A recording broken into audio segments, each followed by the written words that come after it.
Hello everyone, and welcome back to the stream. We're going to be playing some Wizardry today, one of my favorite games of all time. This is the very recent remake of the original Wizardry 1. Very, very, very old, very classic dungeon crawler. Obviously we have updated quality of life, updated graphics and things like that, but this is extremely faithful to the original game. There's a couple things that they changed. I talked about it in the previous streams. If you really want to know about it, we might talk about it a bit today. This is our main team that I want to show off. I noticed a couple funny things when I was getting prepped for the stream. Honestly, things that I never really pointed out earlier. So first of all, out of our main team, all of our characters that we've trained up the most, these are all based on users from chat, by the way, in the previous streams. So first of all, our front line is all halflings and gnomes, and our back line is all elves and halflings. So we kind of have all of the short characters in the front, and all of the short to tall characters in the back, which is a little different from what you typically expect. Usually you think the fighters in the front would be the tallest and strongest, but they're actually we have all shorties in the front. Aside from that, let's actually go over each of the characters while we're here. This is Mavtato. Been with us since I think the first stream, although if you will notice here, they have actually died twice, which I thought was funny. I noticed this earlier too. We have not really been reviving characters very much. Typically, if somebody dies, we just let them go. But Mavtato is kind of special. We got a max stat roll on them, so they have extremely good stats, and they're in a good class as Samurai.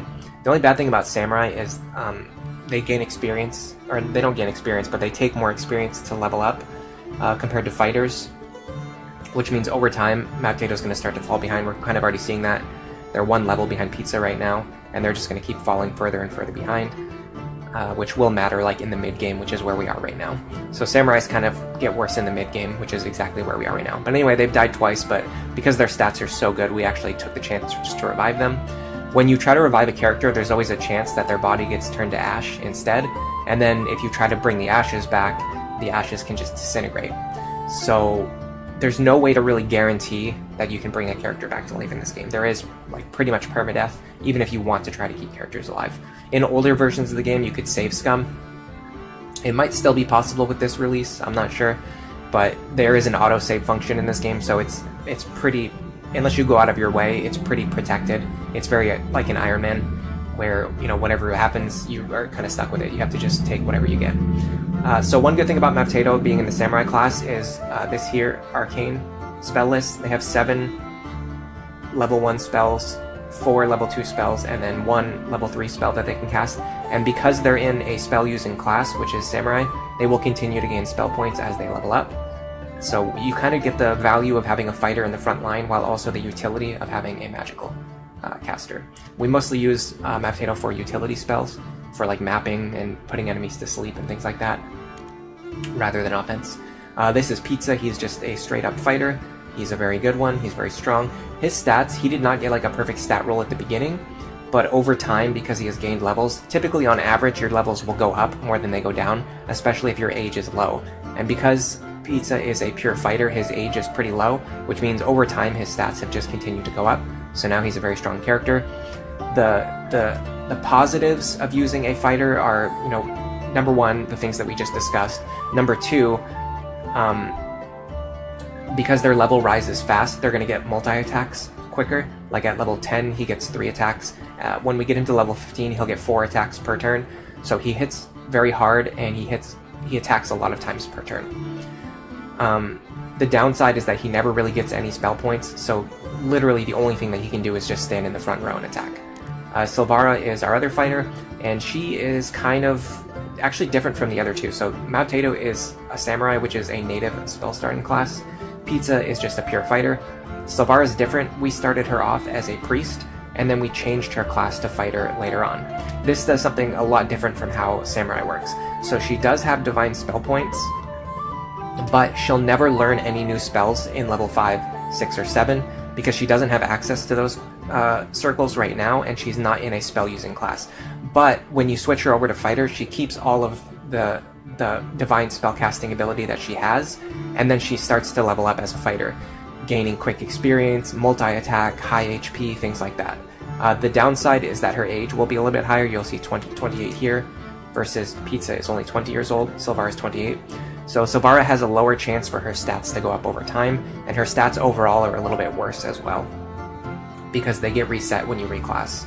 So overall, a little bit lower stats, but her flex utility is a lot better.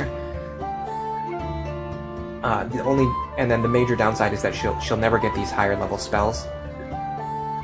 Excuse me. So she's basically stuck with just what we have here. If you wanted to really like optimize a multi-class character, what you would do is you would have them learn all of their spells first, and then you would switch them over to a fighter, which can be an option, but then their stats are going to be pretty crappy. Abaddon is a pure priest, so he just has like all of the spells, all of the priest spells, with pretty good stats. The thing about spellcasters in this game is that spellcasting ability, excuse me, hold on, I need some water.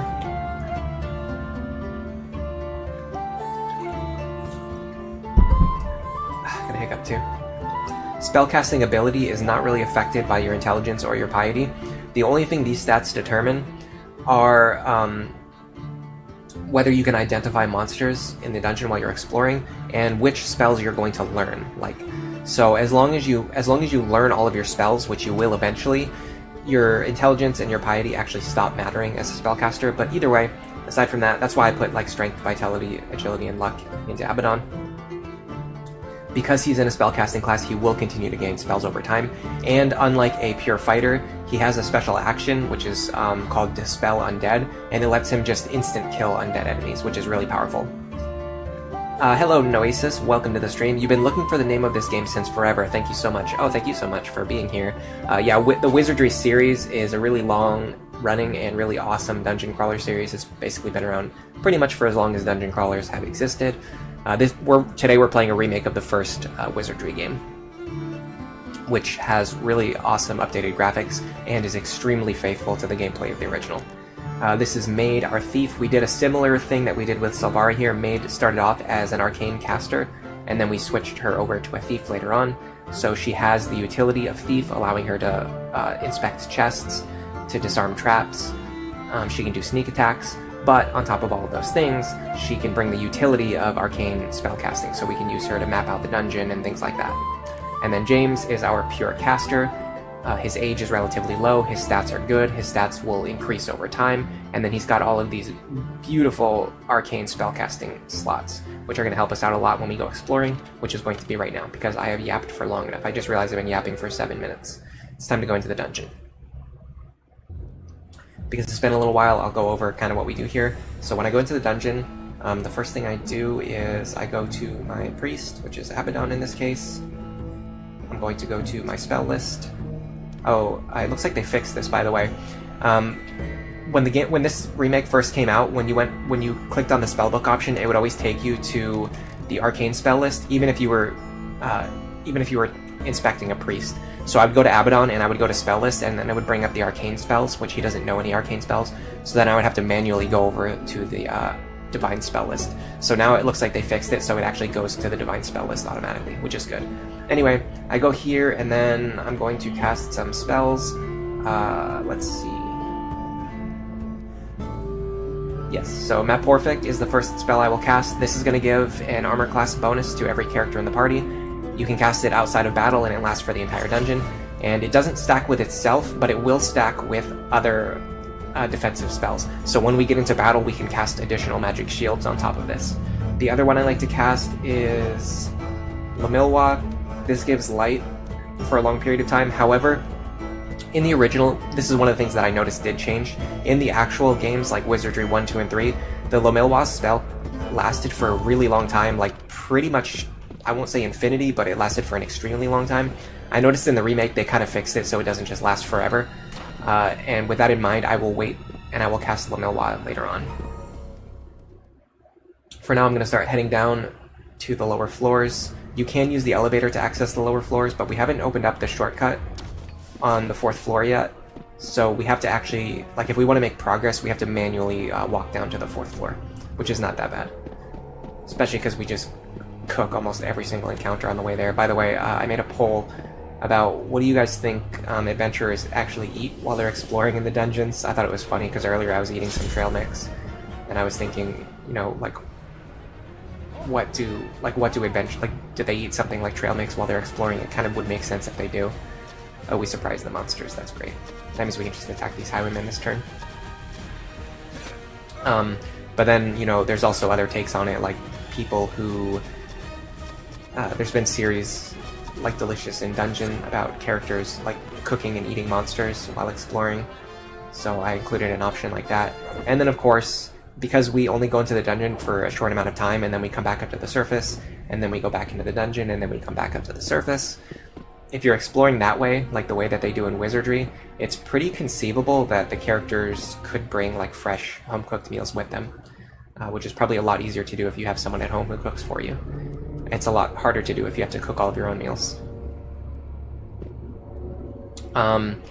We've got a couple of votes so far. We'll just let this poll run for pretty much the duration of the stream. I have a map, actually, of this section of the dungeon. Let me bring up this map. So this floor right here, this is the third floor. The third floor is kind of difficult in the fact that there are pit traps at all of these intersections. Not all of them, but there are many pit traps at these intersections, and you don't know where they are. So you have to manually create your own map to keep track of where the pitfalls are. And while since I'm here anyway, what I'll do is I'm pretty sure I still have my map uploaded on this computer. So let me see if I can show it to you guys. Chris says you like to think monster cuisine is more of an emergency or a monster by monster type thing, but they keep rations on top of that. Yeah, it makes sense to bring rations into the dungeon, but then if you know like which monsters can be cooked and eaten safely, you could eat them like an emergency scenario. That makes sense. So this is Super Creek from Uma Musume. I'm going to change this image. I should be able to find my map. Yeah, here it is, Wizardry 1. There you go. So this is my map of the dungeon. You can kind of make this out.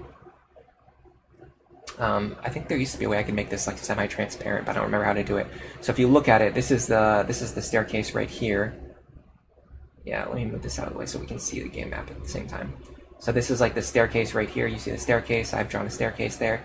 So if you go down here, you see I've drawn X's where all the pitfalls are. Oh, sorry, hold on. You guys can't see my cursor. I've drawn X's where all of the pitfalls are. Let me do it like this. This will make sense when I switch over back to the game screen. Okay. Nope. I might do my pick. Okay. So I've drawn X's where all of the pitfalls are. Like you can see there are ones over here on the edges. There's pitfalls over here. Over here, they stop you from walking through. There's a lot of pitfalls around this area that try to prevent you from getting to the staircase. But there is a safe route. If you just go straight down here and then over, you can effectively get over to this staircase safely. There's not any pitfalls there. You see, it's everything from here to here around this shape is just circles. And now I'm going to move that map out of the way so you guys can see what I'm talking about. So if we go down here and then over here, we can get to this staircase without triggering any pitfalls. The tricky part about this one is typically when I come off the staircase, I can never remember which way I'm facing. So I'm pretty sure this is south, but I feel like I always get it wrong. So I'm going to have Mavtato cast the spell. This spell is called Dumapic. It allows you to draw a map of the dungeon, which we were just looking at. But on top of that, when you actually cast Dumapic, you can see exactly where your characters are standing. So you can see here, I was actually wrong. We're facing north. We are not facing south. I have to turn around. Otherwise, I would have immediately just walked into a pitfall somewhere over here or over here. So I'm going to turn around. I'm going to go south. We're going to go down, down, and then we're just going to go right until we get to the staircase. So we're going to turn around, down, down, right, and then on this floor there are also secret doors. You can see them here. The walls glow. If you go through these secret doors, you can use them to get around the pitfalls if you know the layout of the dungeon really well. Okay, so the staircase should be here. You can't see it right now because we don't have Le Millois. Le Millois makes it easier to see the secret doors, but we know where they are because we've already mapped out this floor. So we go in here. This is going to take us to the fourth floor. Now we have not done much of an exploration of the fourth floor yet. This is all that we've explored so far. You can see this passageway to the right leads over here And if we go through this door, we can get into this big open area. I'm not sure if there's actually anything in here worth exploring. On the right-hand side, we went, I can't remember exactly how, oh, you know what it was? It's not a trap in the dungeon, but it's actually a teleporter trap. We opened up a treasure chest, and it triggered a teleportation trap, which teleported us over here into this giant room, and we found our way out safely, which is how we explored this side. We were actually trying to explore this side over here, but we got hit by it. I've been so scared of teleporter traps. Like, every single time we find a chest, my #1 priority is always making sure that it's not going to teleport us. And after streaming the game, like, 4 or 5 times, it was inevitable. Eventually, it was actually just during the last stream, we opened up a chest and we got teleported over here, and we got really lucky that we got teleported into a place that didn't immediately kill the entire party. And we were also able to get back out safely while we didn't really know where we were at the time. We were just in the middle of a big empty zone. With that in mind, this is the elevator, by the way. If we go over here, there's a monster processing center, which we have not really been able to clear out yet because it's so difficult. Just fighting our way through here usually causes us to lose a party member and then have to go back. So for now, we're just going to explore this area over here on the right-hand side, I think, which is going to be this way. I will cast the Milwa now, and what you will see is that it's much easier to navigate the dungeon with this nice bright light and higher visibility on secret doors. Nope, we're actually going to go this way. I don't know why I always get confused about whether I'm facing like east or west whenever it comes to these, whenever I first emerge from the staircase. Like, I always get the directions backwards. Okay, so we know that to our left is a series of doors that leads to a door that we have not opened yet. So I'm going to go that way first. We immediately run into some gas dragons. We surprise them, that's good. Because we surprise them, I'm just going to open up with attacks. We have all of their information, right? Yeah. So their extra actions are a breath... I believe this is a poison breath weapon, and then I think this is arcane spells. So they can cast arcane spells, and they can use a breath weapon, and they are resistant to sleep. That's good information to know. The good thing is they don't have like extremely high HP. So if we just attack them, I think we'll be okay, especially because we got that surprise turn. Beautiful. Pizza hit 2 times for 14 damage. You can see the combat log over here on the right hand side. If I was going to change one thing about this remake, I would make the combat log work more similar to how it worked in the original game. In the original game, the combat log took up the entire, I think either the top half or the bottom half. It's been a while since I played the original, but it took up either the entire top half or the entire bottom half of the screen. Most of what you do in this game is like text-based. So the fact that they moved the text over to the side and made it into like a tiny box that scrolls really quickly, and you can't we just don't have time to read this text while we're actually playing the game. I don't like that. I think reading the text is a very important part of the game. They should have made the text take up like a huge section of the screen, even if it meant covering up some of the graphics. I think it would still be worth it. Either way, our party's at the level now where, like, if we get a surprise turn, we can just chop our way through multiple dragons. So we're doing good on that, and we also get good experience too. And if we get any chests after we defeat some monsters, I will show you guys the process of opening and exploring chests. These are swordsman type enemies. I'm pretty sure these are just generic fighters, so we should be able to sandbag a bit. If you look over here, we don't know their resistances, their actions, or their special traits. And for that reason, I'm going to spend an extra turn casting a spell called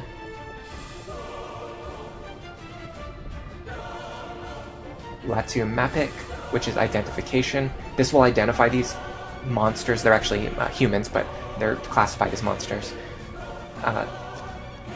This Latu Mapik spell will allow us to get information on them. I'll also have my back line use the inspect action.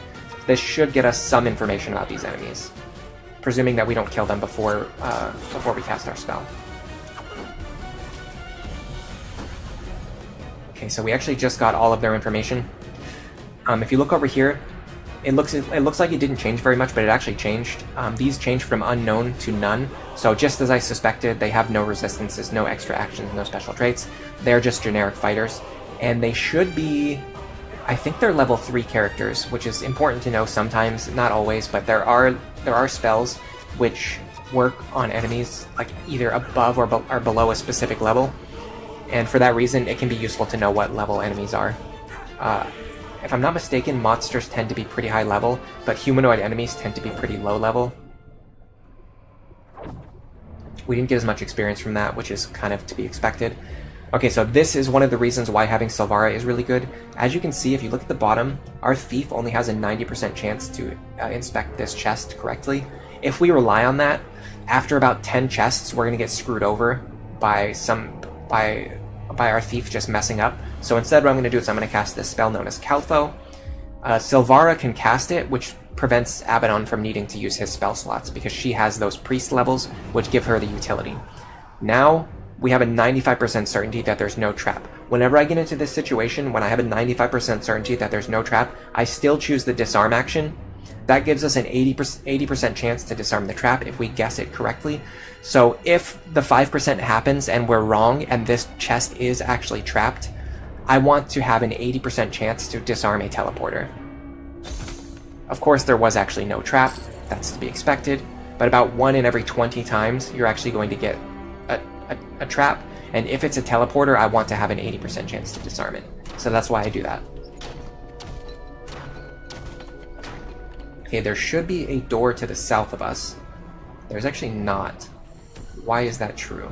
Let me cast Doom Epic again. We actually went through it, okay. So we've actually gone through the door that we had not previously opened before. Okay, so now we're here. This is why Doom Epic is useful, because it lets you see exactly where you are while also mapping out new sections that you've explored. Okay, so while we're here, if we go this way, it's probably going to allow us to fill out this section of the dungeon that we have not explored yet. And this is getting us closer to over here, this shortcut, which I'm kind of interested in. I want to know what's going on over here. For starters, let's just go through here.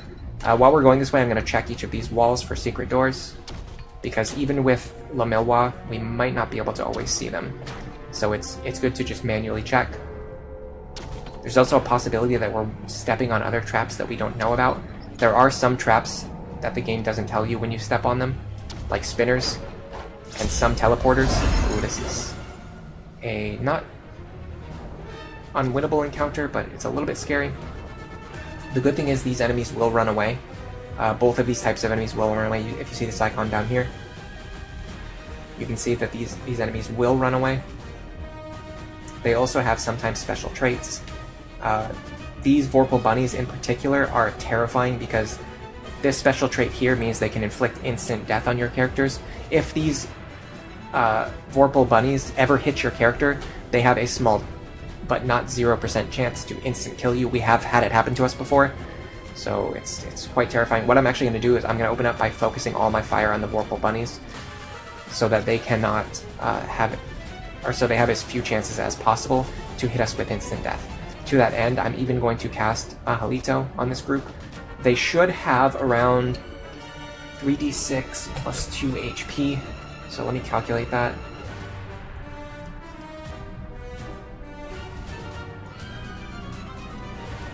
If I'm not mistaken, they should have around like 12 HP. And Mahalito does around 12 damage on average. So I'm just going to cast one Mahalito here with my fastest spellcaster, which is Maid. This should kill all of the Vorpal bunnies, but if any of them survive, if we low roll on any of our damage rolls, our frontline fighters should have the chance to pick up the remaining kills.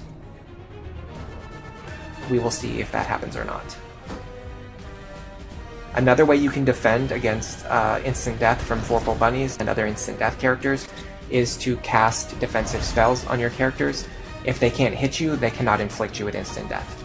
So boosting your defensive stats so that you can't get hit can sometimes help prevent that. A lot of those enemies ran away, that's fine. We don't get experience from enemies that run away, which kind of sucks, but it's better than having them hit us with instant death attacks. So I don't get particularly upset when that happens. Okay, it looks like this outer loop here doesn't particularly lead anywhere. to dragonflies. These dragonflies, if I'm not mistaken, yeah, they have a breath weapon. You can see this breath weapon icon. It's fire elemental. They resist fire, of course, and they have 20% magic resistance. For that reason, I usually don't even bother spellcasting on them. I just immediately attack them with melee weapons. And typically you can take them down if you have strong fighters in the front line. Beautiful. There is a secret door here. I see it to my right-hand side. I also see a chest here. I'm going to cast Calfo. It is an exploding box, so I'm going to disarm an exploding box. And we got it. And we found a potion. And we found a staff. So I will show you guys this. These are... Actually, we found an unidentified suit of armor as well. I should identify that. I can't remember when we picked that up, but we have some unidentified items. If we go back to town, we can identify these and turn them into hopefully rare loot. Sometimes they just get turned into common items, which you then sell. The other thing I noticed, you can see this wall is glowing. That means there's a secret door here. I'm going to go through here. I'm going to see what's in here. We should have...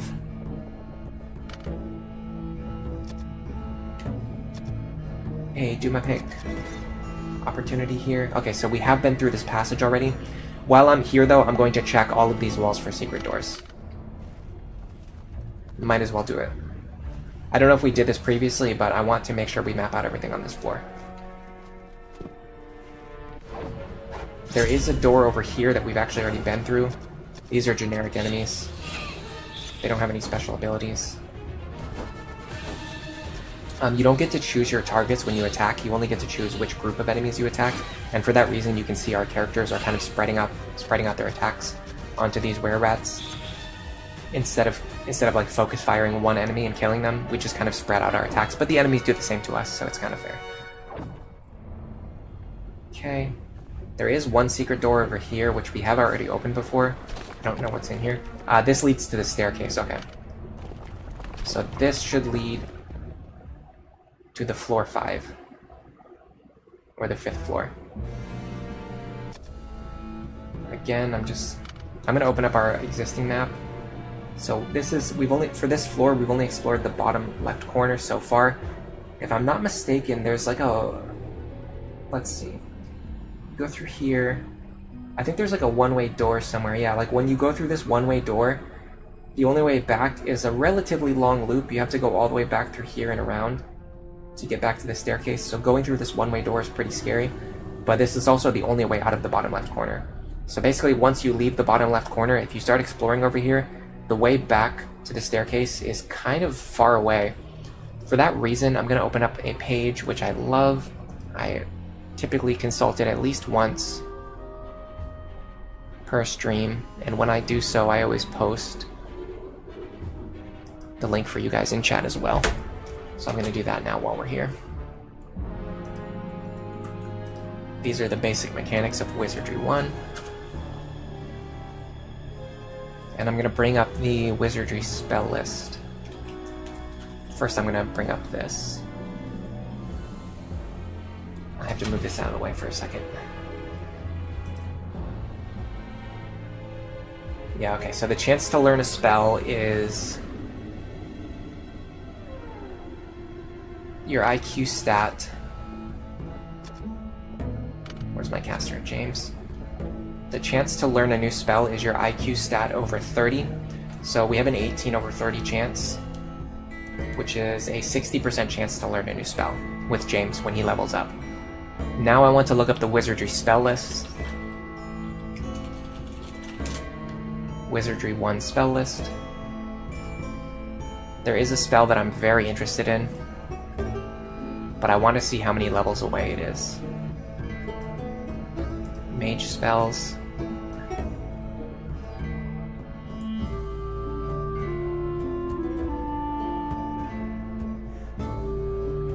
Okay.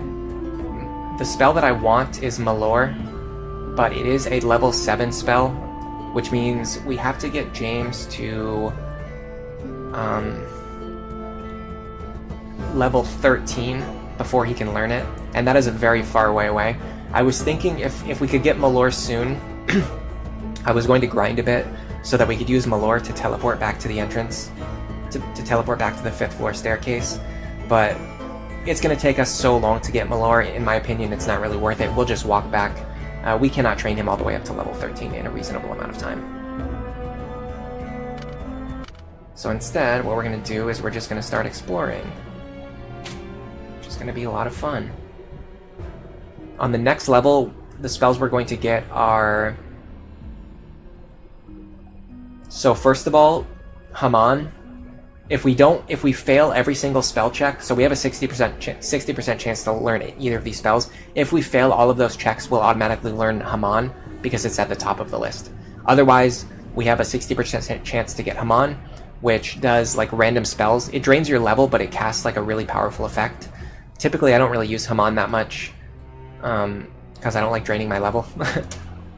Lacanito, which basically just kills an entire group of monsters by sucking all of the air out of the room and causing them to suffocate. Masopic, which reduces the armor of all of your party members for the duration of the entire combat by a pretty big margin. Having lower armor is better, so reducing your armor class is a good thing. And then Zilwan, which kind of mimics the ability of the priest, Dispel Undead. You can use Zilwan to just like instantly kill an undead monster, which can be useful in some circumstances. I'm going to go through the secret door, it's a little bit faster to get where we're going. Here, and then over here. This is the one-way door. Once we go through here, it's going to be a little bit tricky for us to get back to the start.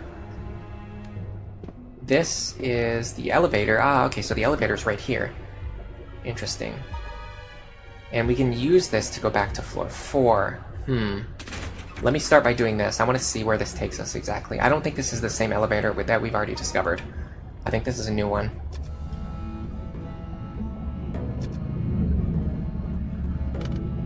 I'm going to cast a Duma Pick. Yes, as I suspected, this is a new elevator. Okay, so we've actually... I'm glad that I walked forward. This completely removes the problem of needing to learn Malor. This shortcut here takes us to a new elevator, which can be used to go between floors 5 and 9. And as you can see, it has a direct path to our old elevator, which covers between floors 1 and floor 4. So if we go here, I'm not sure. Upon entering the room, the members of the party immediately find themselves outside of the door they tried to enter. The room is enchanted and will require an item to bypass. Okay. I think I just figured something out. Yes. Okay. That is a one-way. We cannot use that to go back down to floor 5. We can only use that to come back up to the surface, and I'll show you why. I'm going to cast another Duma Pick. When we enter this room right here, it always teleports us out here, which means that when we come down the elevator, to the 4th floor, if we go this way and we try to access this elevator, we will always get teleported back out into this hallway. However, when we're on the 5th floor, we can take this elevator back up to the 4th floor, and then we can go through this into this room, which will teleport us over here, which is fine because then we can use this elevator to go back up to the 1st floor, which, because we're here, I'm just going to head back.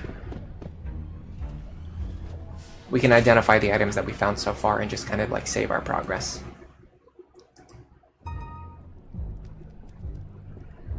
This is the 1st floor. There should be...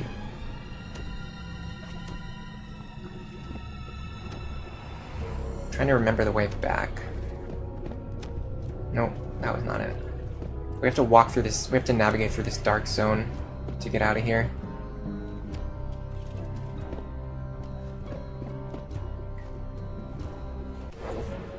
There's orcs, but they're not dangerous to us at all. They'll probably just run away, if they can.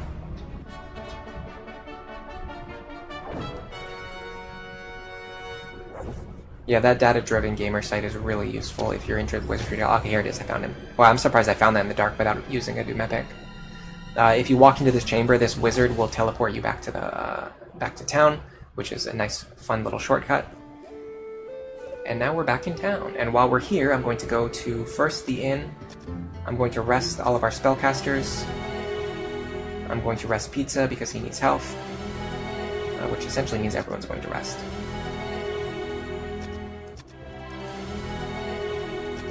When you rest, your age will slowly increase, which, like I said, that is going to affect your stat gain on level up, so that can cause problems over time. So essentially your characters are not immortal. What will eventually happen when your age gets high enough, your stats will decrease more than they increase, and when your vitality score decreases enough times, it will eventually reach 0, and then your character effectively dies of old age. Okay, so let's remove James from the party, and we're going to add one of our bishops. Our highest level bishop is, well, technically Poyo, but he's dead. So we'll bring New Reg out of the party. We have to actually go into the maze to do this. I don't know why. It's always been like this in every Wizardry game. You have to go into the maze to identify your items. You can't just do it while you're in town.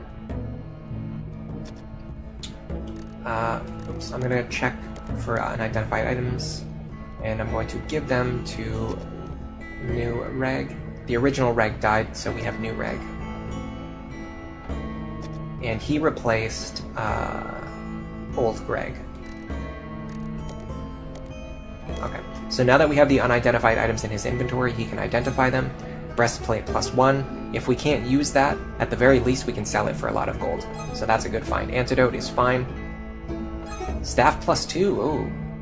Honestly, I'm pretty sure there's better staves, because you don't really need a staff for attacking. The staff that we actually use is like for other things. But, by the way, is it cursed? No, it's not cursed. He just equipped it automatically for some reason. Okay. Sure, why not? I'm going to give them back to Silvara now.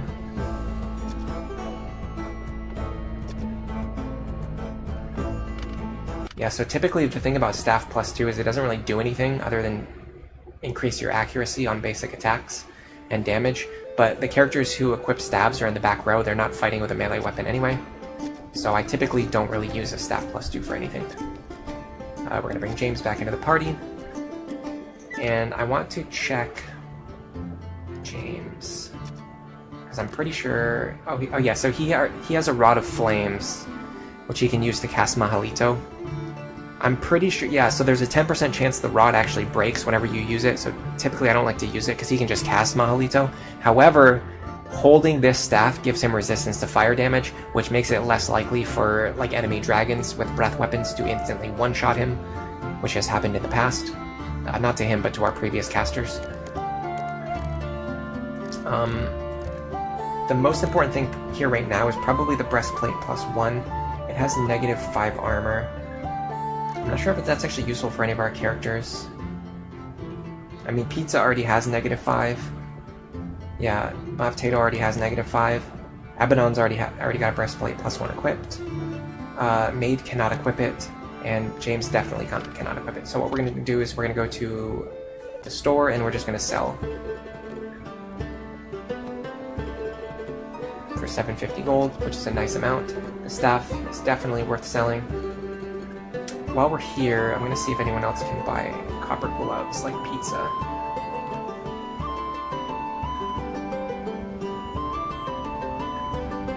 No, they don't have any in the store, okay.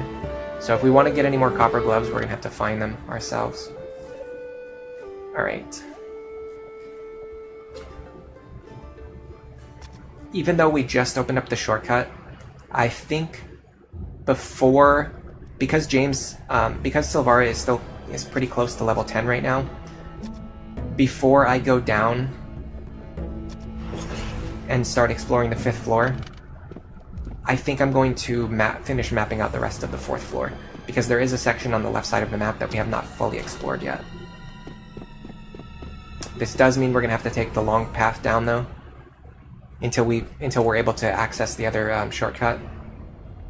Once we're able to access the other shortcut, we'll be able to use the elevator to get down to the 4th floor, the 5th floor, or any of the lower floors.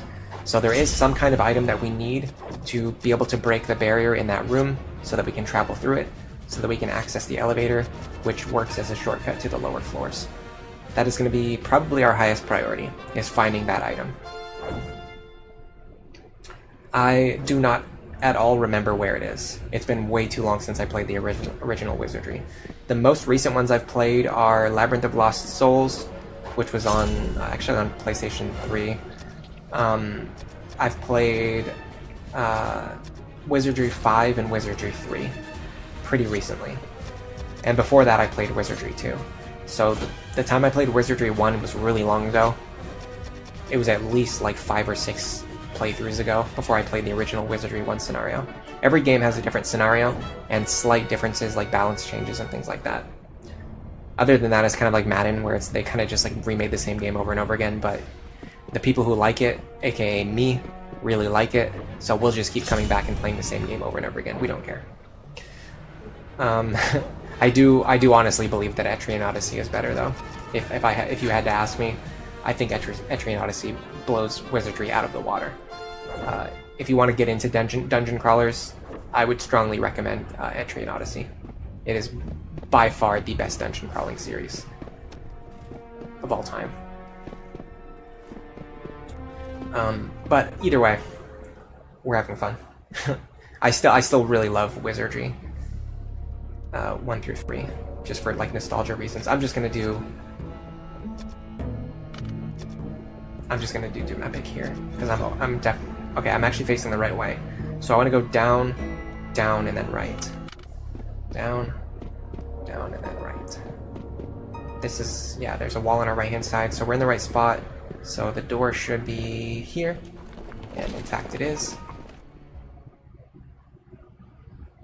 I'm not going to cast a Doom Epic here because I'll know that I'm going the right way based on the position of the corner. Because the corner is shaped like this, we actually know that we're over here, so we don't need to cast a Doom Epic to confirm that. So what I would like to do, I think, we're gonna go around the corner, we're gonna go left, we're gonna go into the big room, and then we're just going to hug the wall and go around the wall until we hit whatever is like down here. And then I will investigate whatever is down there. And see if maybe there's like a passage that leads over here, or if it's just like a dead end. Either way, I want to finish mapping it out. While we're here, we're also going to cast our Lomilwa for some light. In case there are any secret doors, we will be able to see them. So by going this way, is that a one-way door? Okay, now I have to cast... No, I don't have to cast a magic. That is in fact a one-way door. Huh. Interesting. So that means there's actually no way for me to get back over here. So the only way I was able to get in here was because I got teleported by mistake. I can't actually get in there. I can only use this one-way door to get out. Okay, that absolutely changes things. Wow. Huh. So we're not going to be able to get back into there unless we either open another Malor, open another teleport chest, or if we learn Malor, we can get back in there manually. I guess we're going to go explore the 5th floor then. I did not even realize that was a one-way door. Anyway, same thing over here. You can see, because of the shape of this corner, we know where we are. Then we can go here. Insects. These should be... Oh, they're not dragonflies. They're something else. They are huge spiders. We do not have much information on them right now. They give 600 experience. They're not particularly dangerous. So what I'm going to do is have Silvara cast Latumapic to try and identify them. These characters are going to inspect, and then I'm going to have James actually cast a level 1 spell called Catino. This lowers the air quality and makes the enemies drowsy. It makes it easier. First of all, if an enemy is drowsy, they won't be able to hit us, and secondly, it will be much easier for us to hit them, and I think we also do, yeah, we do double damage against them. And against a large group this size, honestly, casting it is pretty good. Because if we manage to put even like one of them to sleep, it's kind of helpful. And we definitely put a couple of them to sleep. If you look over here, you can see how many you managed to put to sleep. So there are 6 spiders, and 3 of them are active, which means 3 of them are still asleep this turn. And also last turn I noticed that we killed one that was asleep, so we put at least 4 of them to sleep. We've also got information on them. We now know their HP range and their armor class. They are level 2 enemies based on this HP range. This number here 2, that typically tells you what level the enemies are. They're level 2 enemies, so they would be very susceptible to instant death spells if we wanted to go that route. For now, I'm actually just going to attack them while using the inspect action. You typically can't...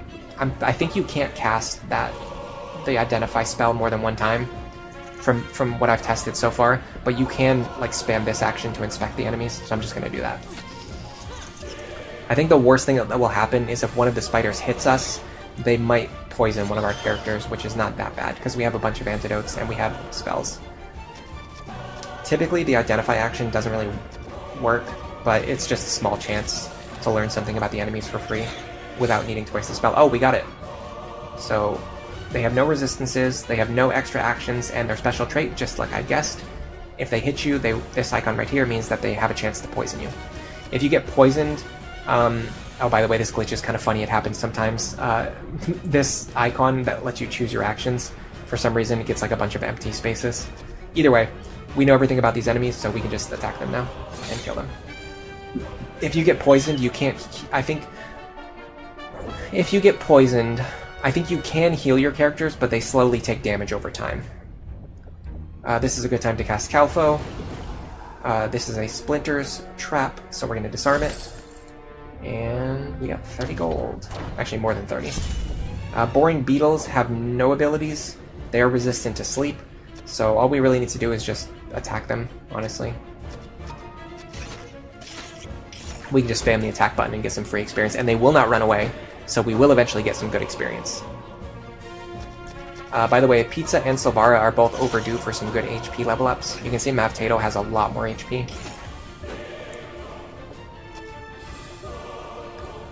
So the one thing about these boring excuse me, I got another hiccup. The one thing about these boring beetles, which I'm now just remembering, is they are level 5 enemies. They hit pretty hard. You can typically guess how dangerous an enemy is going to be based on how much experience they give. You can see these enemies give almost 3 times as much experience as the spiders we were just fighting, so they are a lot more dangerous, and you can see that in the fact that Pizza and Silvara have both taken damage. Significant amounts of damage. I believe these enemies have a multi-attack. Yeah, Boring Beetle hit Pizza for 13 damage. They hit Pizza for 10 damage. No, they don't have a multi-attack, they're just strong. I'm going to cast Maporfic here. This is going to increase the chances of us getting hit by 10%, which is going to help. And I might actually have Maid cast a Mahalito here, because these enemies do not resist fire, so we can pile on some good damage. Oh, Pizza's in a lot of danger right now. This will either wipe or severely injure the enemy group. Okay, Pizza is in some serious danger. I'm actually going to have Pizza defend this turn. And I typically don't like healing in battle because I feel like it's a waste of action economy. You'd be better served to just kill the enemies and then heal afterwards. However, Pizza is in such danger. Oh, and also another thing is that if Pizza gets killed, I still cast the spell, so I just end up wasting a spell, healing a character who's already dead. But because Pizza is in such danger right now, I'm actually just gonna try to heal them to prevent them from getting killed, which was a good idea, because we managed to heal them back up to 30. So if Pizza gets hit one more time this battle, we will know that that heal mattered. And if not, oh well, it's not a huge deal. Abaddon can't do much from the back row anyway. But yeah, that 10% chance that you get from casting the magic shield, reducing the enemy's chance to hit you by 10%, can really help in situations like that, just to prevent the enemy from getting a killing blow. And the good thing is, because those enemies were so strong, we got almost 9,000 experience from that fight.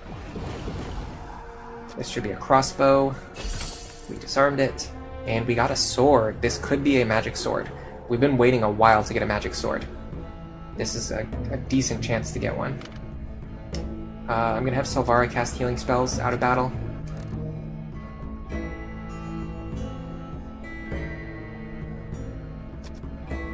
To bring our characters back up to full.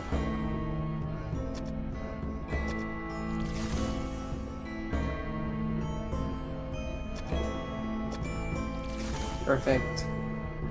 For this, I can just use regular Dios. Awesome. Okay, our party is back up to full health. How close is Silvara to a level up? That's a good question. She is actually not that close. She's still a couple thousand experience points away, so honestly taking the time to explore for a little bit is probably worth it, because we need to get a few thousand experience onto Silvara and Maid to level them up anyway, so we might as well just take that time to explore. Ooh. If I have a spell that hits all enemies, it would be pretty good to cast here. I'm going to focus my attacks on the Vorpal bunnies, so there's less chance of us getting hit by instant death.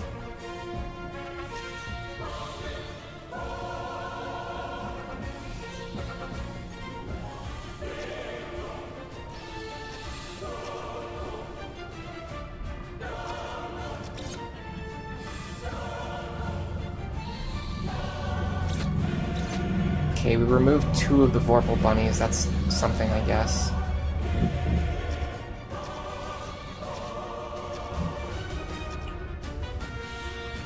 So, if there's anyone who has a spell that I want, it's probably James.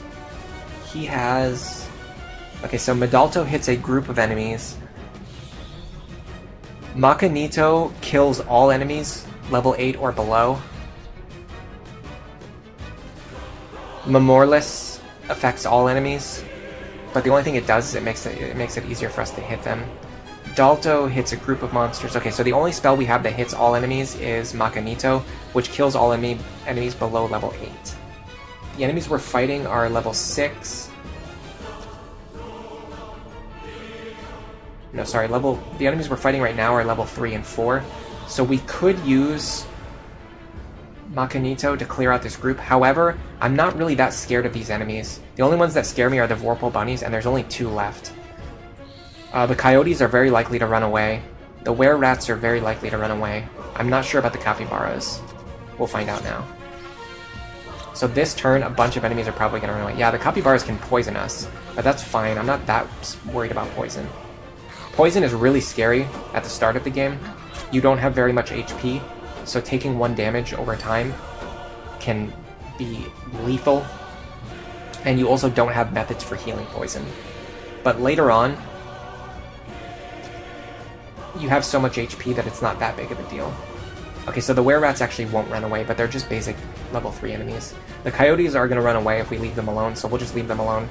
Let's focus on the capybaras. We don't know what they can do yet. I also want to continue to inspect them so I can find out what they can do. Oh, it looks like the capybaras can run away. I see some of them are running now. Okay. Okay, so because these enemies can run away, what I'm going to do now is focus my attacks on the were-rats, because they will not run away. And I will just let whatever enemies want to flee, I will let them run away. This turn. And then next turn we'll kill whatever's left. Okay. For a large group of enemies, that was actually not that dangerous. It was just weird because it was mixed into a bunch of different brackets, which made it so our AoE magic was not that powerful. Okay, I'm going to Calfo here. We got a 95% certainty of no trap. As I mentioned earlier, I'm just going to disarm a teleporter just in case there is one there. And we found gold and a shield and armor. Okay, that's a good chance for something possibly decent. For boring beetles. Oh, and they surprised us. That's not good. They didn't do anything. Okay.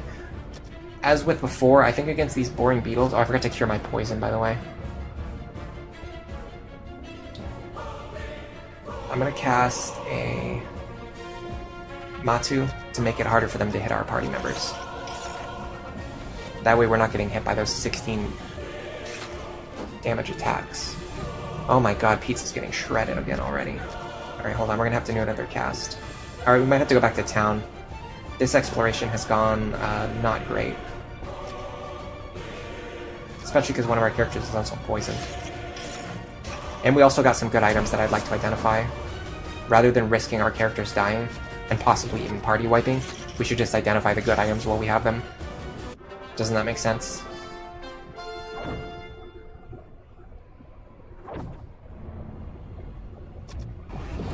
This is a crossbow bolt. Probably. Hopefully. Yeah, we got a potion. Alright. So there's a couple things we need to do. I'm gonna have Silvara cast the spell. She should be able to cure poison. Yeah, Latymophis. We've specifically leveled her up until she got Latymophis. That way she could cure poison. Then we're gonna use... she doesn't have enough to cast Dial, but what she can do is just cast Dios on Pizza repeatedly until she runs out of spell points. And I'll have her cure herself as well. This should be enough to get us back to town safely. While I'm here, I'm also going to condense all of the items into Pizza's inventory. All of the unidentified items. This could potentially be +1 plate mail. And this could potentially be a +1 sword. We have not gotten a +1 sword yet, or a +1 plate mail. So those... Or no, sorry, we have +1 plate mail. We could get like more +1 plate mails though. We only have one. So we have potential to get another +1 plate mail, and then we still don't have any +1 long swords. So this could potentially be our first +1 long sword. We're gonna have to go back to town to identify these items.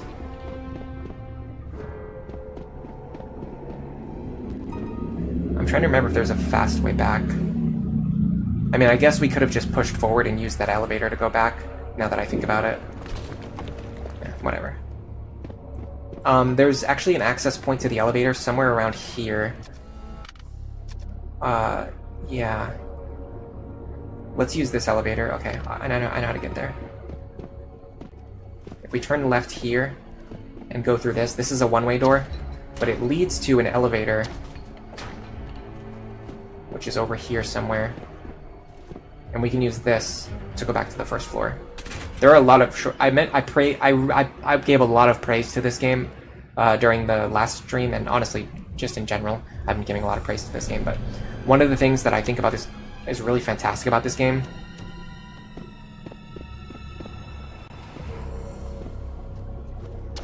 There you go.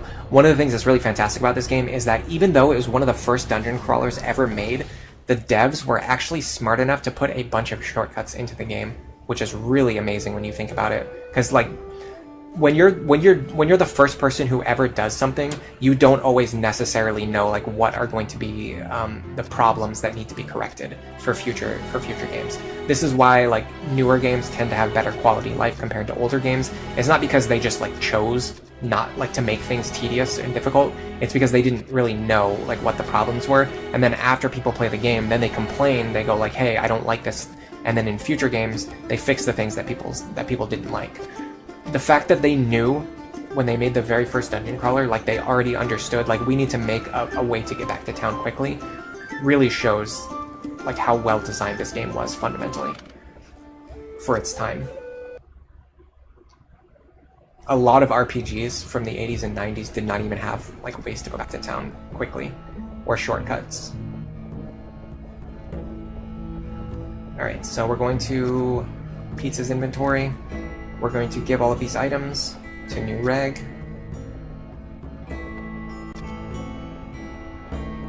And we are going to pray for +1 or +2 longsword. Nope, just a regular one. Sad. Anything good? Good armor. Leather armor +1. I think we have already, but it's at least worth selling. So we got some gold, I guess. Not terrible. We're at the point now where it's very expensive to try and cure or revive our party members. So in that sense, getting more gold is always useful.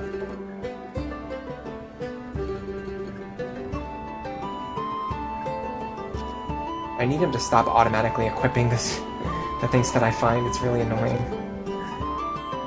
Because then I have to re-equip him with his actual armor. And it makes me for a second think that the items are cursed, because when something's cursed, you automatically equip it. I'm at the point now where I'm just going to start selling antidotes. I have plenty. We're going to go to the tavern, we're going to send New Reg back, and we're going to bring James out. Unfortunately, we did not get any level ups yet. Let's try to see if we can get a little bit further without running into as many dangerous encounters. And if so, we will be able to explore a little bit more of the 5th floor. I also noticed that Silvara actually has Lamilwa, so I'm going to have her cast that. But for Maporfic, we have to use Abaddon. But I'll have Silvara cast Lamilwa. That way Abaddon doesn't have to do it. It's better to preserve more spell slots on your more dedicated casters. That way if they need to do something like heal in an emergency, they can do so. That elevator that we used on the 3rd floor is also a one-way type situation, so we can't use that to quickly get back down to the 3rd floor. But the good thing is, it takes like 20 seconds to get back down there, so it's not that bad. I think what I'm going to do this time is try to explore as much as possible before heading back, or waiting until we have characters ready to level up, and then I'll go back if we have that. But I'm not going to just immediately go back again like we did the last couple times. Zombies are relatively easy to get rid of. Not only can we just spam attacks onto them, we can also dispel undead, which allows Abaddon to instant kill them. The one thing I don't like is that Abaddon does not get credit for killing those zombies, which is really sad. The game tracks your kill counts, and I think it's really unfair that priests, as you can see here, his kill count is very low, it's only 14, but he's actually killed like dozens of enemies using his Dispel Undead ability. It's really unfortunate that he does not get credit for that, even though it's a meaningless statistic. Should be able to... let me see where I am.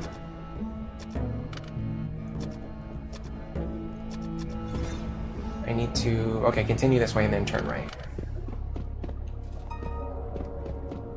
I do not like messing around on this floor because of all the pitfalls. It's worth using at least one Doom Epic charge just to make sure I'm going in the right direction. Especially because of how the staircases always confuse me. I feel like they're always on the opposite side of the wall from where I think they should be. Or think they would be.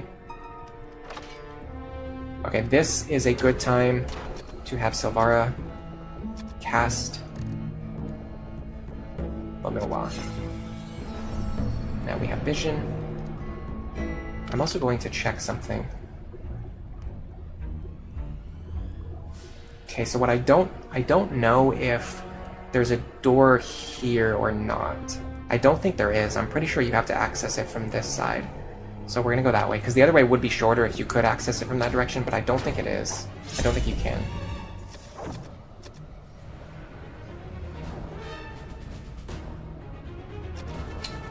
I will cast a Mahouta here, because I have plenty of them, right? I have 5 casts. I think this will be good for these boring beetles, because otherwise they can kind of be a pain. This will help us get rid of them before they start damaging us. We're essentially having James use a spell so that Abaddon and Silvara do not need to use multiple healing spells later. I think that's, if I think of it that way, it's actually pretty efficient. Hello, Mirror Fanboy, welcome to the stream. You're saying sorry for being so late. Honestly, thanks for even just being here at all. And if you think about it, it's been, I think, at least 4 weeks since my last Wizardry stream. So in that sense, I'm a lot more late than you are. Because I have been meaning, well, having said that, I was aiming to stream the game about once a month. So we're kind of on pace for streaming about once a month, but I'm a little bit behind, just because of all the stuff that I was going through recently, in real life. We've done a really good job of mapping out the 4th floor. We found a one-way shortcut on the 5th floor that we can use to get back to town safely, and because of that, we're going to start doing some explorations of the 5th floor, because now we have the ability to explore the 5th floor safely, and then return back to town whenever we get into danger. So it's not going to be nearly as dangerous as I thought it was, exploring the 5th floor. So we go through here, this is a one-way, so you go through there, that's a one-way, that makes you think like, oh man, exploring the 5th floor is going to be really dangerous. But right over here is an elevator, so we can use this to go right back up. I'm actually going to start by exploring all of the places that I can touch. 6 grave mists. They surprised us. I don't like that. Luckily, they didn't hit us with anything. Okay. I suspect, in fact, we know, because we've already identified these enemies, they have, like most undead attackers, they have paralysis. This icon means paralysis. If they hit us, they will paralyze us. What I'm going to do is start off by attacking. I'm going to use the spell Undead. This will hopefully get rid of some of them automatically, and if not, we'll worry about what to do on the next turn. These are level 4 enemies. Oh, nice. We disarmed 3 of them. Silvara got hit, unfortunately. That's not great. I'm pretty sure you can dispel Undead multiple times, though. Yeah, it works. Okay, so Abaddon get rid of 4 of those enemies in that encounter just by casting Dispel Undead. And the fact that he doesn't get credit for that is criminal. We're going to have to use Abaddon to restore...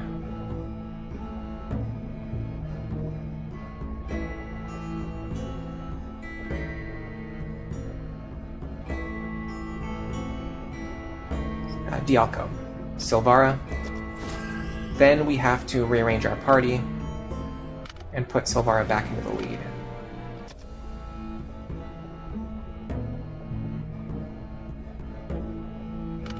That's not it. How do you organize the party? I like this. Okay, this puts Silvara back into the front row, which puts Abaddon back into the back row. So that's all we need. I see a lot of secret doors here. Alright, I'm going to cast a Duma pick now. It's kind of a waste, honestly, but this will just give us an idea of what we have available to us. Okay, so we have 1, 2, 3, 4 doors in this passageway that we have not opened yet. We don't know if they're one-ways or not. And then over here, there are a lot of secret doors that we have yet to explore. I do not know exactly which way I want to go first. I think I'm going to start over here, and I'm going to go through this door first. So let's go back that way. And we will find out the hard way if that is a one-way door or not. That is not a one-way door. Okay, that's great. In that case, I'm going to start trying to fill out the empty space.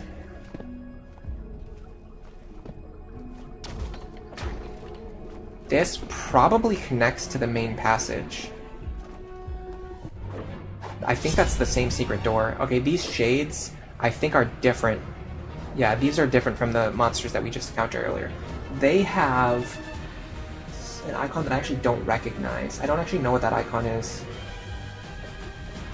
I wish there was a way to look it up. They are level 3 enemies, though, so they're not particularly dangerous. We should be able to get rid of them with the Dispel Undead. If anybody knows what that icon is, let me know. It's a little purple icon, and it has the number 1 in it, which means it's something, there's some kind of numerical component to it, whatever it is. It's like they do something for 1 turn, or they do something to the, like, to 1 character, or to the extent of, like, 1 something. I have no idea. But because they're level 3 enemies and we're a level 10 party, we can clear them out pretty safely. There's just always that small chance that they'll hit you and paralyze you, or whatever it is that they can do. Okay, so I suspect that this is one of the secret doors that we've already seen, and it will lead us back out to the main passage, and I am correct about that. Okay, cool. Which means these doors here probably also connect to the other rooms. This is probably a humanoid enemy, maybe a rogue or something. A level something rogue, we don't know what level. He's level 4, okay. We don't have a lot of information. We can get information on him this way. I'm not going to waste the spell cast on it, because if we kill him before we cast the spell, we don't even get the effects.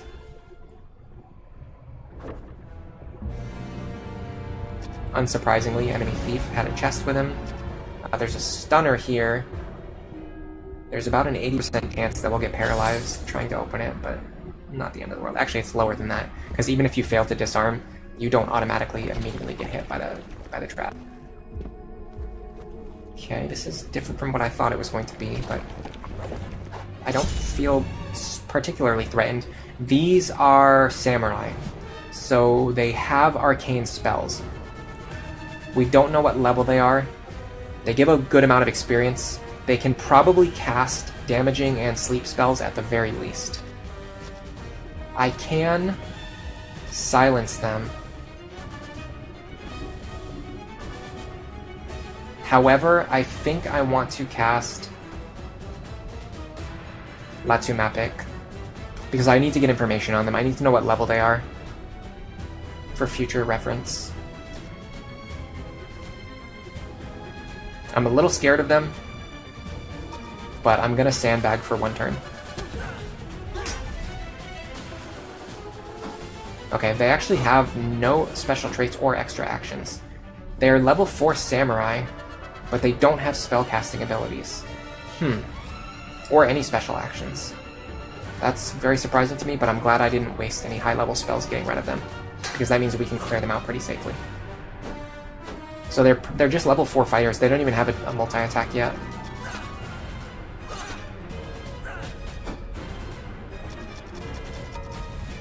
Chris says no worries about the whole not streaming Wizardry for 5 weeks thing.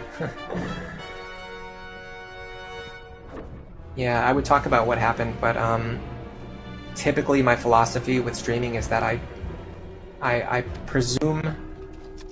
this is a dead end. I presume that people typically watch streams to be entertained, not to hear about all of any bad things that are happening in my life. So I try not to tell any stories that are like a downer or whatever. Anyway, this to me suggests that probably there's either nothing here or a secret door that we didn't notice earlier, and then these are probably single... It's either one big room with 3 doors or it's 3 single rooms that we have not explored yet. So let's go back and check these rooms, and then we'll also try to find if there's anything here. So if there are any secret doors, they would be on the inside. Like here, but they're not, okay. Alright, interesting. Alright, well now that we have a good idea of the shape of the dungeon, we got surprised by some gargoyles. What do they have? They resist sleep and magic, so we'll just spam them with attacks. I forgot to check their level. They're level 4. A little scary, not that scary.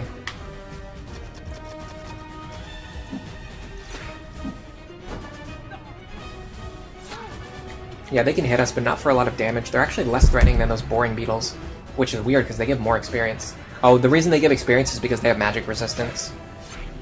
Magic resistance tends to... if you look at the data-driven gamer page, the Wizardry 1 game mechanics page, there's a whole article on there about how enemy experience tables are generated, and for some reason, enemies having magic resistance gives them a ton of experience, which, as you can see, we just got a ton of experience for killing those enemies. So gargoyles are really good for training because they're not that dangerous, but they give a ton of experience. That's what I'm learning. I'm going to cast a few Dios here before we open these doors because we don't really know what's going to be behind them.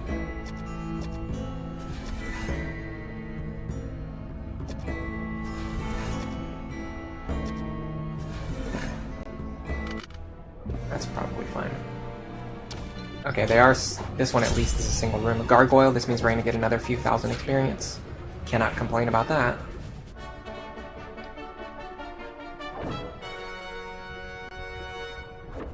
I wonder how close we are to our level ups now. Pretty far away. Pretty far away. Still like 20,000, which is not too far, but it's going to take a while. 20,000. Getting closer. Maid is probably going to level up soon. Silvara and Abaddon are going to take a little bit of grinding. And James is actually getting pretty close too, which is good.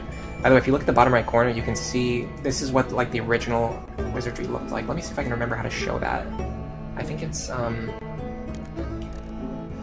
There's a button to do it, I just don't remember which button it is.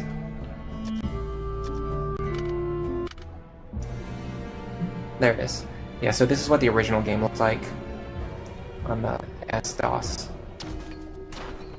You can see, up here, this was, the view of the dungeon. This is supposed to be a hallway.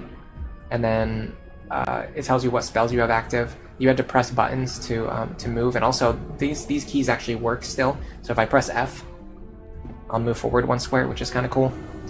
And then your character information was just like the name, their class, and then their HP. And then if they got inflicted by a status, it would actually replace their max HP value. And whenever some monsters appear on the screen, I'll show you guys. Actually, let me bring this up so we can see the monsters when they show up. No monsters, okay. Let me go trigger one more encounter. Probably by opening this door. There you go. Yeah, so this this is an attack dog. You can see beautiful MS-DOS sprites. Pretty funny stuff. I like to keep the small visual down here in the bottom right corner just so you guys can always see it.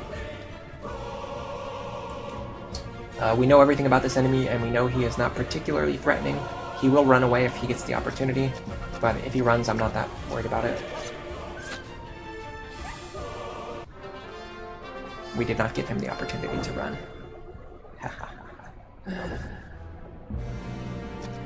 There is a 95% certainty of no trap. In that case, I will bank on the fact that there might be a teleporter, but there was no trap. And we got some armor, and we got a sword. Okay, another chance for a +1 sword, I like that. While we're in this room, I'm going to explore. Alright. Should we press forward or should we go back? Honestly, we have plenty of spell slots available. A level 1 swordsman is not that scary. He doesn't have anything, he's just a level 3 fighter, no multi-attack. Honestly, the 5th floor hasn't... I feel like I'm going to eat these words later, but the 5th floor has not been that dangerous so far. The fact that it immediately gives you access to a shortcut is pretty awesome. It just makes this floor feel a lot less threatening. What did we get? No items. That's fine. There's a nice secret door over here. Is it a one-way? It is not a one-way. This brings us over here. Okay, we're in a new section of the dungeon, I'm pretty sure. Let me cast a Duma pick. Yes, we are. Okay. I'm going to check the area to my left to see if there's a one-way that leads back to the elevator. If not, I'm going to manually walk back to the elevator. I think we're getting close to the point where we're pushing our luck. So if there was a secret door, it'd be somewhere around here. These priests are scary if they're high level. If they're low level, they're not that scary. We do not know their level, but they have around 1100 experience. I could guess they're probably like level 4, which is not that scary. I will cast a Latuma pick so we can get more information on them.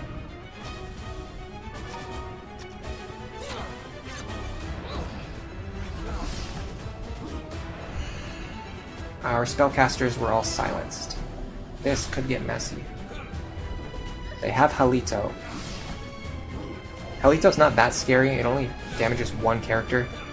The scary thing about Halito is if they do that, yeah. If they start hitting your characters in the back row with Halito, especially if they hit multiple characters, that's when things can start to get a little bit scary. Okay, all of our characters are silenced. We actually didn't get any information on them either, which really sucks. Oh no, we did. We learned their level 4, okay. We're just gonna have to open up with attacks, because all of our spellcasters are silenced, so we can't use spells to kill them.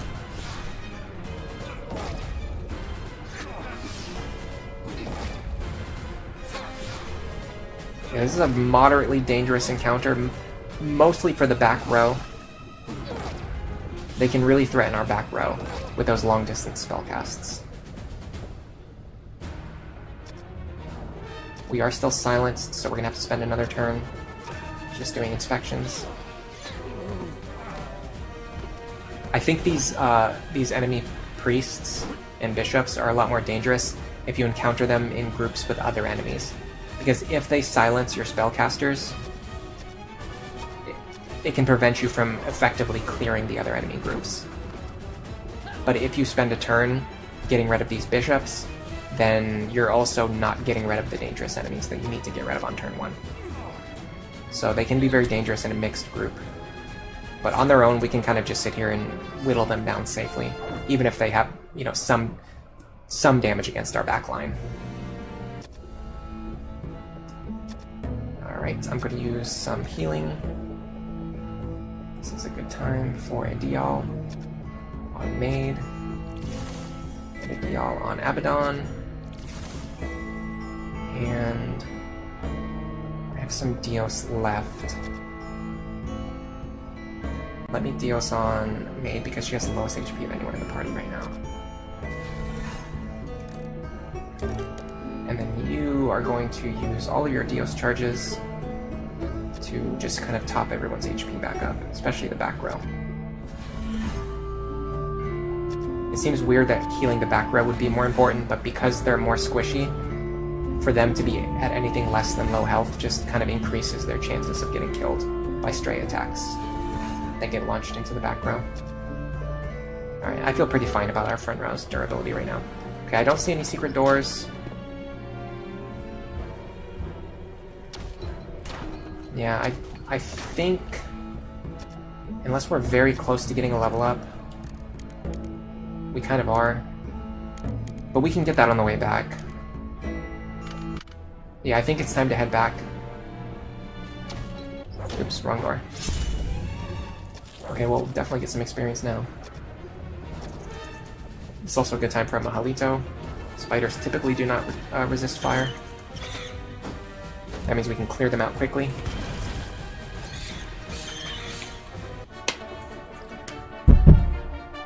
Beautifully done. That might be enough experience to level up. No, it's not. Okay, this should be the right door. Alright, I'm just gonna head back to town because we got a lot of good information, and I feel like this is a good time to kind of like bank the progress that we made so far. We've already learned that these daimyo are not really that scary. They look like samurai, but they actually don't have spellcasting.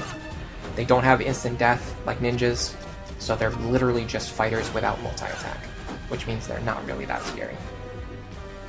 They can hit our front row for a little bit of damage, but not that much.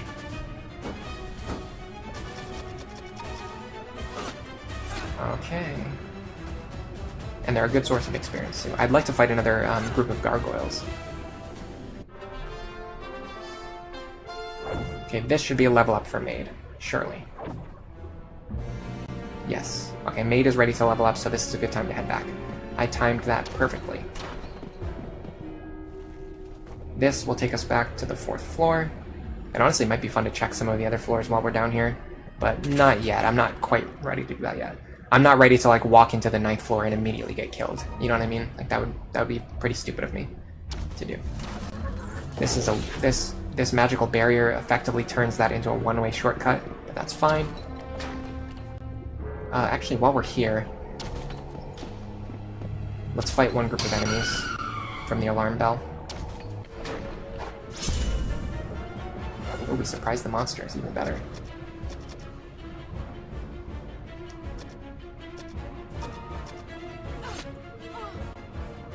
The enemies in this room always drop treasure chests, I noticed.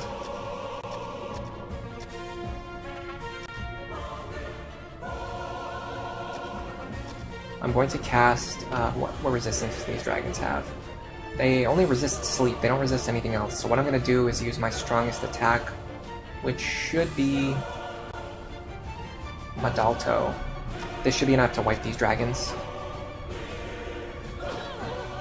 Yeah, that breath weapon is terrifying. You get good experience from the enemies that get spawned by these alarms. Oh, actually, one of the dragons survived. Wow. I think he's a higher priority to remove than the priestess. Priestess won't be that scary when the gas dragon's gone. Yeah, because all she did was just silence our characters, but we're just going to kill her with physical attacks. So being silenced does not matter. Okay. So yeah, you get good experience from these encounters, and then this room is always guaranteed to drop a chest. We're going to Calfo it. We're going to disarm. And we got... anything good? A sword. Another chance for a +1 sword. Now, when we step on this tile, I believe it's going to trigger another alarm. So let's heal back up before we do that. This alarm is not guaranteed to drop a chest, but it will spawn typically high-level encounters. Wow, I have a lot of Dialma charges.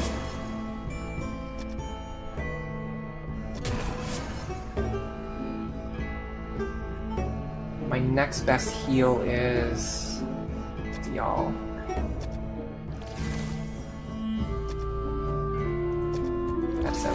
That can at least get our characters up to the point where they can fight. Yeah, so stepping on this alarm will trigger another encounter, which will happen right now. It just spawned attack dogs, which are easy for us to take care of. In fact, because we're going to leave the dungeon soon anyway, I'll just cast the Mahalito. I wouldn't waste the spell slot normally, like if we were exploring, but because we're about to leave anyway, the spells are not that important to preserve. Okay. James is getting kind of close too. Go back to the first floor. I'm getting really good at navigating the dark section of the first floor. This dark area here.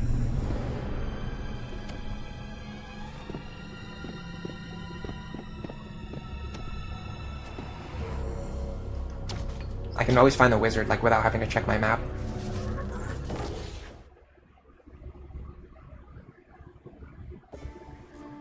Okay, we have a lot of things to do. First thing I'm going to do is I'm going to go to the inn. I'm going to rest out all my characters.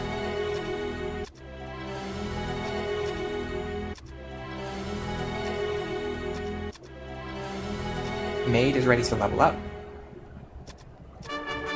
We got plus strength, minus piety, plus vitality, minus agility. Losing agility kind of sucks.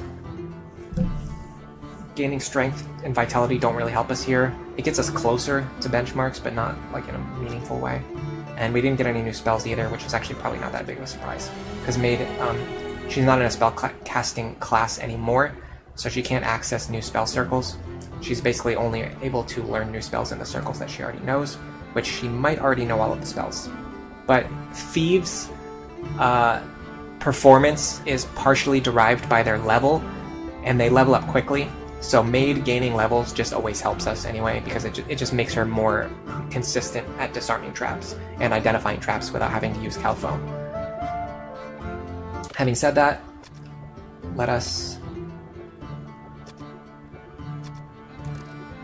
consolidate our inventory. We're going to give our items to Pizza. We got a couple chances to get +1 swords here. Would love a +1 sword. My entire goal for the last stream was to get a +1 sword, and we never got one. So we need to bring new reg out of bench, enter the maze.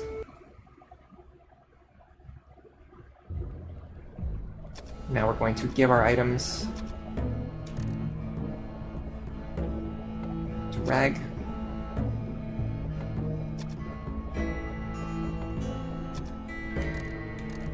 And before I identify these items, I think I will take a quick bathroom break. I'm also going to refill my water while I'm in the kitchen. If you're not drinking any water, I suggest you go get some as well. It's very good for you. And being dehydrated is very bad for you. So it just makes sense. I will be right back.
Hello everybody, I'm back.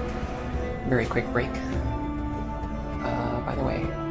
Oh yeah, that's right, he doesn't need to equip anything. Okay. Let's see... Oops, wrong button.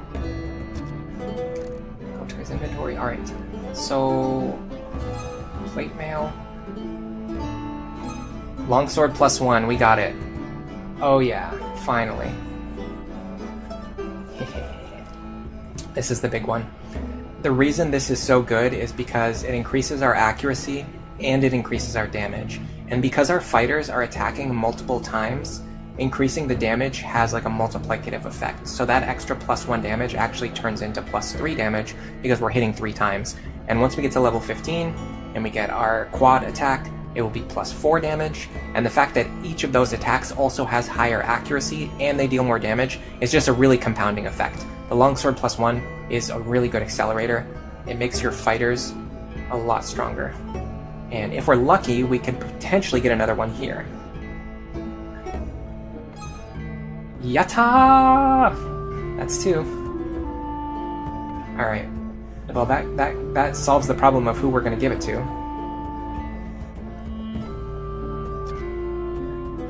Because we have 2 of them, so we can just give them to both of our fighters. That is sick. So yeah, I think our current damage is... I'll actually tell you exactly. I know what our current damage is. What is my strength? 18. So that's +3 damage, right? So our current damage is 4 + 4 + 4. Our current damage is 12 at minimum and 33 at maximum, which on average is 22 damage. Equipping the Longsword +1 increases our minimum damage to 15 and our maximum damage is now 36.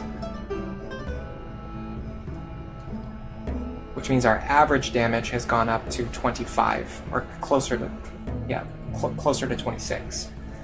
So our average damage, our minimum damage, our average damage, and our maximum damage all went up on top of the fact that we're going to hit attacks more often on average.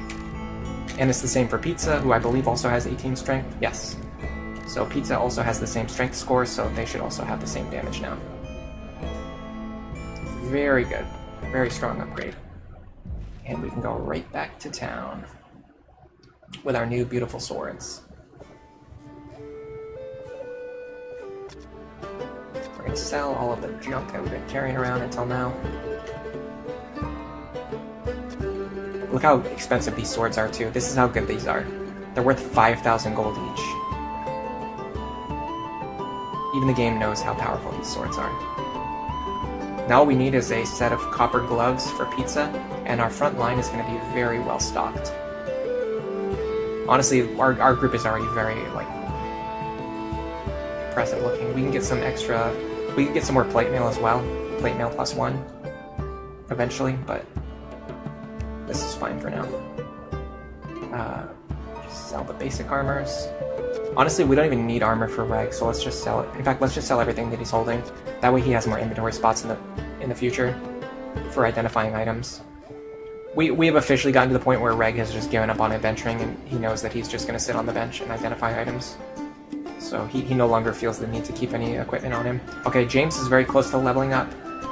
In fact, James is so close to leveling up, I think we're going to go fight Murphy's ghost.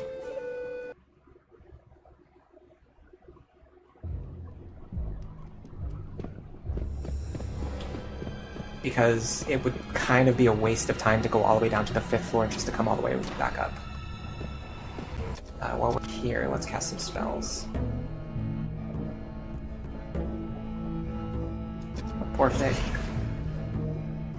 And... sure, why not cast Milwaukee? There's an enemy on the 1st floor called Murphy's Ghost. Sometimes he appears in pairs. He has a lot of HP. He gives a lot of experience, but he's not particularly dangerous The most dangerous thing is that he has regen. So if you can't kill him over time quickly enough, he will eventually whittle down your front line. So what I'm going to do is start casting spells that make it hard for him to hit us, and easy for us to hit him. I believe he has magic resist. Yeah, he has pretty substantial magic resist. So one of the best things to do is just buff your characters before anything else. And these stack. Like Moreless, you can cast Moreless repeatedly on the same enemy.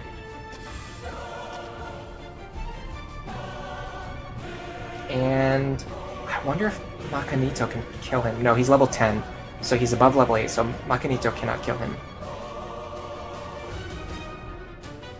What we can do is cast Moreless. This will debuff the armor of both Murphy's ghosts, make it easier for us to hit them. And if we're attacking 3 times with +1 swords, as you can see, we will chip through their giant health bars pretty fast. I'm going to try casting damage dealing spells on the other ones. They're relatively likely to resist, but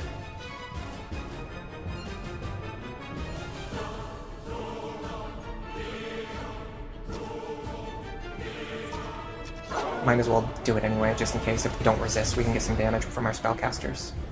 Yeah, he resisted that. He resisted that. He did not resist that one, okay.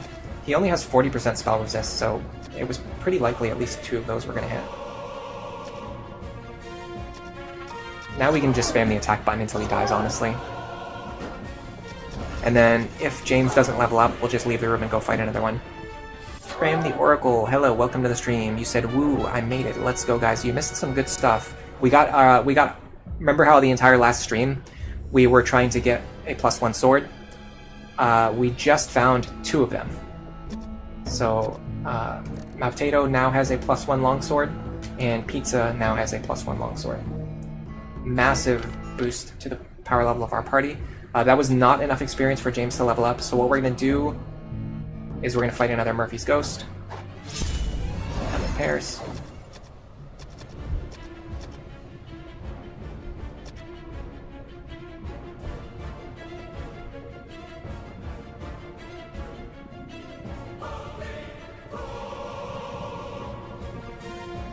Let's see if there's anything I can cast other than... Oh, sorry, not Mephorthic. I already have Mephorthic. What I want to cast is Bamatsu.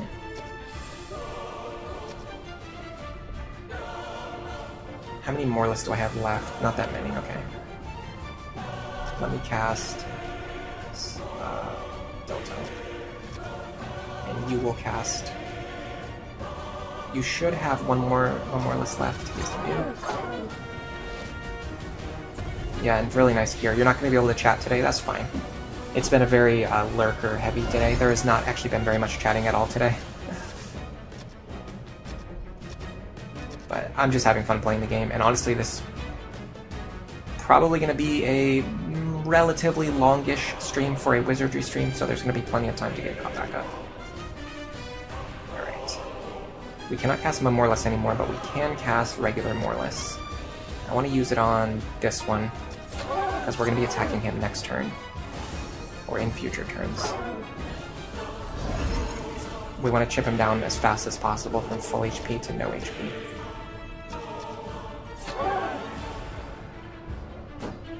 Yeah, we had just calced how much our minimum damage, our maximum damage, and our average damage has improved on our fighters. And honestly, if you've watched any of the previous streams, you can already see it. Like, these Murphy's Ghosts used to take a long time to chip down, and with just having these +1 longswords, we're chipping them down fast. Okay, James is ready to level up. Let's go back to town. I don't remember the way back. It's been a while since I've done this. It is... Oh, it's actually right here, okay. Yeah, this door doesn't appear until after you've killed the Murphy's Ghost at least one time.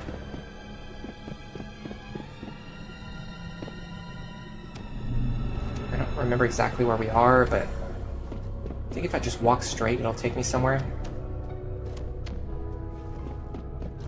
I was wrong. Okay, I'm gonna have to use a Domepic again, because because I have no idea where I am. I'm just stumbling around in the darkness. Okay, the elevator is right there. With that in mind, if I go... If I turn right... No, that was wrong. If I turn here, I walk into the wall, the wizard should be right here. And he will take me back to town. Thank you, Mr. Wizard. You're very kind. Okay, this is a big moment for James. He doesn't have access to a new circle of spells yet. But he can still learn some new spells, I think. I don't think he's mastered every spell yet. And even if not, we want him to get agility, we want him to get luck, we want him to get vitality. And we want him to get HP. Spell points too. Spell points are nice. We got Piety, not really the most useful. We actually lost luck. So not the best level up, but we actually... Oh, never mind. We got 19 HP. That's fantastic. That's honestly the best thing I could have asked for. That is really good HP for a wizard. To already have close to 60 HP. He's already got more HP than our fighters. So James is going to be set on HP for a while. One of the biggest problems we've had so far is keeping our mages alive. The fact that we finally got a mage that has good HP is going to be awesome to help with future explorations. While I'm here, let me make sure I'm not holding anything that I want to sell, because I want to manage my inventory. Oh, by the way, let's go to the tavern really quick. Chris just posted a yay in the chat. Let me go to the training grounds, inspect the roster. We still have Chris 2 here. Our level 8 fighter. Level 8's actually pretty good, too. If any of our fighters die, we have Chris ready as a backup. The problem is our fighters are so good now, they're not really that likely to die. We kind of got to the point where, honestly, like, the chat playing the game is...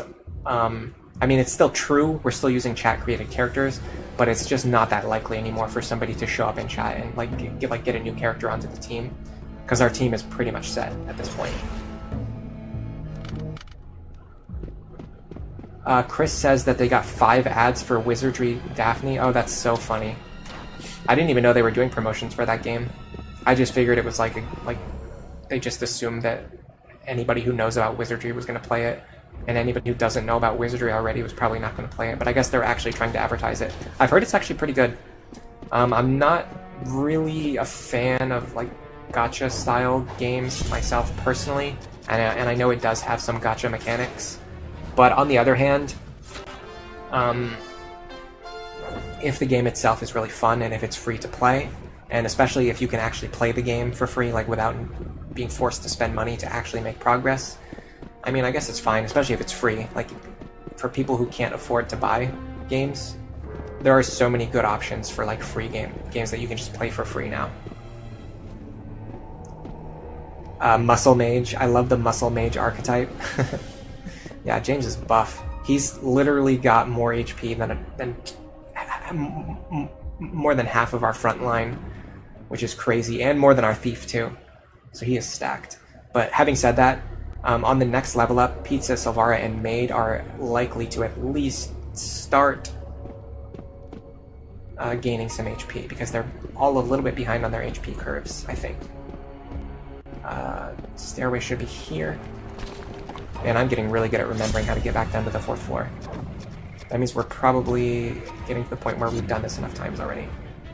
These enemies can poison, but they also are likely to flee, so we'll just let them run away. Yeah, they probably won't even attack us for the most part. They're way more likely to flee than they are to attack. Don't need to waste any spells clearing those enemies. I'm gonna inspect this chest.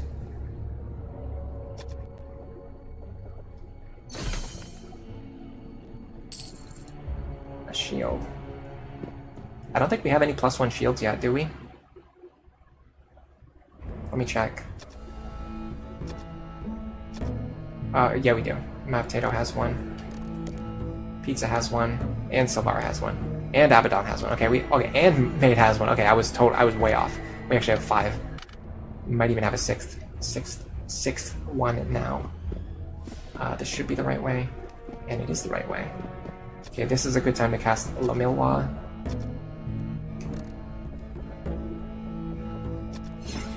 My voice is a little on the raspy side today, but I don't need to stream again until Saturday, and I don't need to record any voiceovers this week, so I can kind of stream for as long as I want today, even if I end up, you know, using my voice a little bit. Having said that, I'm going to try to drink as much water as I can. Okay, these boring beetles kind of scare me, especially in such a big group.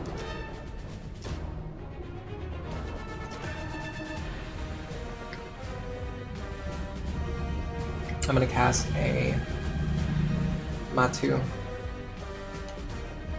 And I'm actually going to cast... Should I cast 1 or 2 Mahalitos? Maid actually doesn't have a lot of Mahalitos.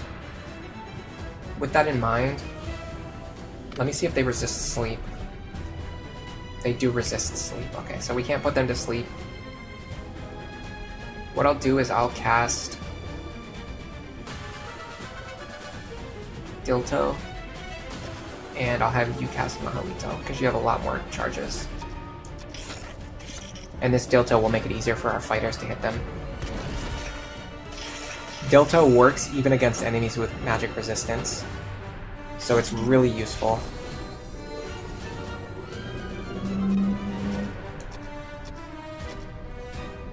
Just in general, like almost every encounter, if you have nothing else to do, you can cast Dilto. And the other thing is, there's not really any other useful level 2 spells either on the arcane side.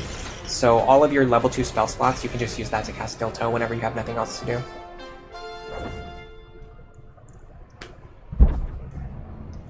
Pram says that's a lot of magic shields. Yeah, I was actually surprised. I forgot that we had that many already.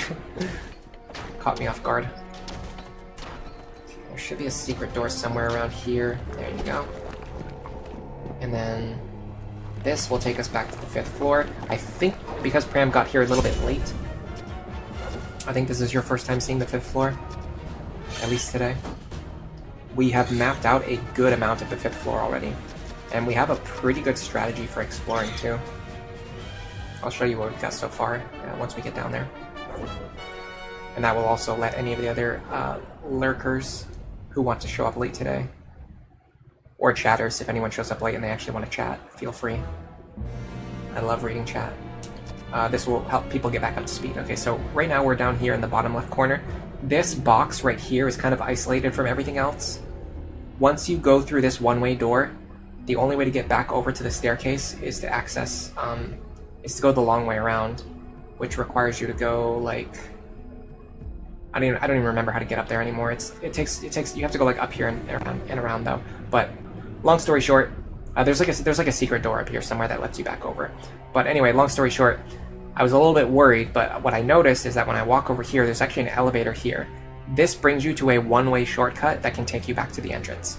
And with that shortcut, it allows us to kind of safely explore everything around here, while knowing that we can just make it back to town anytime we need to. If we're in like an emergency situation, we have a quick path back to town. So what I did was I explored all of these side passages and small rooms and secret doors. What I found, there are two directions that we have not explored yet. Technically 3, if you count this area up here, but if we want to stay near the elevator, there's a secret door up here that I have not gone through yet. So there's an area that leads to the center area of the dungeon, and then there's this section over here, which probably fills out the rest of the bottom right side of the map.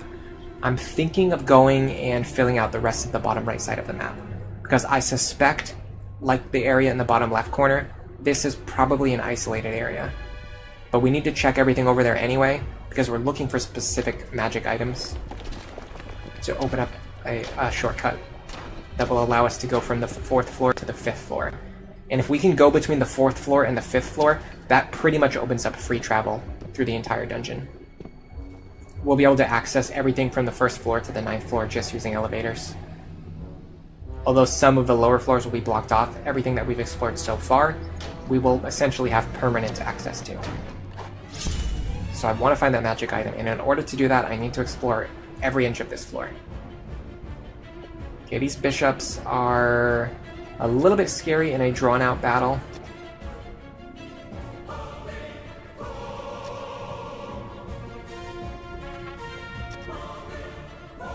Having said that,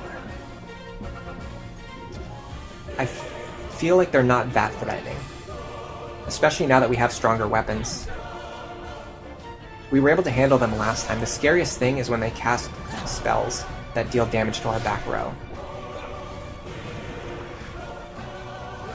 They're actually just casting Catino and failing. Yeah, like a 10 damage Badial. That's like the most damage that Badial can do, by the way. He max rolled on that damage. Man, these +2 swords, these +1 swords are epic. Yeah, so a lot of our characters are silenced now, but we're not going to cast spells anyway. We're just going to chip these guys down with physical attacks. The only difference is now our physical attacks hit way more consistently and harder. So these priests are just not that threatening. Not to the point where we need to waste spells on turn 1, getting rid of them. On this floor, I'm going to use Calfo, because it's more important to be able to use magic to identify the traps, rather than having a chance of failing. Let me heal these characters back up while we're here, before we go through any doors.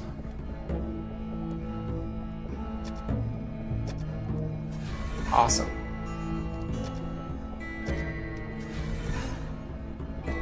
I'll do one more.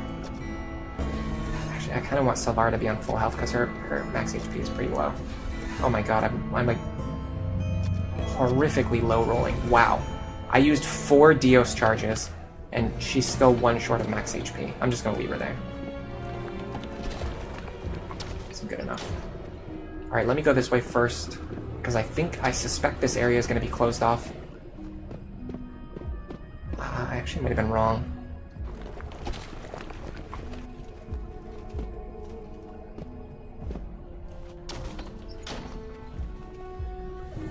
Okay.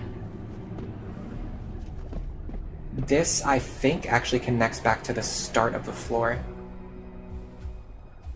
We should be closer to the area in the top middle section. Yeah. If we can go all the way over here, we should be able to get back over here to the staircase, which means we can also get back to the elevator. That also means that I totally messed up over here. If I wanted to explore the self-contained section, I should have explored over here. But somehow I accidentally went the long way around and explored the whole open area instead. Alright, well, while we're here, let's check this door. A few level 4 thieves, they're not that dangerous. They might drop some treasure, though. I don't think they even have any abilities. I'm just gonna inspect them. We just one-shot them both. We couldn't even inspect them because they were already dead. Alright. This looks like it's going to be a whole thing. Exploring this central area. No trap. Whenever it says no trap, I just go for teleporter. That way if there is a trap, if my Calfo failed, if there was a trap and it was a teleporter, it gets me out of there. Okay, this looks like it's going to be a whole thing to explore this, so I'm going to go back outside. And we're going to go back. We're going to explore the self-contained area that we were trying to explore. And let's check one more door while we're here.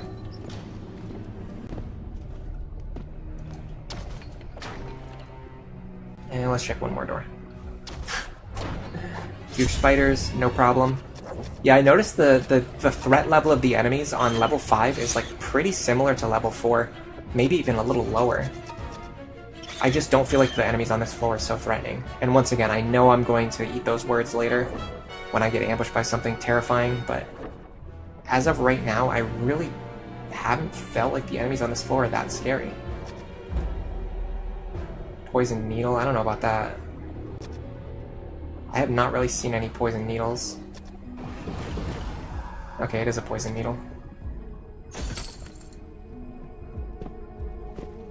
Surprising, because I haven't seen very many poison needles on this floor. You know what I'm going to do? I'm going to explore this hallway. Ah, there's a dark zone, okay. There's a dark area. I'm going to take one step in there, just so it appears on my map later. It killed my torch, too. And it also killed my protect spell. Okay, that is not a dark zone, that is an anti-magic zone. You can see, if I bring up the, this icon... Oh no, we still have our protect. Okay, so it just kills the magical light. It doesn't kill our protect spell. That's actually a little bit of a relief. One more door, says Prim. Yeah, we'll check one more door before we go, but I want to check all of the the passages that we have access to first, before I check any doors.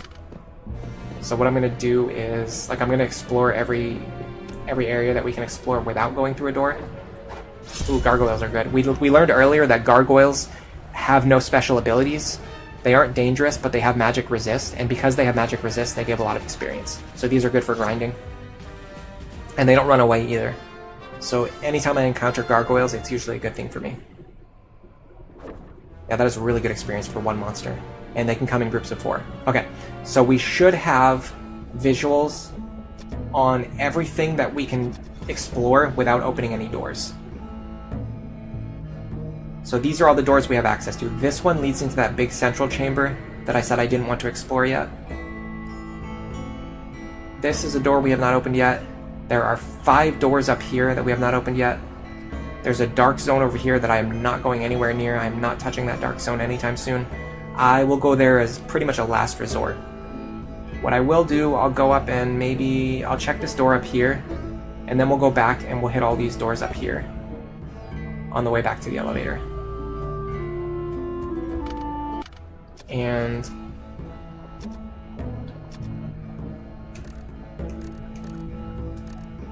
Silvara and Abaddon are going to get close to leveling up sometime soon. And we have a lot of doors over there where we know what's behind them, but we can open them to intentionally trigger encounters. Okay, I'm glad that's not a one-way. That is a one-way. Okay, that's a little bit more scary. Yep, we're on the wrong side of a one-way, my friends. Okay, we know there are some doors to the west of where I am right now. There's also a one-way here, which might just get us back out. Yeah, that gets us right back out, okay. So that is a one-way that we're gonna mess with later when we come back, when we're stronger, and we know that we have like a lot of spells and like bailout options that we just don't have right now.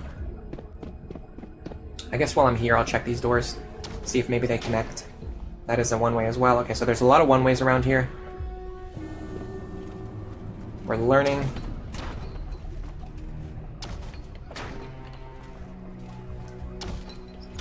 That is a one-way.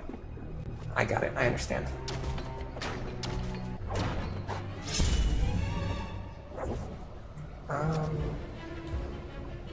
I'm not that worried about poison. I'm gonna focus on the shades. I can use Dispel Undead to kill most or all of these shades.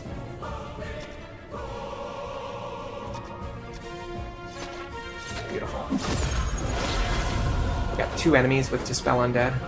Love when that happens. I'll use my sneak attack on the spider.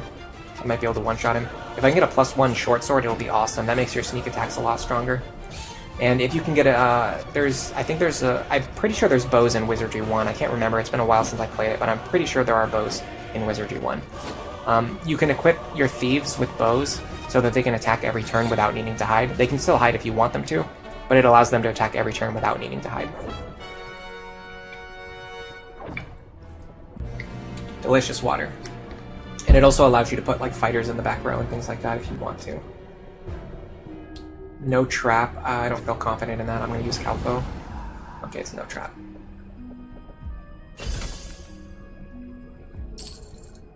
I just don't like banking on those 84%.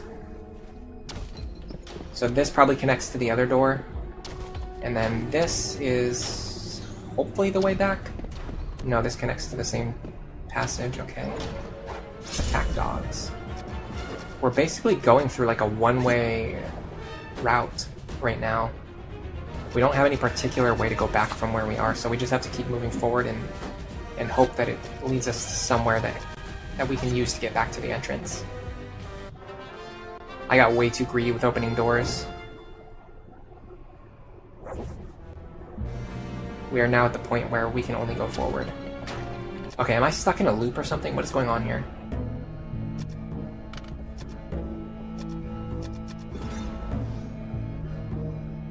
No, I'm not stuck in a loop. There's just like 4 extremely similar rooms in a row. Okay. I'm guessing, if anything, the door in front of me probably leads back, And with that in mind, since I'm here anyway, I'm just gonna check the store while I'm here. No, okay, that shot me through another one-way. Okay, I'm gonna explore this hallway while I'm here. Try to figure out where the heck I am. That might be a loop. I think we just went around a loop. Yes, we did, okay. So this right here, this long passage we walked down, you can essentially just infinitely walk down this corridor. And you'll keep looping. When you go over here, you loop back over to the left-hand side. When you go over here, you loop back over to the left-hand side. You just keep going and going and going. This takes us back to where we were. This takes us back to something we haven't, or this takes us to something we haven't seen yet. So I'm gonna go this way. This might allow us to reunite. Yeah, we're getting a lot of information here, so I'm actually not too angry about this. Okay, there are a lot of essentially one tile rooms in this passage. A ton, actually. Wow. A lot. This might be like a whole looping area of one tile rooms. If I had to guess, I suspect that our magic item might be in one of these rooms. Ooh, Mavtato got paralyzed. That's not good. Okay, that helps a lot. Dispelling 4 of those enemies. It's going to allow us to quickly clear out this group and then heal Mav. The problem is, I don't know if we have a pretty fast route back to the entrance at this point. So we're getting to the point where we really can't afford to keep exploring. As soon as we find a way back, we have to take it. There's the alpha here. Put you back in the lead.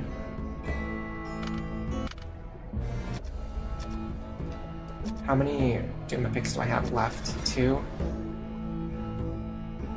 Yeah, it looks like this area.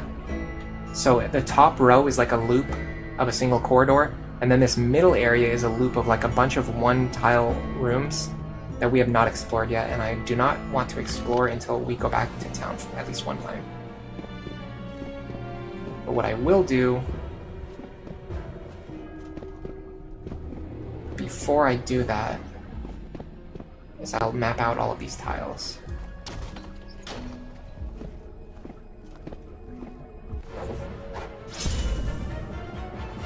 Yeah, we got paralyzed. Paralyzed is one of those things that's extremely scary early on, but we're kind of at the point where paralysis is not a huge deal anymore. It's still bad. If a character gets paralyzed, it takes resources from us, and it makes the rest of the fight harder because it removes one of our frontline fighters, which they're kind of in the front for a reason, typically. Okay, cool. This is actually...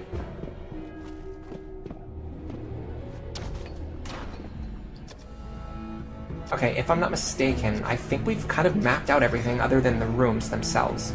Yeah, so like this here, we can use this to get back over to this area with all of the one-tile rooms that we have not explored yet, whenever we want to. I'm not going to go through this door yet because I don't know what's over there. This area we've mapped out completely. This one-way area we did not explore yet because I didn't realize when we went the first time we went over here, I didn't realize it was just a one-tile gap. I thought it was more. So what I'm going to do is I'm going to head back here. I'm going to go up, I'm going to explore these rooms, and then I'm going to take the elevator back. And then when we come back for the next attempt, I'm going to map out this area, and then all of these one-tile rooms, I'm going to check all of them to see if our magic item is in any of these rooms, or if there's like maybe a boss monster or something. Could be anything. So the way back should be here.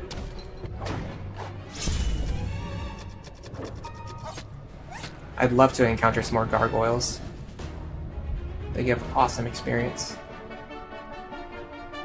So I would say our main like resources for exploring are spells for healing poison and paralysis. Because if we get poisoned and paralyzed too many times, we won't be able to cure those status conditions anymore. As well as Calfo, because if we run out of Calfo, we won't be able to safely investigate any treasure chests anymore. This should be fine. That just took us back to where we already were. There's a couple more rooms around here we can check. And then this should be...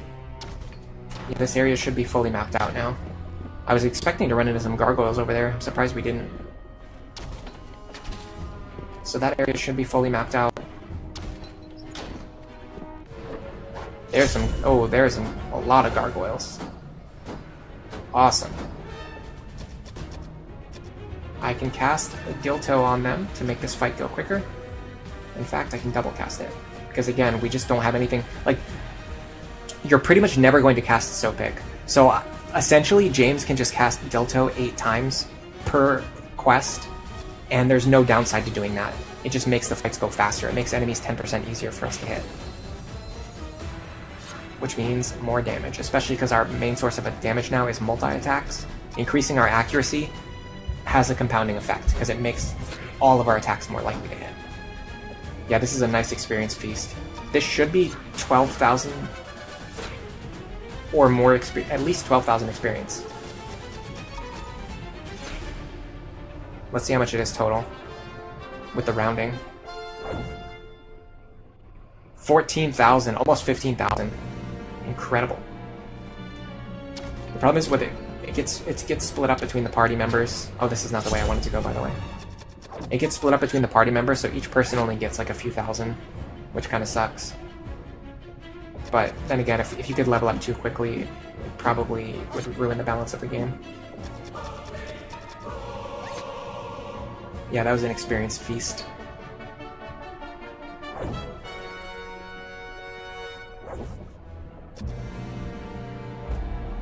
Gas bomb. Alright, let's roll the dice. That was the first time I've taken like a risky chance to open a chest this stream. I've been extremely safe on opening chests this stream. So all of these doors over here lead to areas that are like self-contained. Other than the one at the end of the hall. Yeah, like most of them just lead back to where you already were. We can run through these doors a couple of times, see if it triggers any more gargoyle encounters for some free experience before we head back. In fact, depending on how close Sylvara and Abaddon are, I might stay here until I get a level up. Ooh, this might be a tricky encounter, but I suspect these enemies are all level 8 or below.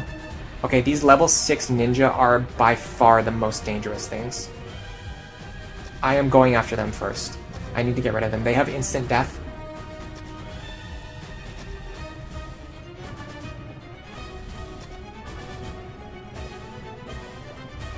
After that, I would say the level 7 mages are the most dangerous. Yeah, this is a very tough encounter. The good thing is we have a spell that should be good at dealing with this. I want to get rid of these ninjas before the start of the next turn, though. I did not succeed at that. Okay. I'm actually going to send all of my attacks into these ninjas. Because I need to get rid of him. I don't know, that might be overkill. Let's have Pizza attack the mages. Okay. I'm going to cast a...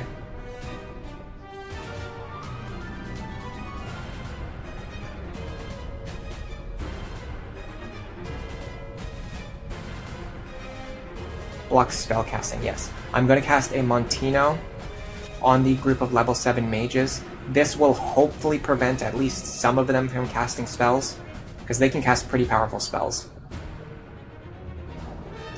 I'm going to use my strongest damage spell.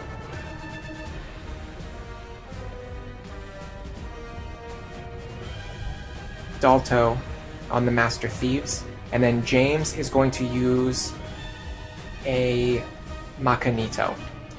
Macanito takes all characters below level 8 and instantly kills them by poisoning the air. This is basically a death cloud spell. And because all of these enemies are below level 8, we can potentially wipe the entire enemy group with one cast. If we get lucky.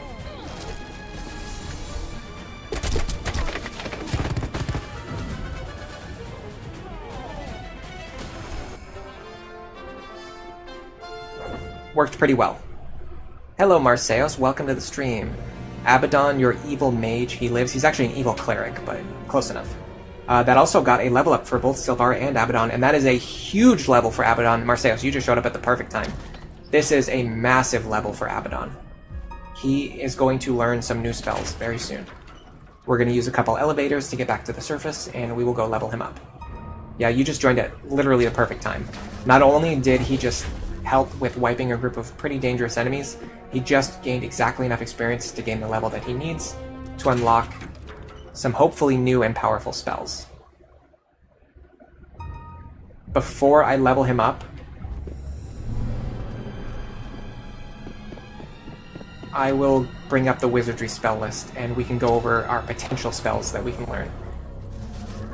We can kind of speculate on like what would be the best to get. So first I'm going to go to the inn. I'm going to consolidate my inventory. I'm going to give all items to Pizza. Any unidentified items I'm going to give to Pizza. Okay, so Abaddon's potential spells they can learn are... So first of all, they have a bunch of level 5 spells that they haven't learned yet. We can learn D, the spell of life.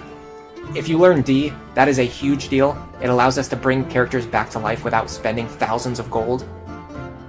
Kind of massive, honestly. However, this unlocks level 6. At level 6, you're going to have a 60% chance to learn each of these spells. Lock to Fate, which transports everyone back to town. However, it drops our equipment and our gold on the floor. So typically, you would never use Lock to Fate unless your characters are literally going to die. If your characters are literally going to die, you could make the argument that transporting back with Lock to Fate is more efficient. Lorto, which is just a powerful AoE damage spell. Mabadi. It's basically like False Swipe in Pokemon.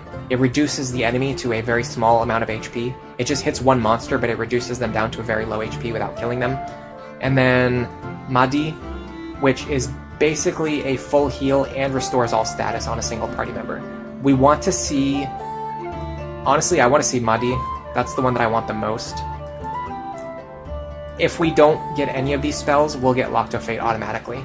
So if we fail all of these 60% checks, we just get Lock to Fate by default.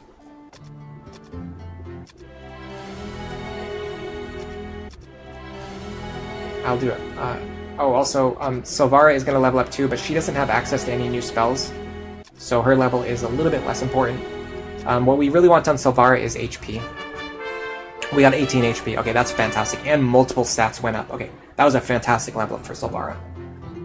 62 HP. She's a lot more tanky now, and her stats went up. This is the big one, Abaddon. We really want to see D, the spell of Resurrection, and Madi, the spell of full healing. Here it goes. Hold on. It's a good time to spam some miracles in the chat.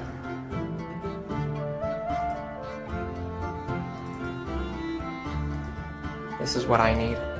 I need a miracle. Yeah, we wiped that enemy party. That's what they get for messing with us. Alright, here it goes. Give me a miracle. Okay, we got some stuff. I don't think we got what we wanted. We got a tiny amount of HP. We got a lot of spell points. We got Lorto and we got Mabadi. That is not what we wanted. So Lorto is the spell of blades. It is an AoE damage spell, so it's not completely useless.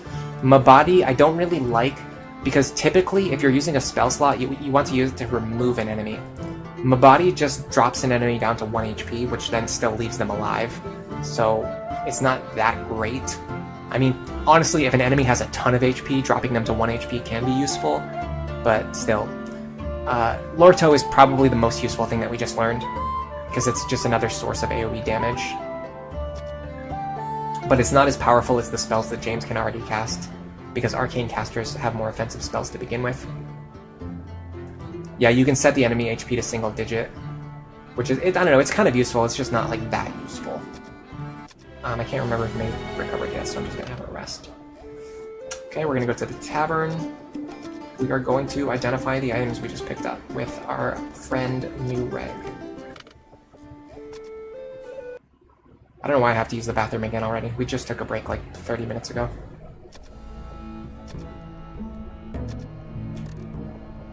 And I didn't eat anything salty today either. Actually, I was going to mention this. I don't like eating before stream because it makes my acid reflux worse.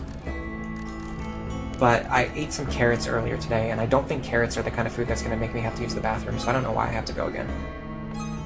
Short sword -1, that's the opposite of what we want. We want a short sword +1. We got a nice cursed short sword, we can sell that.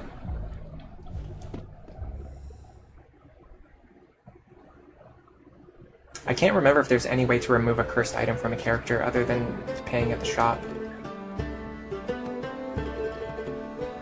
I mean, it's still worth 500 gold, which is kind of cool. We're up to 19,000 gold. The problem is, I think like at a certain point, you don't really have anything to buy. So the gold is just for resurrecting your characters. Which we could use to resurrect Poyo or Vivi if we really wanted to. I think in some Wizardry games, I can't remember if this is Wizardry or if I got this from another game, but I feel like there was a mechanic where you could donate gold to the temple and you get experience back in response. And honestly, that would be pretty useful right now.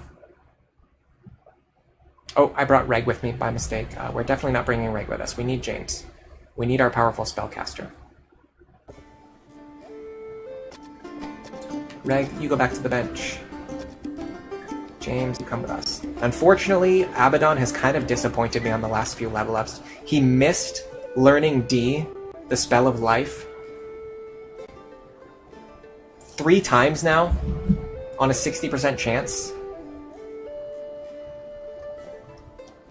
There's only a 6% chance for Abaddon to not have D, the spell of life, and he did not get it.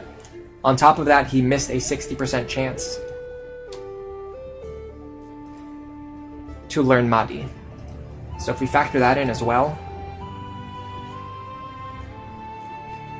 there's about a 2% chance to have Abaddon not have any of the spells that we want, and he just has not gotten them for multiple levels in a row now. And because his level is so high, it's going to take a while to level him up again. Poyo died, yeah. We're trying to use him for some exploration stuff, and I think he fell into a pit. I can't even remember, honestly. There's been so many deaths at this point. I should have kept notes on the character deaths. That was a mistake. I easily could have done that, and it would have made this stream a lot cooler. But anyway, yeah, we're still missing D. We're still missing Mahdi. We have Badi, which is good actually. This is another one of those things though, where like James can inflict death on like every enemy on the screen, and Abaddon can only inflict death on one enemy.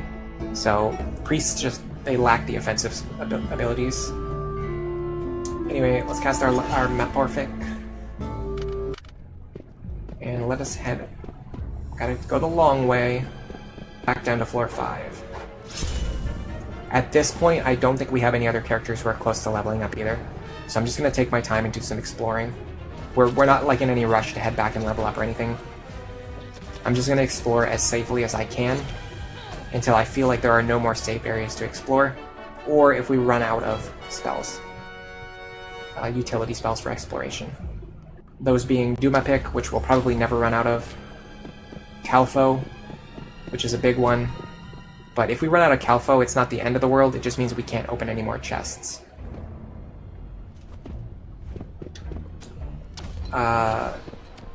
Dial for curing paralysis, that's a big one. Or it might be called Dialco. I can't remember, I always get Dial and Dialco confused. And then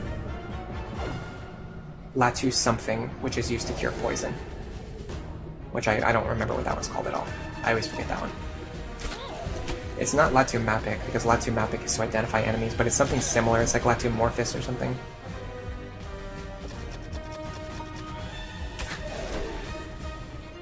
There's like a magical language. Like the names of the spells actually have a consistency to them. A linguistic consistency. So if you start to like know what the spells do, you could start to conceivably guess what a spell does. I would say Pizza's the closest to leveling up, and he's still 40,000 away. Yeah, it's gonna be Pizza and Potato, but it's not gonna be for a while. Unless we get into a lot, even if we get into a lot of gargoyle fights, it's gonna take a while to level up again. So we're at the point now where grinding is not even really like an option. We just need to explore, get access to stronger monsters that can give us more experience.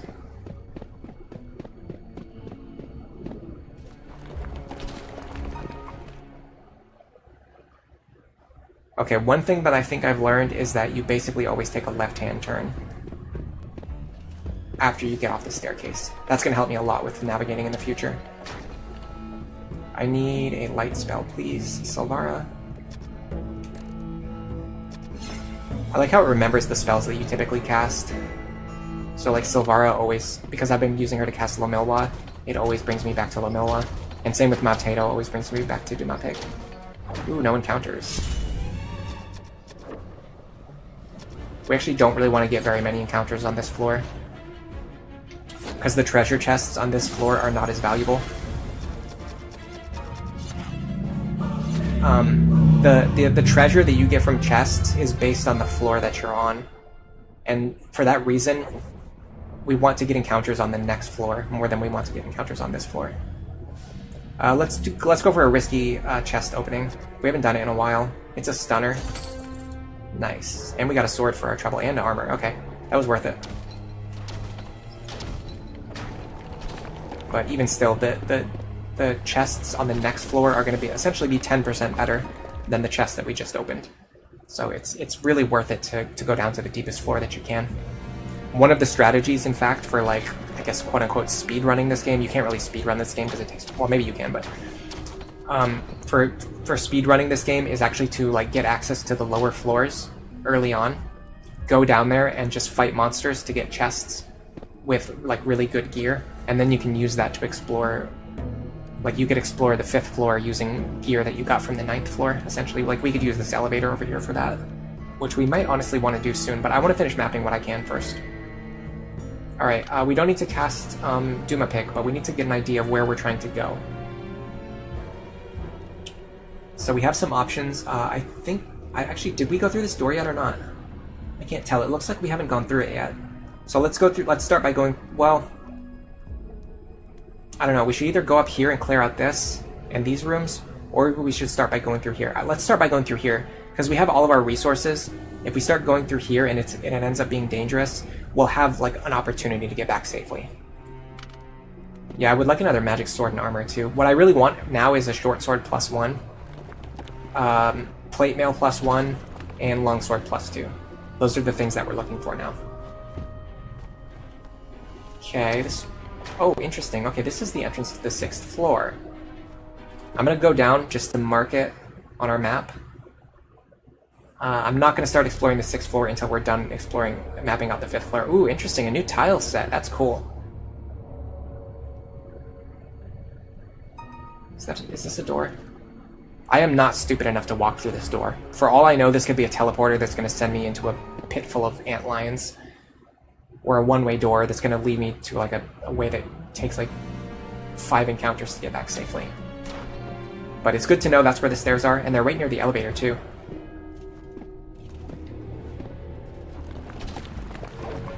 Attack dog. So we found the stairs to the 6th floor. And I think this connects to the left side of the dungeon, if I had to guess. Inspect. Blades. We got more armor. See, these chests are really good. They like typically tend to have items in them. Alright, can I figure out where I am without casting Dumapig? No, I cannot. Okay, so this is going to be our first Dumapig of this adventure. We have 7 of them, and then additional ones on top of that. Okay, so we kind of know where we are. This is a one-way that leads to the left side, which is where I wanted to go anyway. I don't know if this is a one-way or not. No, it's not. We already checked. We confirmed that it's not. Okay, so we can very easily get to the 6th floor from here, and we can get to the elevator from here as well. So we're finding what are going to be future shortcuts once we start exploring the 6th floor. For now, let's just go through this one-way door.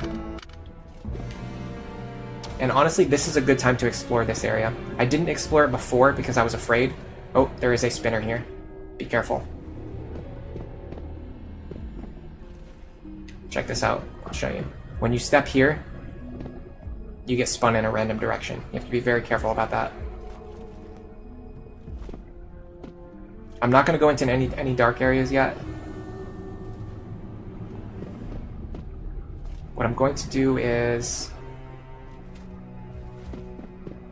I want to map everything that I can without walking through any doors, which actually was not a lot. I didn't do that the first time I got sent into this area because I was scared, because I didn't know what was waiting. I didn't know if I could safely find a way back, but now that we know the way back, we can take our time and explore this area. Also, these werewolves are pretty free. They don't give a lot of experience, but they're not dangerous either. You figure werewolves would be more dangerous. Alright, what I'll do is open up our current map. I'm going to cast Doom Epic so you guys can see exactly where we are. So we've mapped out this area. This leads to the dark area. I'm guessing this connects here. So this whole dark area is connected, if I'm guessing. I'll let you guys look at the map. We're going to be opening some doors around here. There are some secret doors here. There's a door here that we haven't opened yet. There's a spinner here. But I've learned that when you have to use the bathroom, it's not a good idea to hold it for a long time. So even though we took a break just like 40 minutes ago, I'm just going to go use the bathroom again. I'll be right back.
Alright. If I had to guess where the magic item is that we want, it's either, number one, it's maybe not on this floor, but if it is on this floor, I'm guessing it's either in the dark area or it's in one of these rooms up here. I'm not sure though, but while we're here, while we're in this area, there's a door behind us. Let's go ahead and explore and see what's up here, I guess, and then we're going to see what's also in here. It's not a one-way. Not a one-way, that's a relief. This might take us to somewhere that we've been before. That's a secret door. This is not a secret door. Regular door, okay. Let's go through the secret door first, I guess. It's nothing, it's just a self-contained room. Every once in a while you get these weird secret doors that just go to, like, self-contained rooms. I don't really know exactly what these shades do. But because the rotting corpses can paralyze me, I'm actually gonna dispel on them. I want to get rid of the enemies that can paralyze me. And he hit me too on the first attack. Okay, my dispel failed, so that was not the best plan.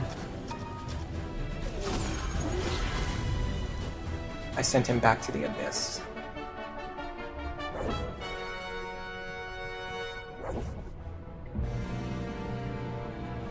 It would be so much cooler if the game text was bigger on the screen. I really have to reiterate that point. Okay. I feel like at any point in time I'm just going to walk through a one-way door and get trapped somewhere. So I'm constantly keeping my eyes open for that. These should be generic fighters. They are, and they're actually only level 3, so we can just mash them down with regular attacks. I'll use Dilto, but just to make the fight go faster. Probably not even needed. The faster we kill them, the less chances they have to hit us. That's my only consideration. And yeah, they are hitting us a couple times, so maybe it's worth it to do this. Alright, this is a good time to cast a few Dios for light healing on the front line. Especially Pizza, who can't take a lot of damage. Pizza really needs an HP level up soon. Ooh, that's a good heal. Perfect, okay. Oh my god, redemption for last time. Last time it took... Savara did like 5 heals in a row that healed 1 or 2 damage each. This time we got 3 heals that were like 6 to 8 damage each. It's been a while since I played Wizardry, and for that reason I'm probably gonna play for a while today. And I'm having a lot of fun right now. I'm really enjoying this. I'm getting into the groove. And for both my sake and also for the sake of people who have wanted to watch this and haven't been able to for a long time, this is a good time for me to do a long stream. Especially because I also have nothing else to do today. Okay, so it looks like this actually connects to this section over here. Now we have a pretty good idea of how big the dark area is and what it covers. I'm actually strongly considering going into the dark area now. But let's go up here, since we're here anyway. Let's check all these rooms while we're here. Yeah, that makes sense. Let's check these rooms while we're up here, because they could have something in them. There's always a chance one of these could have a magic item in it or something.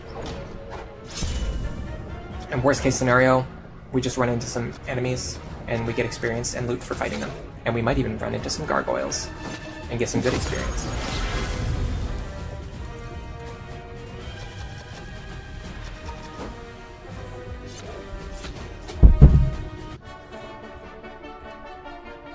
I hate how my voice starts to get raspy after only streaming for like 2 hours. It's crazy.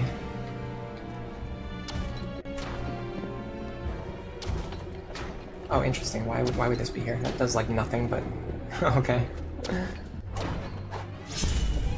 There's just like a random one-way door on the inside of a one-tile room that leads right back out to where you came from, just in a slightly different spot. That's so funny. Ooh, a chest. Okay, I've taken a couple of risky options. I'm just gonna use Calpo here. This is a teleporter, okay. I do not like an 80% chance to disarm a teleporter. What I will do is I will inspect the chest. Okay, they disagree on what it is. We're definitely not opening it now. If they can't agree on what it is, then I'm not risking opening it. The last thing we want is to get teleported. That was a really good example of how to use your Thief and your Calpho user together to get like a solid confirmation on what you should be doing. And in that case, we should absolutely not be risking opening that chest. That was a very dangerous chest. Ooh, gargoyles. Nice. Give me the EXP. Free experience. Okay, I think this is a good time to actually explore the dark area. I don't feel that threatened by it. God, my voice is so raspy today. Sorry, hold on.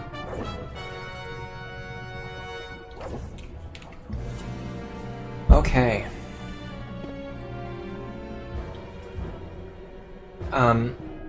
Because, let me open up the Duma pick.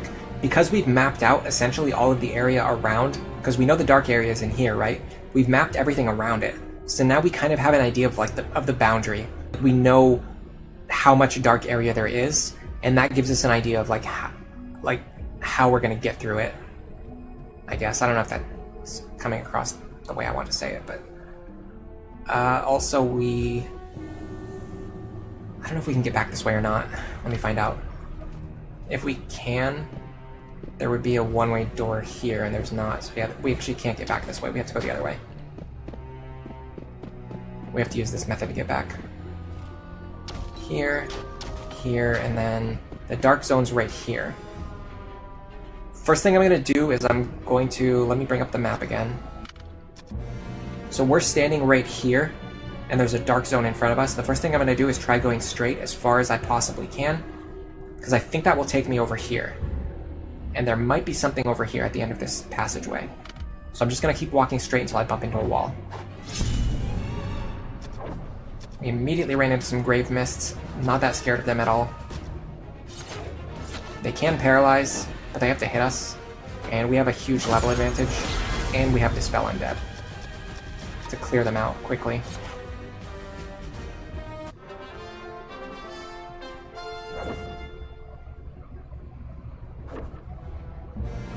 Okay, keep walking forward. You can see at the bottom of the screen, you can see my feet moving. So I am moving forward. Okay, I finally hit a wall. This is a good time to cast a Duma pick. This is a dead end. Okay. What we need to do is turn around and walk 1, 2, 3, 4 tiles, and then turn right. 1, 2, 3, 4, turn right, go here. I'm going to start checking these walls while making my way back to the other side of the dark area. There was a door. And there's a secret passage too.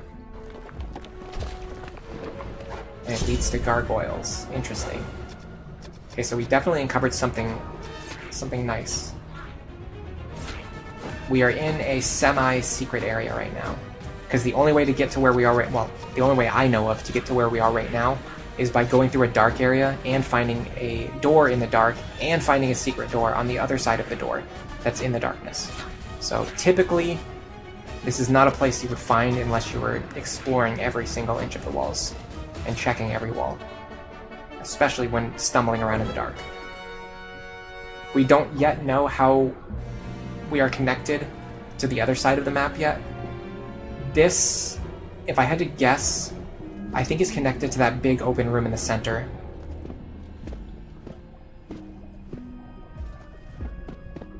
This probably connects to the big open room in the center. One gargoyle.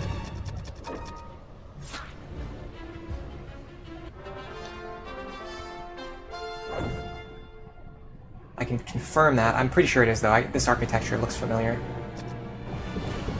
95 poison needle, okay. 87 poison needle, okay, this is a poison needle. We can disarm that, and if we fail, it's not a big deal. We got armor. This is a good time to cast the Duma pick, but I have a feeling I know where I am. I cannot cast spells, I'm in an anti-magic zone. Okay, but I know where I am. I absolutely know where I am.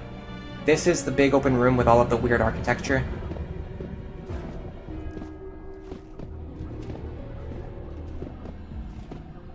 I'm not going to fully explore it, I'm just going to go back to where I came from.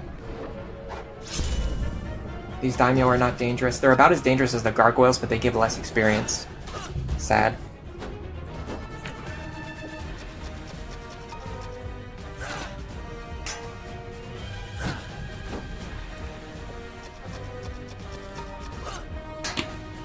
We're making really good progress on exploration.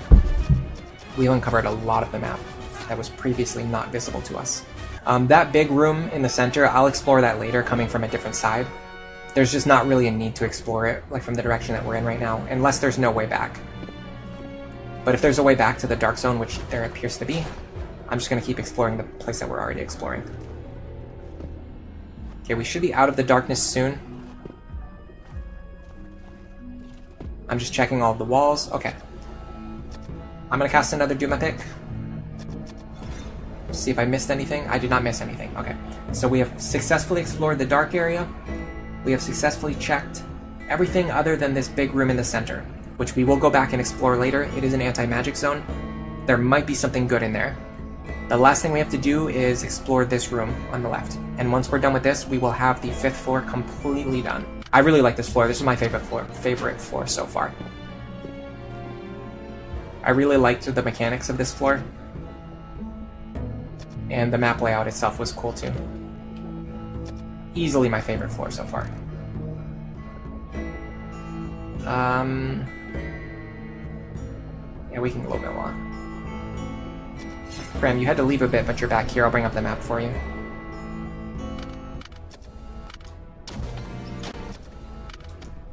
Where's the map? There it is. Okay, we're in here. We're exploring this section. We just finished clearing out this dark area. And in the dark area, we found a secret door that led to this room, which leads back to the big room in the center. We found out that this big room in the center is an anti-magic zone. We're going to go back to the elevator, and we're going to explore it from this door. Because if we start from this side, we can easily get back to the elevator anytime we want. And with that, we're pretty much done exploring the 5th floor. And I was just saying, I don't know if you heard this when you came back, but this has easily been my favorite floor so far. This floor was awesomely designed.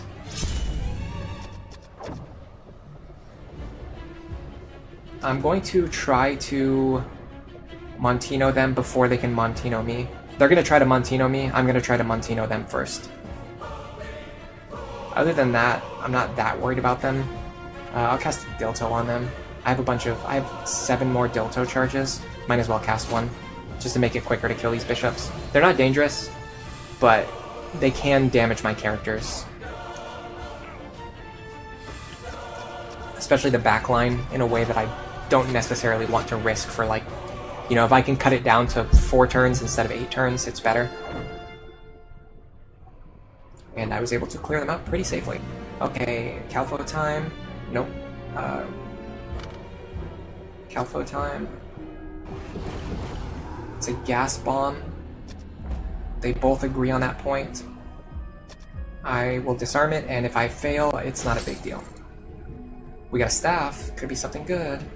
Could be a magic staff. There's a secret door over here, too. Is this going to be our magic item? There's something on the... Was there something on the ground there, or am I crazy? I guess not. Alright. It's just a self-contained area with monsters and treasure, which is fine. Marseos asks, what does the negative armor mean? In this game, having a lower armor class is actually better, because it's based on Advanced Dungeons & Dragons, which used a system called THAC-O. I think it's... I used to always say THAC-O. I don't know if anyone else says that, but it's TH... I'll write it in chat so you can see it. THAC0. That stands for 2-hit armor class 0. So back in the time of Advanced Dungeons & Dragons, the way armor worked was insanely stupid and difficult to keep track of. There were effectively, every single class had a table of numbers that they needed to roll to hit armor class 0.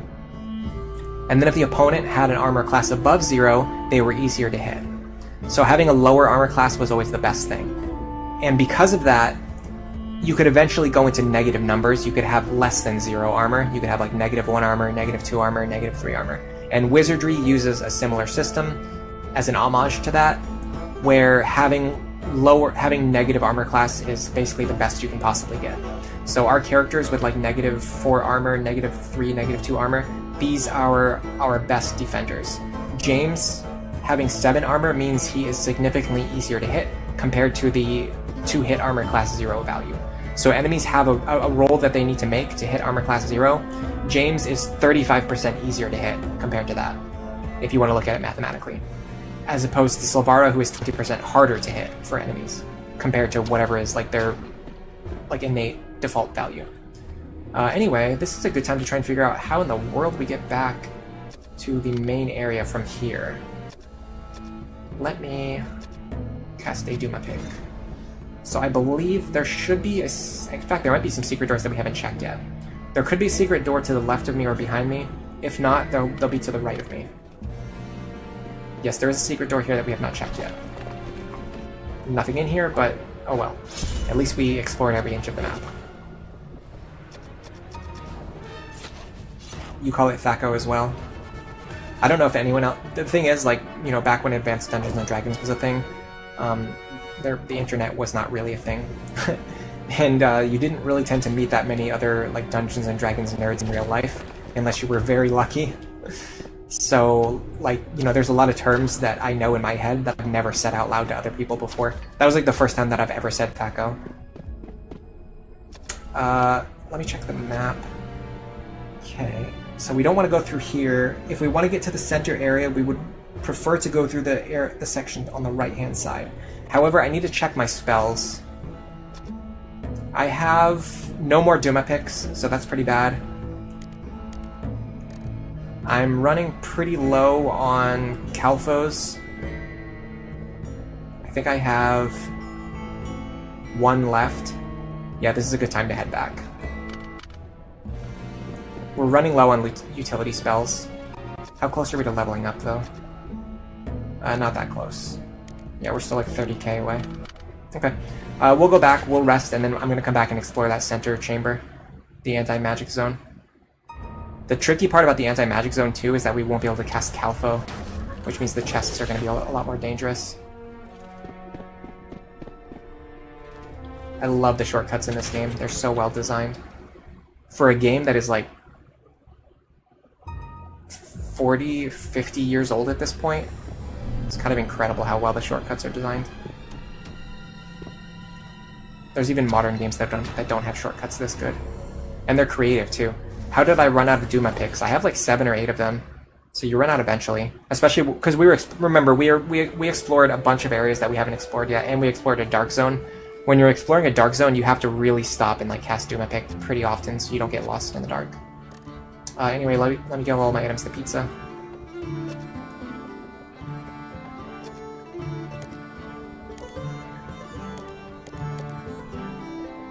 You're gonna have to give this to me.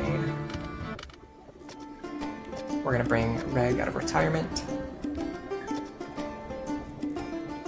New Reg, sorry, old Reg is dead. The fact that I almost ran out of Calphos and Duma picks shows like how much progress we made, though. Alright, now we're gonna give our items to New Reg. Yeah, I'm glad I emptied out his inventory because it gives space for him to hold all of these items that I want him to identify. Okay, so there's a couple things we want. We want, James isn't here, so I can't look at his item. So we want Longsword +2, we want Plate Mail +1, Helm +1, we want Copper Gloves, we want Flail +1, Short Sword +1 would be a game changer. And this staff, if it's a Staff of Flames, it's like a Staff of Flames or Rod of Flames, that would be nice too. Chainmail +1, I don't think that helps us. Oops. Staff +2 doesn't help us, that's just basically gold. Breastplate +1 I think we have already. Yeah, we don't need any more breastplate +1s. So we didn't get anything great, but it's just some gold to add to our supply.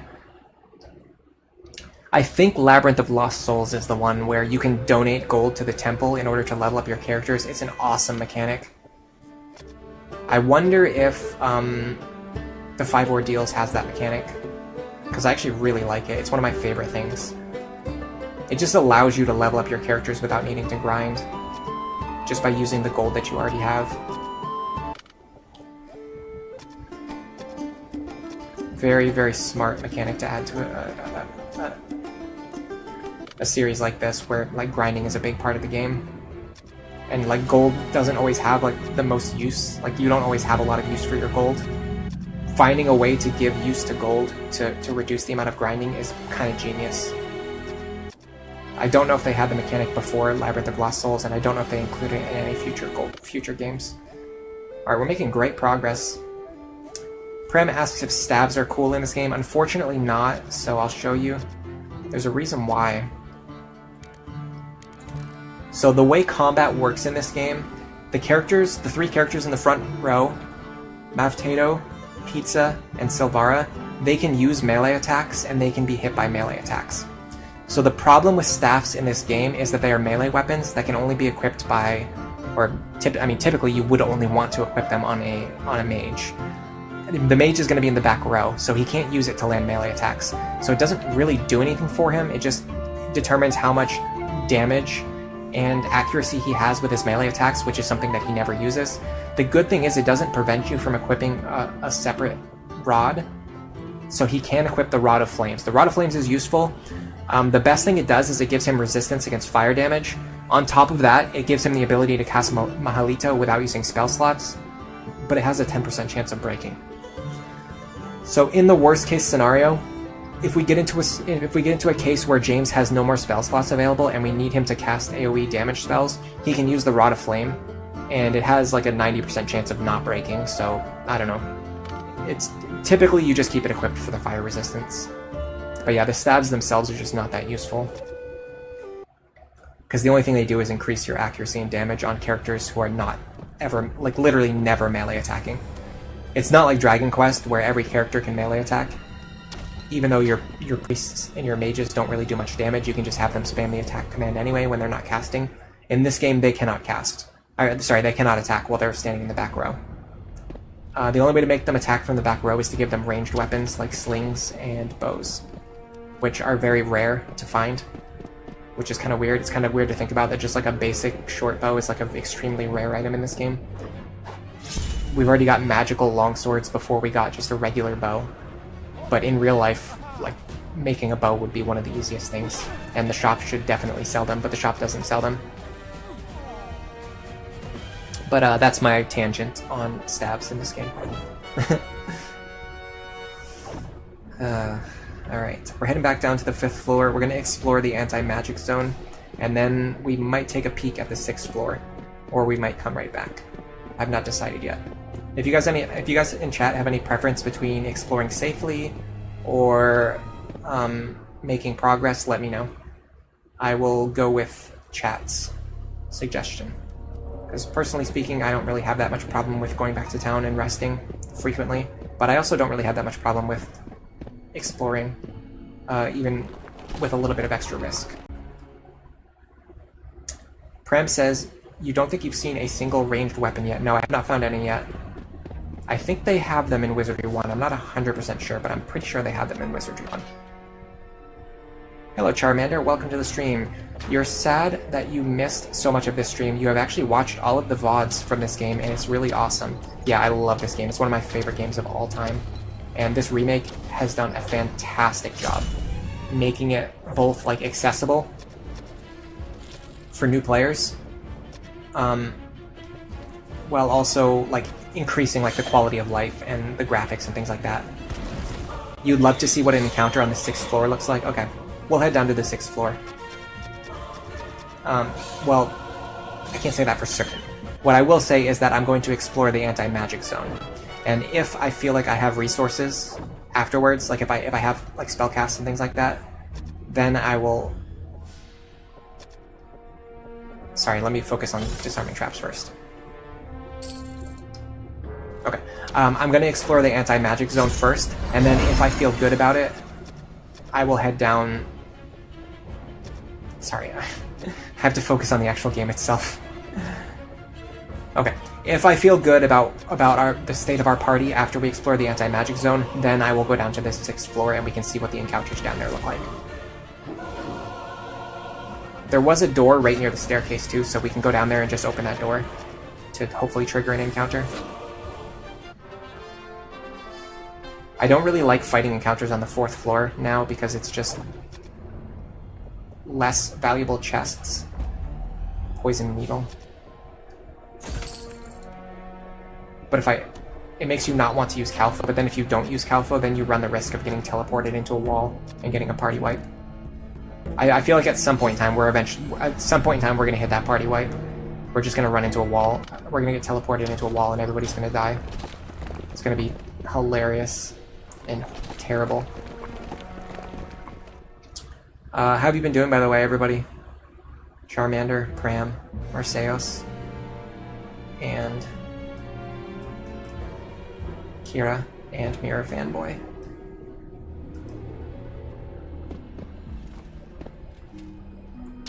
We're on the... Where are we? What floor are we on? I think we're on the 5th floor now, right? Yeah, see, I get really distracted easily just by glancing at chat. Okay, so if we go the long way around, we should be able to get to the anti-magic zone through this path. And it gives us a more direct line back to the elevator or the 6th floor staircase by essentially only backtracking through rooms that we've already cleared, which will be very nice. Okay, this is worth a Calpho. It's pretty certain to be a gas bomb. We can inspect it anyway. Yeah, it's a gas bomb. If we fail to disarm it, it's not a big deal. You have to fail multiple times, usually, for the trap to actually go off and damage you. But even if it does, we have Cure Poison, so it doesn't matter. Pram, you're doing good, but you're actually working right now. Oh, okay, interesting. Don't you work in... I could be wrong, but don't you work in, like, real estate or something like that? I can't remember. I know you've mentioned before that you've traveled for work, but I don't know exactly what it is that you do. We don't know a lot about these dragon puppies. They are level 5. They give decent experience, so they probably have like magic resistance or something. They likely have a breath weapon. I want to cast a Latsu Mapic here.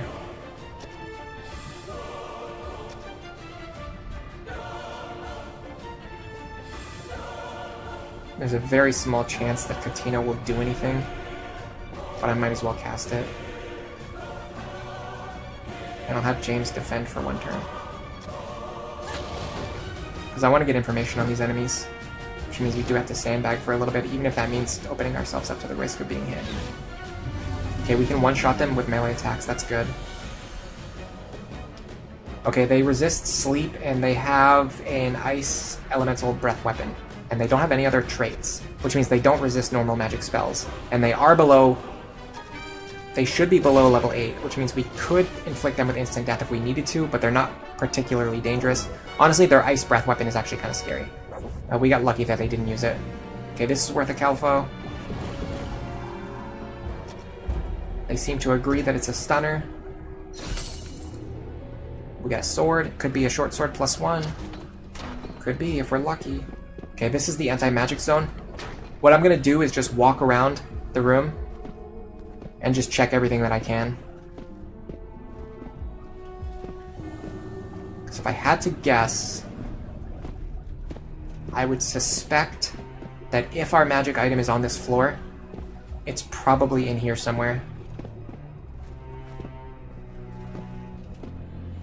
And if it's not, then we can cross this off our list. I have to check every single wall manually, and I can't do my pick, so I have to be kind of careful to make sure I check everything. Oh, there are strange animals in here.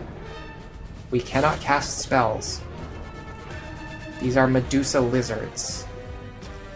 Okay, this is a scary situation. Okay, we can one-shot them if we get lucky.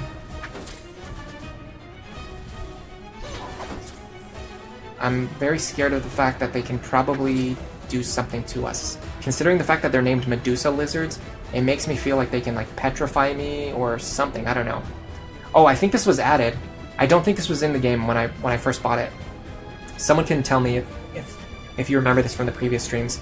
But this says class monstrosity. I don't think this was here before, because I remember wondering before about which enemies counted as, like, which type. Maybe I'm wrong, though. Charmander, you're tired. You hiked 5 miles. with a 25-pound weighted vest today and it destroyed you. What on earth compelled you to do that? I would love to hear that story. Okay, they're level 5 and they only give 1,000 experience. That makes me feel like they don't have any special abilities. The fact that they're named Medusa lizards makes me feel like they could turn me to stone, or they could paralyze me at least, or poison me or something. But the fact that they give very little experience makes me think that they don't do anything. I'm just going to spam the inspect command on them until I get the information I want. They have a special trait of some kind. I was petrified. Okay, I was wrong. They can petrify. Why do they only give 1,000 experience? That's absurd. Enemies that can petrify should give way more experience. Okay, we have to get out of this room so we can cure petrify. We can't use magic in here, so we have to get out. Okay.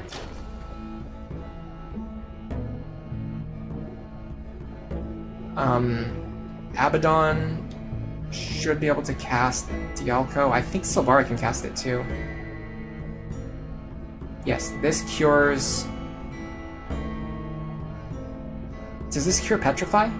It's called Softness. It removes Sleep, Hold, and Paralyze.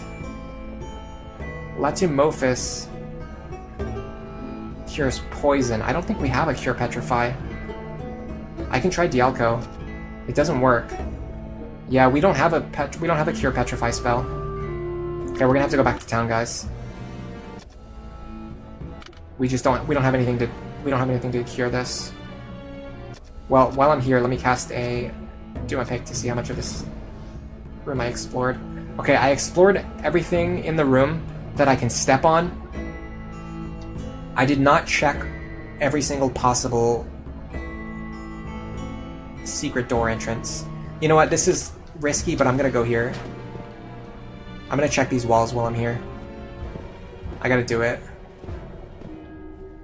Otherwise, we're gonna have to go back and come back and heal up a full time again. I know I checked some of these walls already, but I don't know which ones I checked. And I can't afford, because I can't cast Doom Epic in here, and I can't keep track of where I am. I just have to check all the walls. That way I know I've done it, and I've done it one time. Those enemies look really sick. Yeah, they're actually really awesome enemies.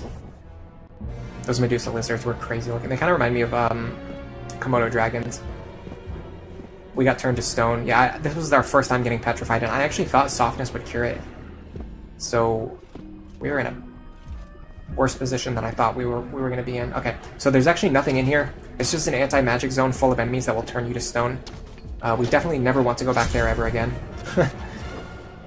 But this means we can go to the 6th floor. Now, unfortunately, I know Prem wanted to go to the 6th floor, but we just can't do it with one of our characters petrified. We have to bring her back to town and cure her first. But this is at least a good use for our gold.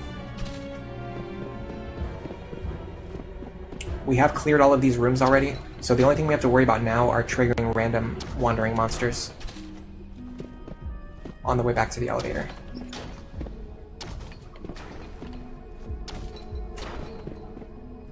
Okay, we're pretty much safely back to town now. I wonder how much gold it costs to cure stone.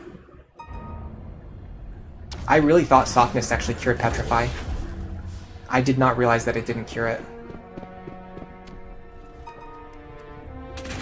Chris, glad to see that you're still here. So everyone's voting for us to cook the monsters after we defeat them.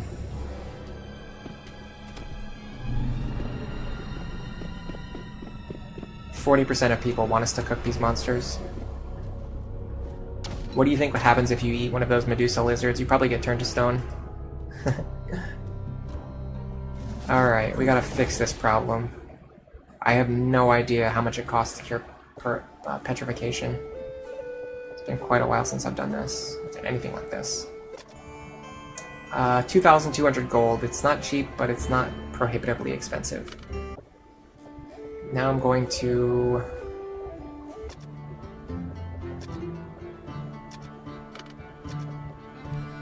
reorder my party. Then I'm going to consolidate my inventory.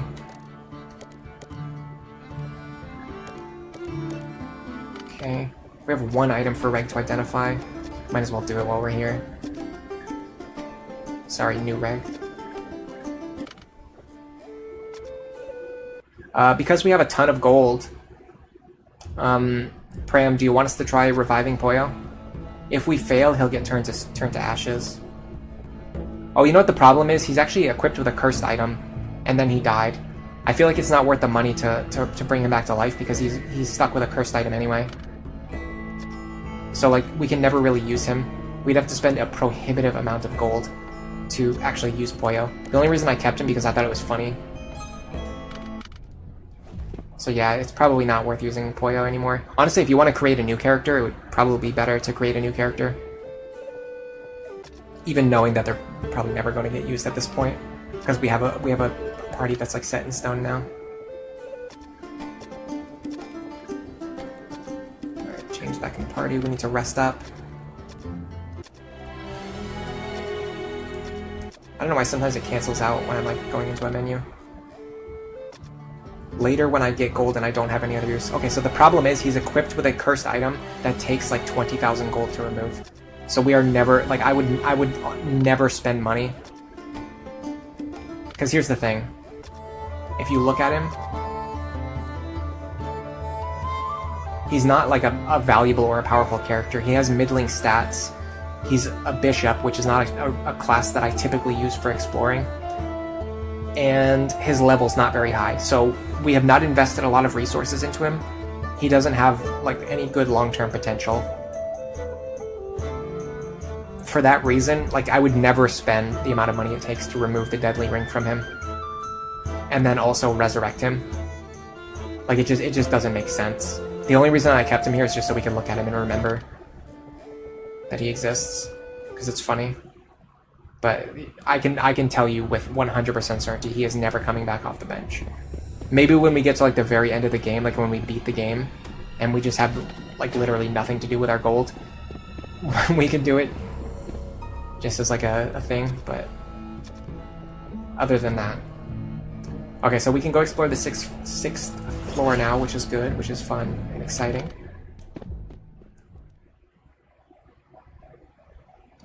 Yeah, it's honestly pretty hilarious how like screwed over he got.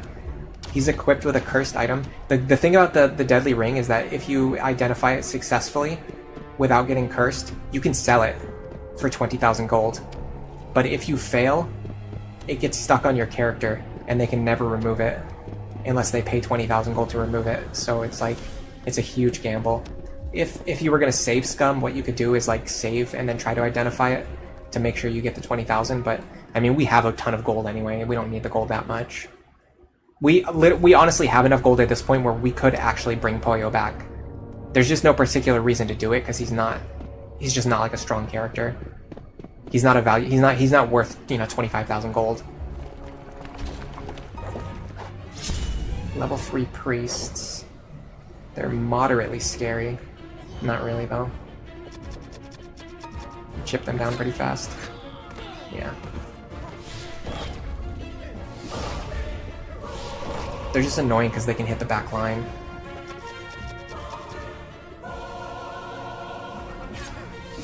Oh. Nice. I thought we weren't going to clear them that turn because our attacks got spread out in a weird way. Sure, I'll inspect.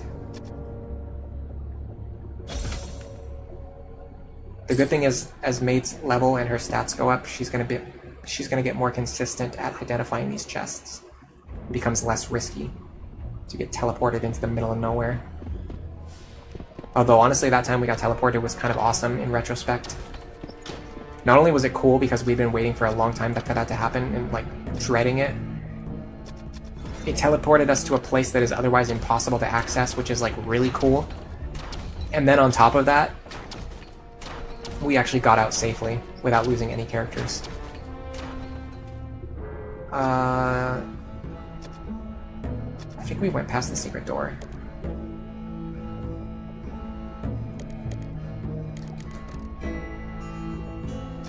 Either that or it's right next to me right now.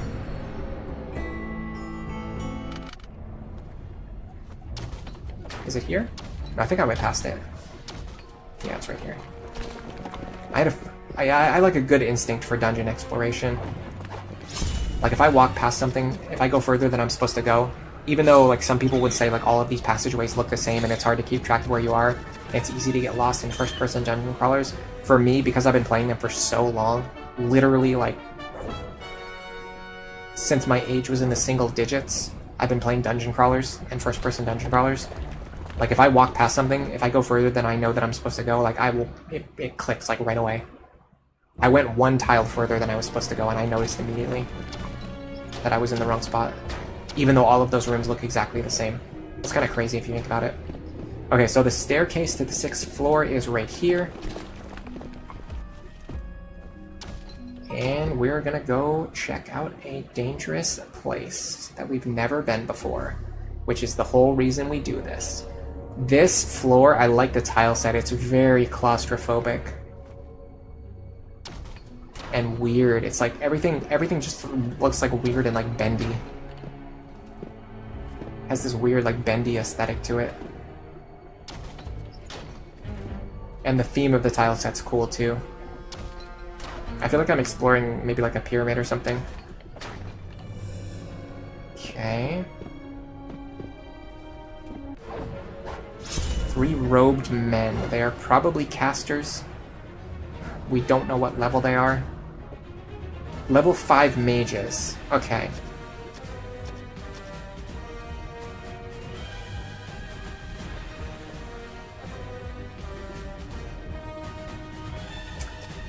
I'm going to cast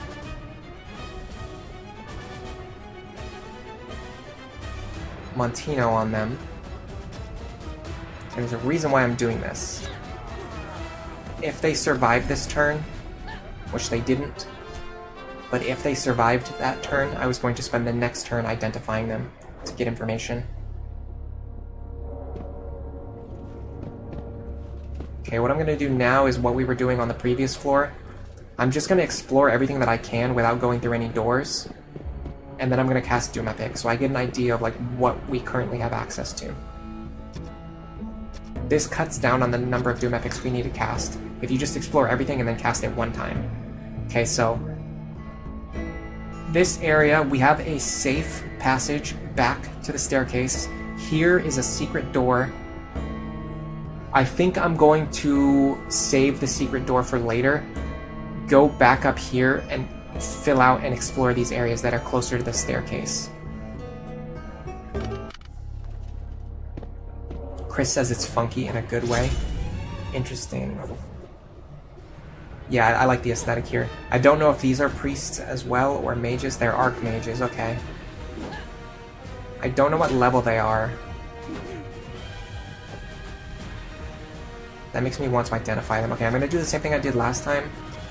I'm gonna cast Montino on them. And I'm actually gonna cast... I'm actually just gonna inspect. Because I need to get information.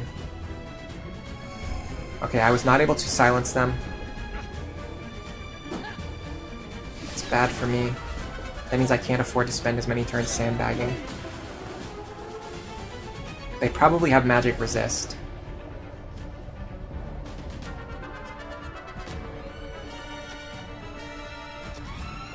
I'm going to sandbag for one turn.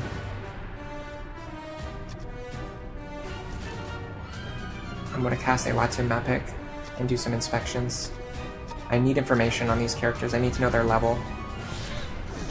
They're level 8. That's quite scary.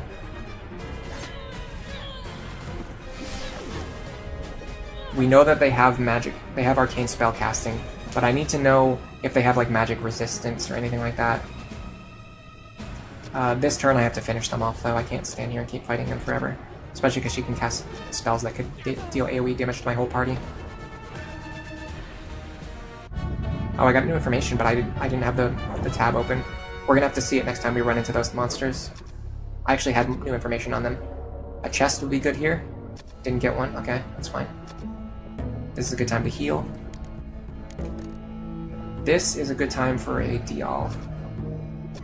Yeah. I didn't expect much. Was still disappointed. Alright. Let's get everyone above 50 HP. and made at least as close to full as possible. Oh my god, come on, Silvara. Enough with this crap already. Are you kidding?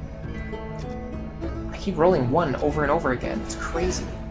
I just used up all of her Dios charges, healing 1 character for like an amount that could have been healed with a single Dios.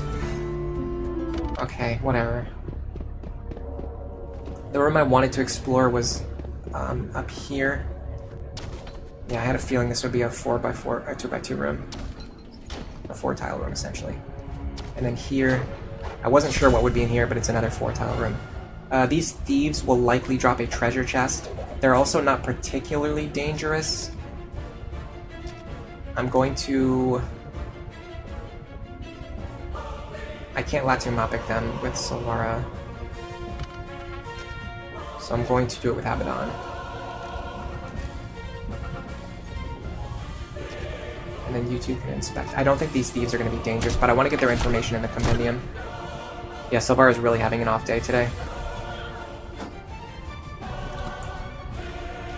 She did the same thing earlier, too. She had like 4 heals in a row that were like 1 or 2 HP.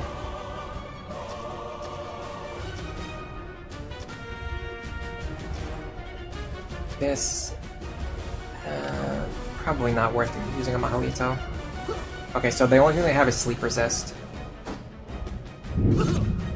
It's good to know.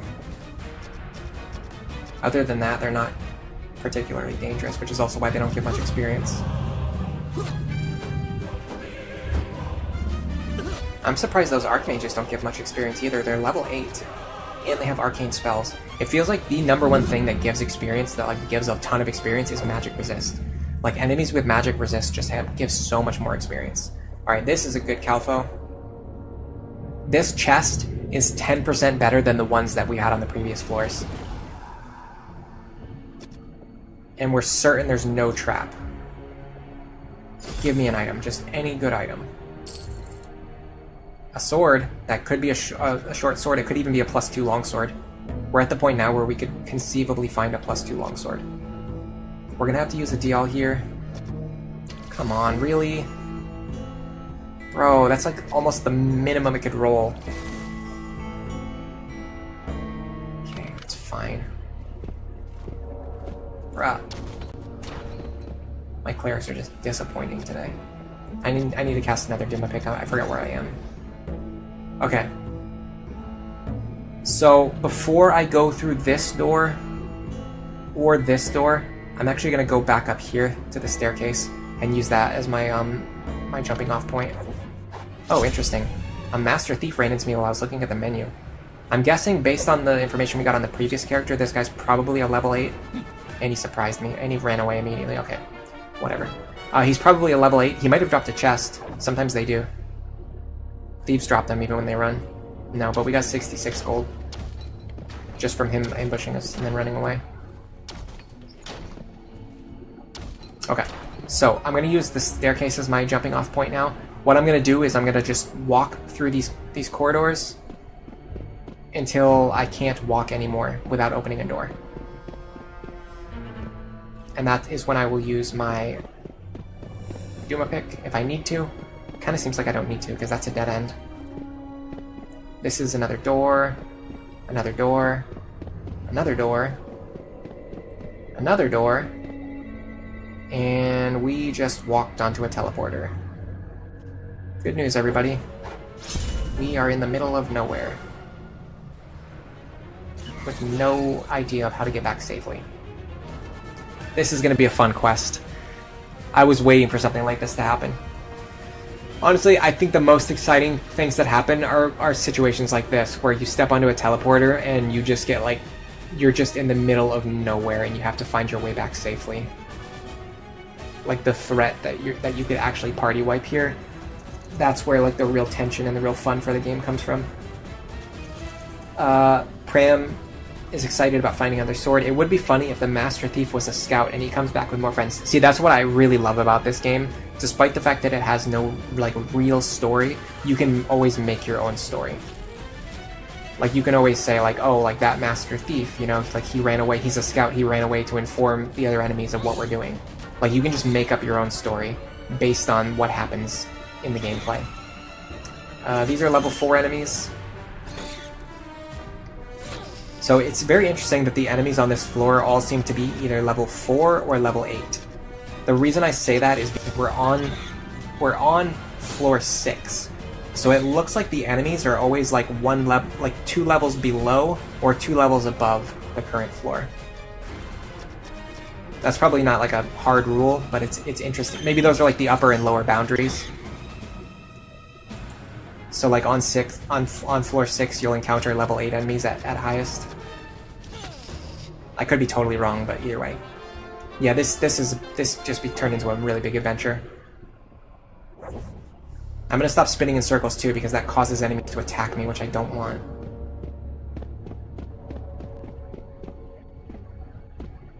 Okay. The good thing is the teleporter seemingly takes us back to where we already... It actually takes us back to the other corner. But that can't be fully true because there was 2 directions for me to go. Maybe I'm wrong. I think the teleporter sent me like here. And it just like sends you up into this passageway. So it seemed like there was 2 ways to go, but actually it was just we could walk into this dead end or we could walk up to the stairs. Nowhere near as frightening as I thought it was going to be. The next thing I'm going to do is I'm going to now check all of these doors on the outside passage. They probably lead to a lot of contained rooms, which is totally fine with me. Okay, these are most likely undead.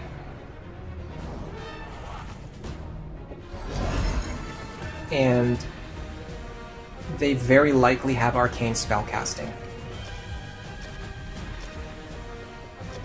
For that reason, I'm going to try to dispel them. Yeah, they have some kind of spellcasting. Oh, that is rough. I'd like to at least know their level so I know how dangerous they are. They have regen. How is it that they have spells, they have regen, and they're presumably at least level 4, and they only give 1,000 experience? That's crazy. I don't think they're undead, but they seem like they would be. Let me try to dispel them again this turn, see if it works. If I can just get one good identify action...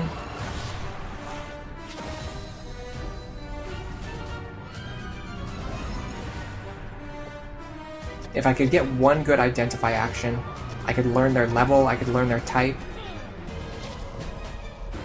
And it looks like you can actually identify them after they die. I didn't think you could, but I noticed it happened earlier after I closed the menu.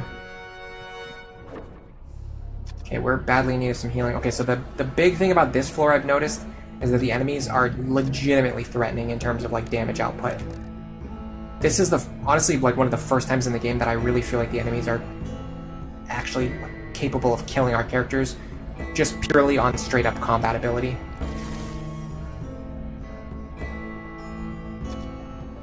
I also only have 1 Calfo remaining, so this might be a good time to head back to town.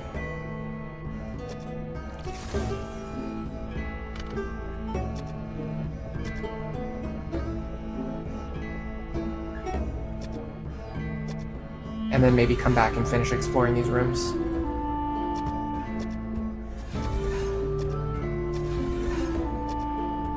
Oh my god, I'm so tired of getting these 1 and 2 point heals.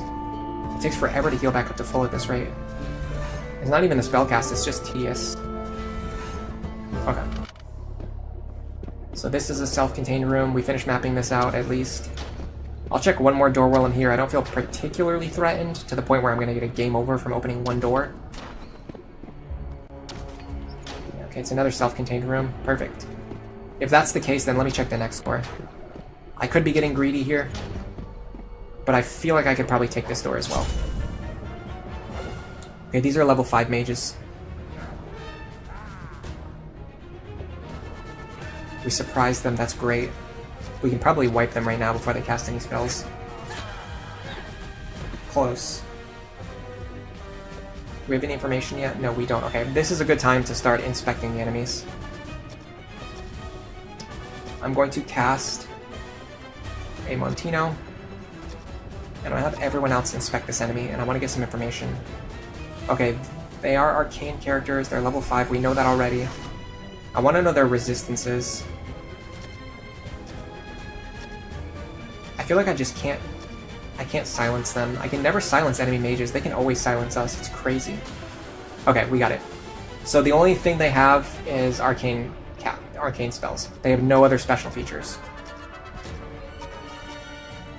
We know everything about these enemies now. Marseilles, Pa, what are mages to a cleric? Well, the weird thing is they always resist my silencing ability. This guy never succeed at silencing them. Did we go through this door or not?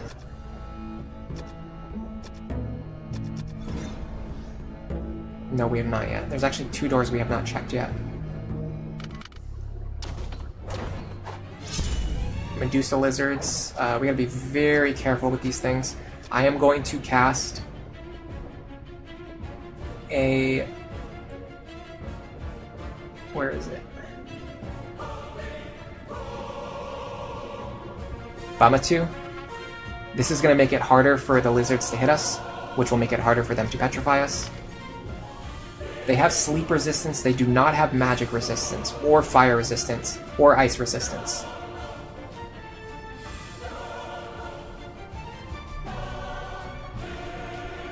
We can use Mahalito on them.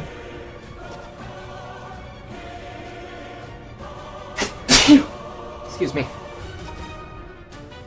Hello, Nicholas. Welcome to the stream. Have not seen you in a while. In Shining in the Darkness, the heroes would get food from the inn. In Strange Journey, it's a multinational funded military operation, so likely preservable goods, like field rations from the army. In Phantasy Star 1, they use convenience store foods. Yes, I love that about Phantasy Star, the convenience store foods. Honestly, the setting of Phantasy Star is just awesome. It's sort of like the Mother series, like Earthbound, where it's just so unique from all other dungeon crawlers. It's one of the things that made me fall in love with it. Yeah, maybe an occasional cooked meal when they stay in someone's home. Phantasy Star 2 is still one of my favorite games of all time.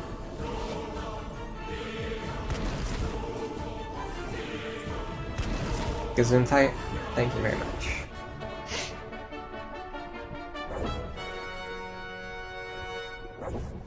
Okay, we did a much better job against the Medusa lizards that time. We didn't let anyone get paralyzed. I am going to Calfo. This is my last Calfo, technically.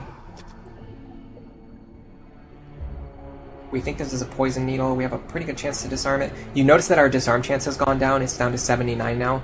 And once again, the level of the chest is based on the floor that you're on. So that's your chance to identify it, the chance of it containing good items, things like that. We got a helm and a sword. This could be our +1 helm that we've been waiting for.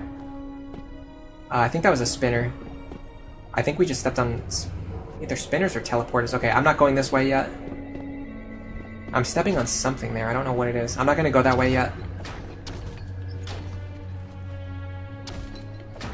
Oh crap, it's a one-way. Okay. Yeah, we got a little bit too greedy. We're going to have to find our way out of here.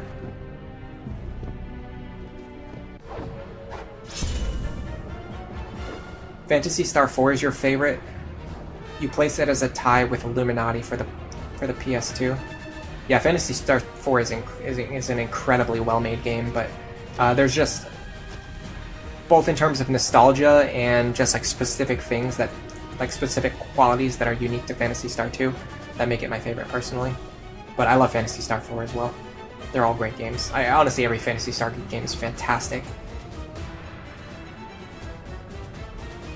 Nice helm. Scar wants a fellow trapped victim to join him in the afterlife. Dude, we're at the point where we do not want characters to die. Do you know how long it takes to grind a character back up to level 10? We do not want characters dying at this point. We've invested a ton of experience and levels into these characters. Alright, we don't know a lot about these characters.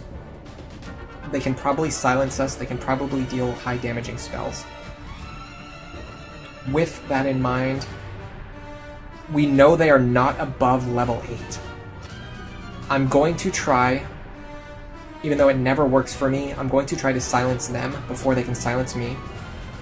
And then I'm going to hit them with my highest damaging spells, including Makanito. Let me check, I want to check how Makanito works.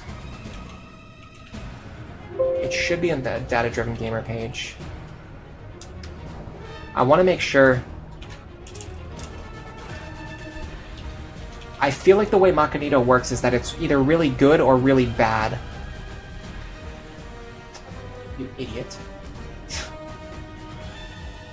It's either really good or really bad at killing human opponents.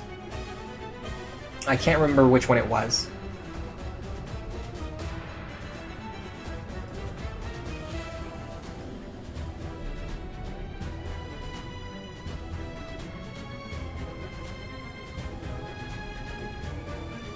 Let's see if this guy has the information on it.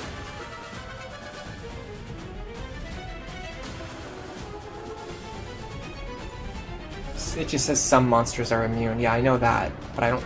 I know I've read before somewhere, I specifically remember reading, someone mentioned it was either really good or really bad against specifically human-type enemies. I feel like it was in Data Driven Gamer, but I don't see it on the page.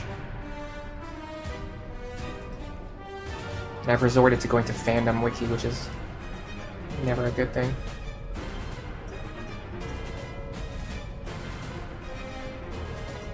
You know you're desperate when you're relying on fandom for information.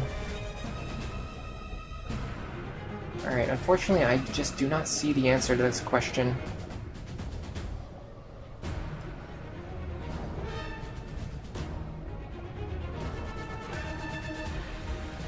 The thing that's throwing me off is that it says it kills all monsters with 7 or fewer. And that makes me wonder if it works on humanoid enemies or not. Because they're not monsters, they're humans.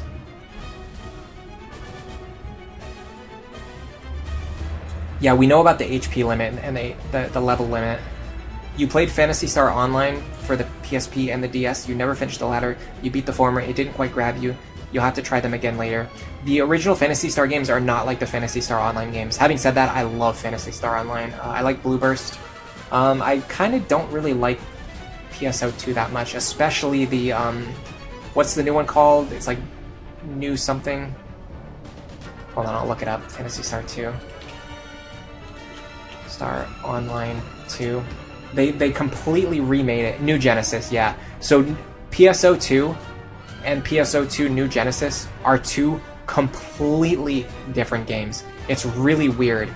You have to download New Genesis and then download like a special patch that allows you to play the original PSO2. I think PSO2 is pretty good. It's basically just like an updated version of PSO, Blue Burst. Although I don't know if something about it is just off to me. I still prefer Blue Burst, the original PSO. But New Genesis is, from what I played of it, is just not fun. It's just weird. I don't know. They made it into like too much of an action RPG. But anyway, the original Phantasy Star games 1 through 4 are traditional RPGs, and they're extremely good. Anyway, I don't know, I feel like these are not monsters, so I feel like Magneto is not going to work on them. I'm just going to hit them with Frost King. It's going to deal enough damage to kill them anyway. And it's going to not require me to figure out complicated logic. Yeah, they're dead.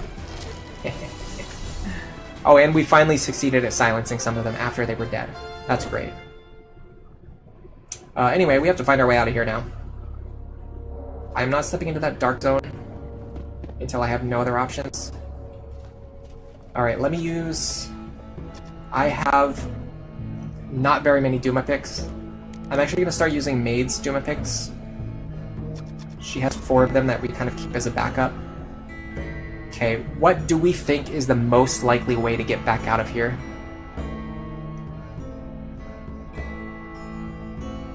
So one thing I noticed is that this door here is actually the same secret door that we've already uncovered. So we don't need to go back and explore that door at any point in time. I have no idea how I'm going to get out of here. I don't logically see how this connects to any of the places that we know about. We're going to have to go the long way. It is true that the dead don't speak. We're just gonna have to explore every side area here and hope that we find a way out before we get a party wipe.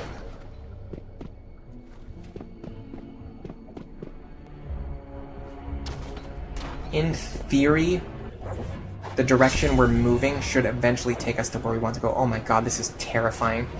If all 6 of these mages cast like a Mahalito, they could just wipe our party. Them surprising us doesn't matter. You can only use melee attacks on surprise rounds. The scary thing is, what are they going to do now? What are they going to do now? Probably a crap load of damage. I am actually going to... I'm actually going to use Lorto here. Mahalito.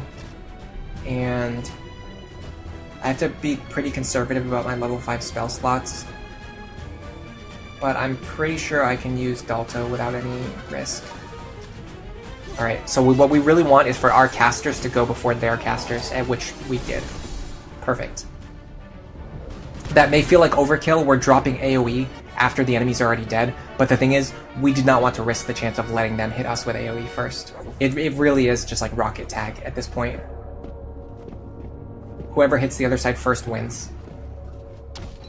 When you're dealing with level 7 mages. A group of level 7 mages. Okay, unfortunately the only thing I've found is another dark area.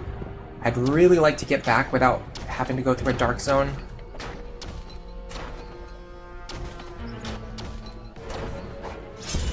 There's ninjas here. We do not want to screw around with ninjas either. Man, these mages are terrifying. Alright, I'm going to...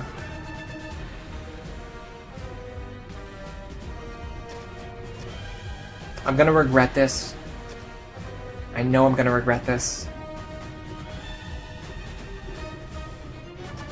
But I can't burn through all of my spell slots.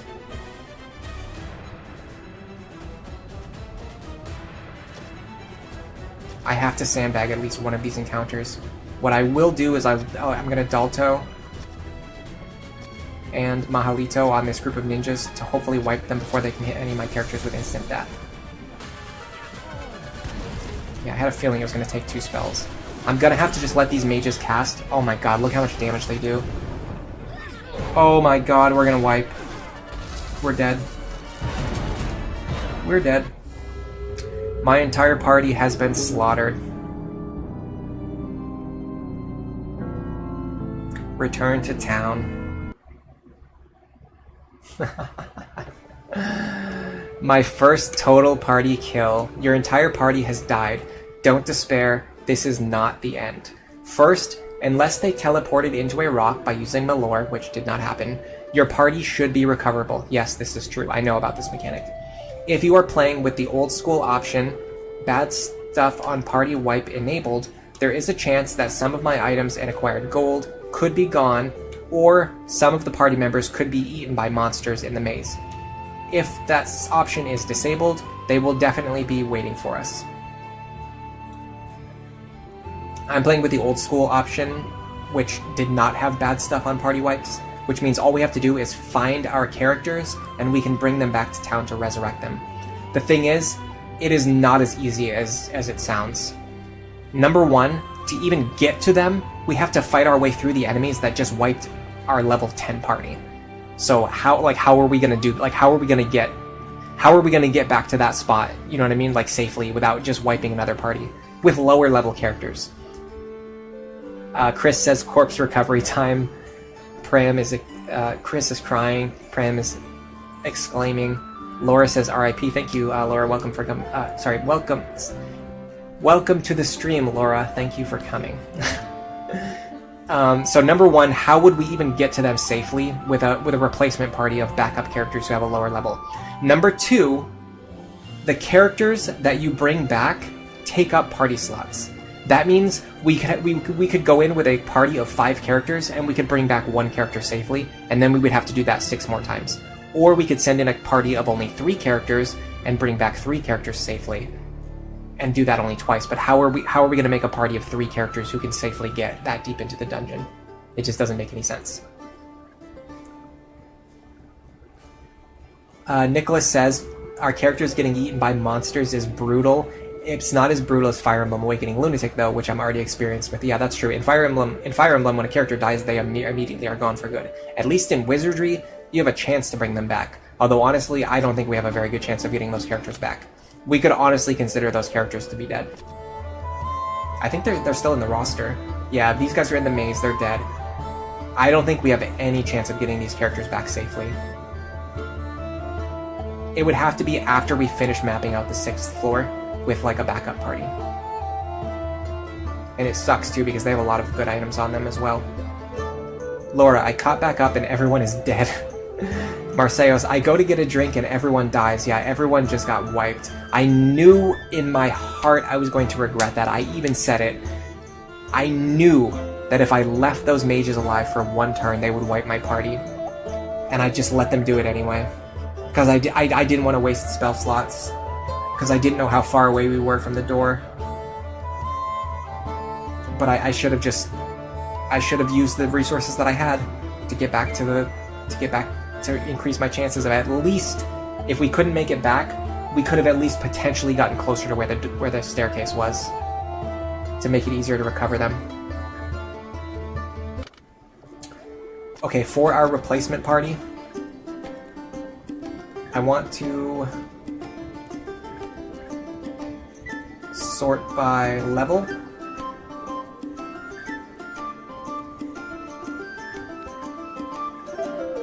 Here are our characters we have potentially. We have a pretty high level thief. We have Vivi, but she's dead. We would have to resurrect her. Chris, it is your time to shine. A level 8 fighter is exactly the thing that we need. Passamon, honestly, it's better than a level 1 fighter. You are stronger than a level 1 fighter. There is room for you on this team. Our options for mages are either bring out Carlos or try to resurrect Vivi. The reason I would want to resurrect Vivi is because she has 18 agility and 15 luck. We have a thief.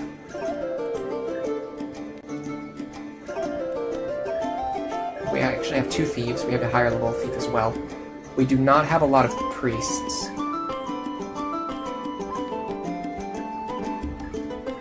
We do not have a lot of fighters. Let me compare Rusty with Gargamax. Oh, and Big Boss too. Dude, Big Boss has not been off the bench for a while now. Waste your spell slots or waste your entire party. Yeah, our entire party got wasted. Time to gather a rescue party. Dude, I do not think we can rescue them. I don't think we have any way of rescuing them. Chris says at least our reserve party members aren't the worst. Yeah, I mean, we technically have like something that resembles a reserve party. Our next best fighters are Big Boss, Gargamax, and Rusty. Rusty's stats are pretty middling, so I don't think it's worth leveling him up. So the question is, between Gargamax and Big Boss, who's better? Neither one is fantastic. Is anyone here today... Does anyone here today not have a character and want to create a fighter? Let me know if you want to be a human, a gnome, or a dwarf, and I will make a character for you. That includes Poyo. If you want me to delete Poyo, I can make a new character for you. Marseillos, this is not the time to think, this is the time to feel. This is the perfect time to make a massive play and become a legend, bro. Okay, yeah. Marseillos, both of yours are dead. I mean, technically, your character's still recoverable. We can still recover Abaddon. Here's a fun idea. This is definitely not going to work. I will tell you that right now. The big thing is, the big downside of this is that we'd be risking Chris. Okay, so let's do it without risking Chris or Burrito. Let's try this. Passamon, Big Boss, Gargamax. Our best priest, I think, is still Mirror.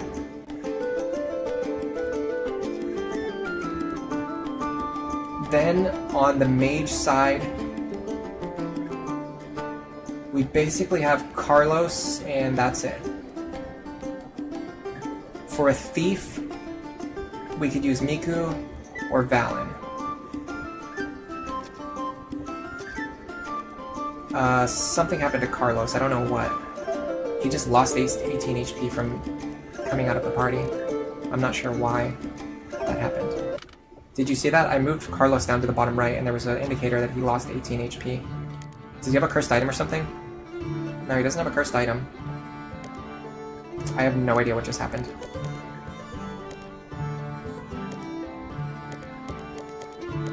Okay, let's buy a helmet for everyone who can equip one. And we are going to send this group into the dungeon to try and recover, to try and rescue our other characters. It is obviously not going to work. They are absolutely going to die. Oh, in fact, we can't do it because we don't have any empty party spaces. Oh, there's actually a limited number of helms. I did not know that. With that in mind... Oh no, never mind. It's just because she can't equip it.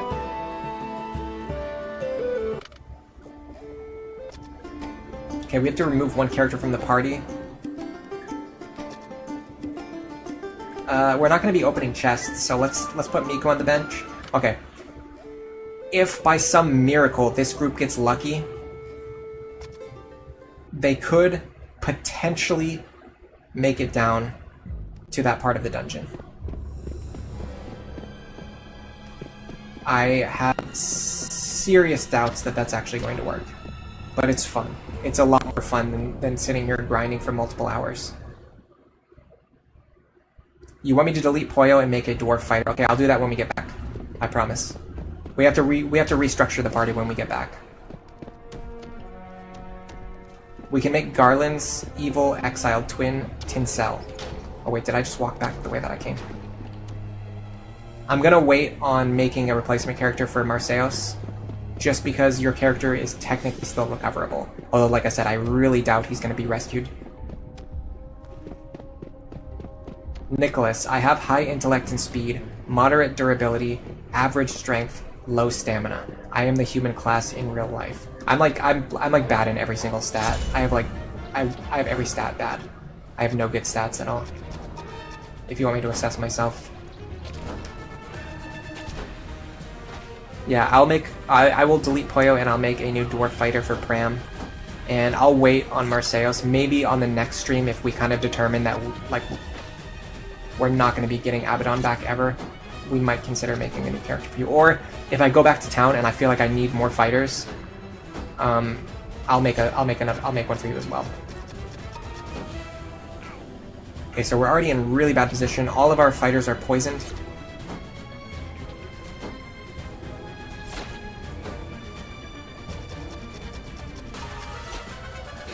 Which means we can't even make it like any further than as far as we've already gone, really. Like literally, if we don't want, if we go any further, we're pretty much guaranteed to party wipe in about 15 turns or less. If we can even beat this encounter, which doesn't seem likely. We're getting overwhelmed here. I guess we could have Carlos cast the spell.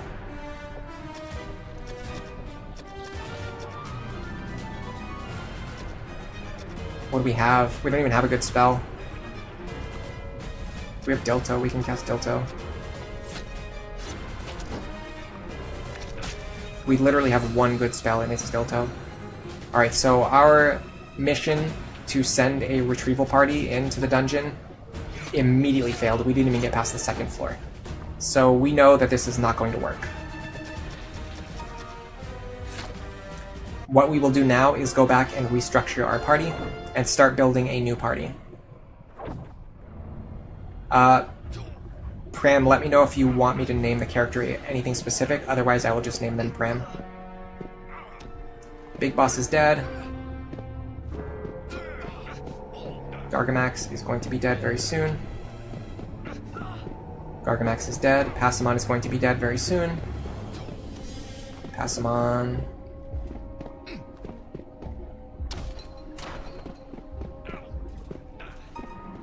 He's probably gonna die.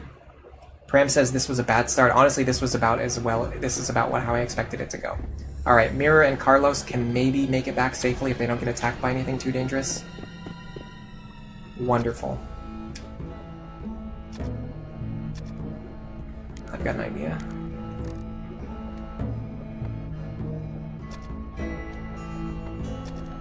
Let's take all of their items. This was honestly a really good stream for not only making progress, but also clearing out the backlog of characters that we're not going to be using anymore. And creating space to create new characters.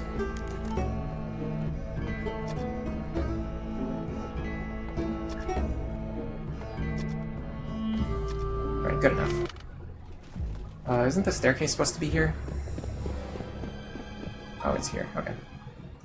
How long do the corpses last? Do they just sit there indefinitely? So yes. In classic Wizardry, the corpses would just sit there forever until you either retrieve them or just delete the characters from your... So the thing is, they are taking up space in our roster. So we have a limited number of characters we can create, and these dead characters, are taking up 6 spaces on the roster.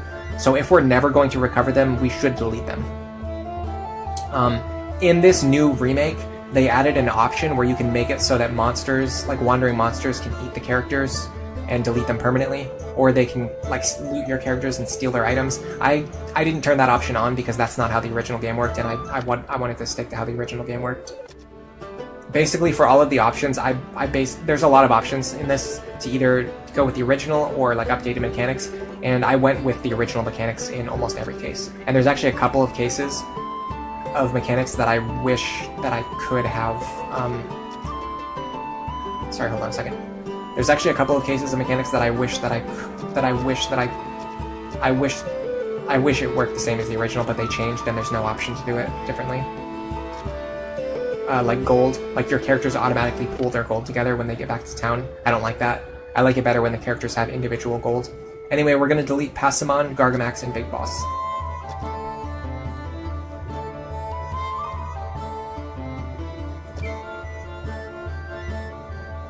It is not worth the money to revive them.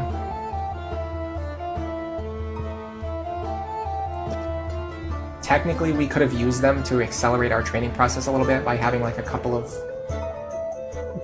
fighters that are a little higher than level 1, but it's not that important. And none of them had great stats either, so we potentially could replace them with fighters who have better stats. Okay. We're going to identify the gaps in our party now. We have a good thief. We potentially have a good mage. In fact, this is a good time to revive Vivi, or at least to attempt to revive Vivi. We're going to try to resurrect Vivi here. If we can get her back, this will be huge. It's going to cost 4,000 gold. Farewell Abaddon. I'm not ready to get rid of Abaddon yet. I'll decide next stream. Pram, they're not using those items while dead. Yeah, exactly. As soon as someone dies, you immediately loot them and sell their stuff. That's just the adventurer's code.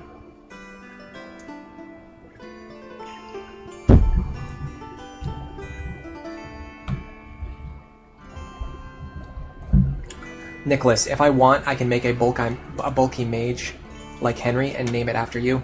Let me see if Vivi's going to resurrect or not. If Vivi resurrects, we don't need a mage.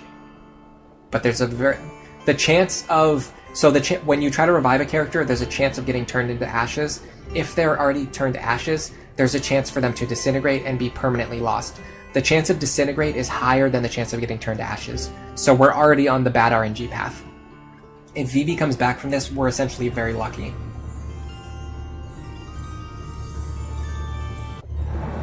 She was disintegrated. Okay, we just wasted 4,000 gold on that.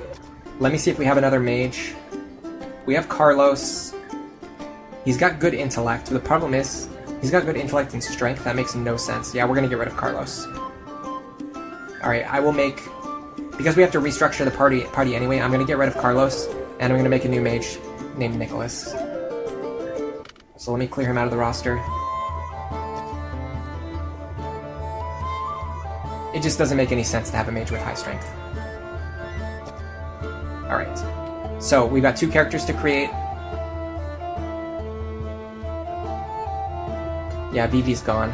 She's gone forever. Vivi, no. Alright, we got 2 characters to create. I'm gonna do Pram first.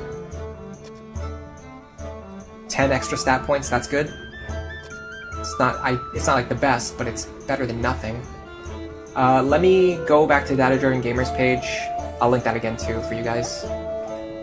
For the late joiners. This page kind of tells you everything that you want to know about Wizardry 1. I'm gonna see what the bracket is for agility, because it's different from the other stats. The brackets for agility are 6, 7, 8. Okay, so we want to get your agility up to 8. We could technically put it at 9 as a buffer. Luck, I believe, is 7. Where is it? It's luck divided by 6. But I don't remember if it rounds up or down.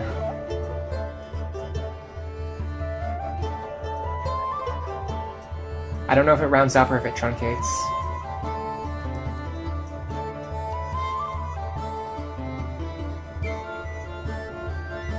Yeah, I have no idea. So I think the luck brackets are 6. Yeah, no, yeah, I know what they are. There's 6, 12, and 18.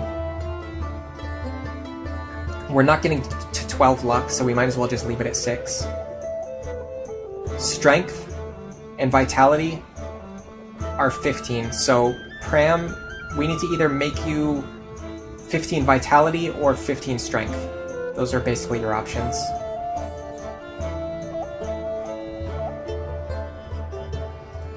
Do you want to hit harder, or do you want to have more HP? Yeah, this is a good sign for just building a new roster, considering how many people we've lost already. We just have to rebuild from scratch. Possible disintegration reminds you of death saves in Dungeons and Dragons. Yeah, this game is essentially heavily derived from early Dungeons and Dragons. Wizardry 1 was basically like a computer game's attempt to make Dungeons and Dragons. 15 vitality, okay. With that in mind, I'm going to give you 12 strength. So here's the deal with Pram. If he ever gets agility down, it's going to very negatively affect him.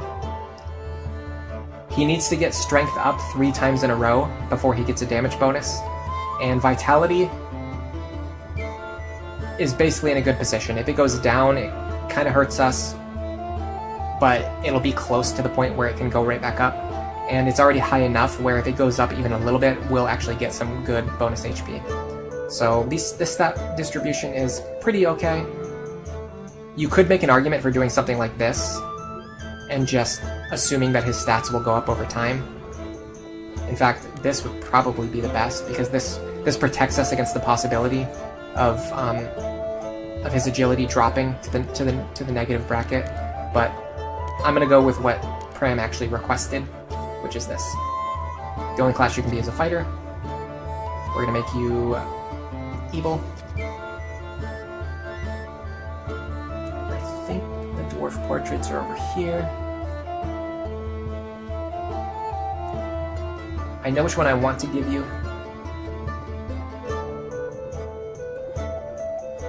And it's this one. I'm pretty sure I have to use my keyboard for this.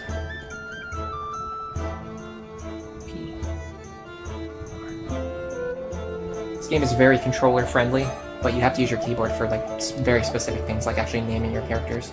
Alright, how much HP did you get? 9 HP, that's pretty good. The maximum was 11. The minimum was 2. So 9 is on the higher range. Okay, and we're gonna make Nicholas now. He wants to be our new mage. I think you said human, which is fine with me. Only 8 attribute points, unfortunately. You need 11 intellect.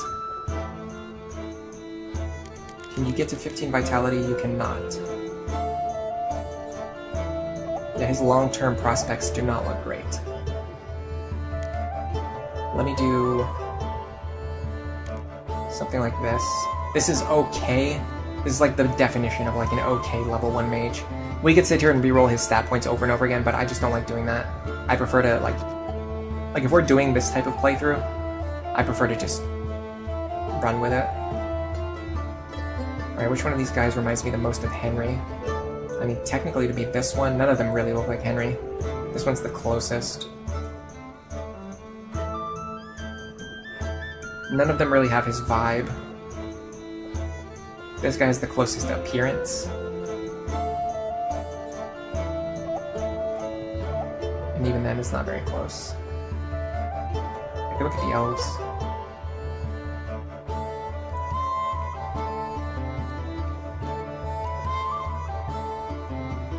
Yeah, I don't see it. Okay. We'll go with this. He does have his eyes closed, actually. That's similar to Henry.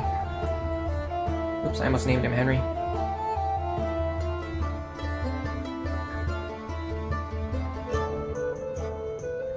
Nicholas. Okay, let me see what our current party looks like now. We have Chris. We have Rusty, Pram. So we have 3 fighters. For priests, we have Mirror. Oh, Backseat Greg is still here. I thought he died. That's funny. I've been using New Reg this whole time. We could have been using Backseat Greg. I'll go with Miku.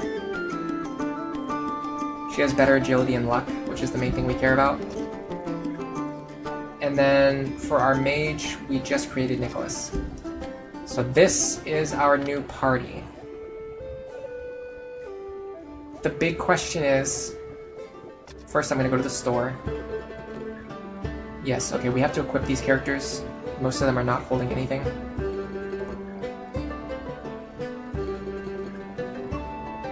The good thing about these extra items that we bought earlier and stocked up on is that we can actually use them now.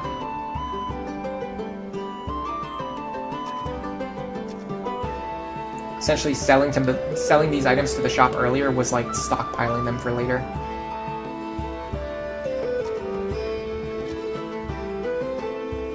She wants a helm.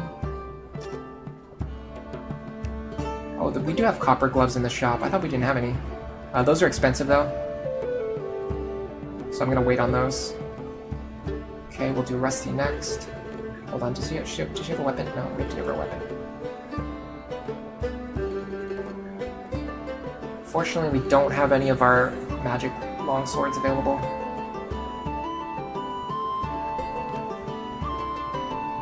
So we'll just use a regular longsword. Okay. Rusty can get some plate mail. We're burning through a lot of our gold here, but it's pretty much essential. He needs a helmet. Okay, Pram. You need plate mail.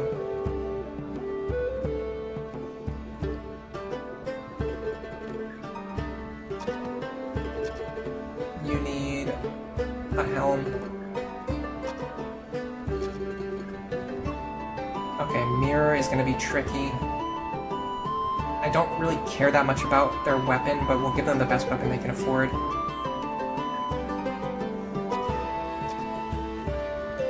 Just in case they ever get pushed into the front row. Now, this is the character who wants the breastplate +1. We actually have a couple.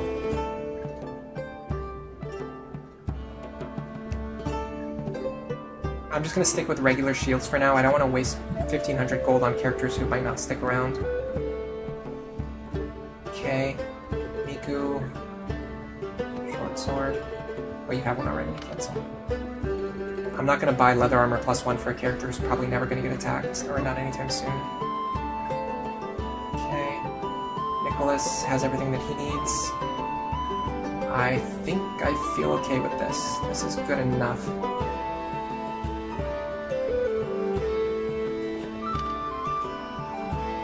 Let me sell the things I don't have equipped anymore.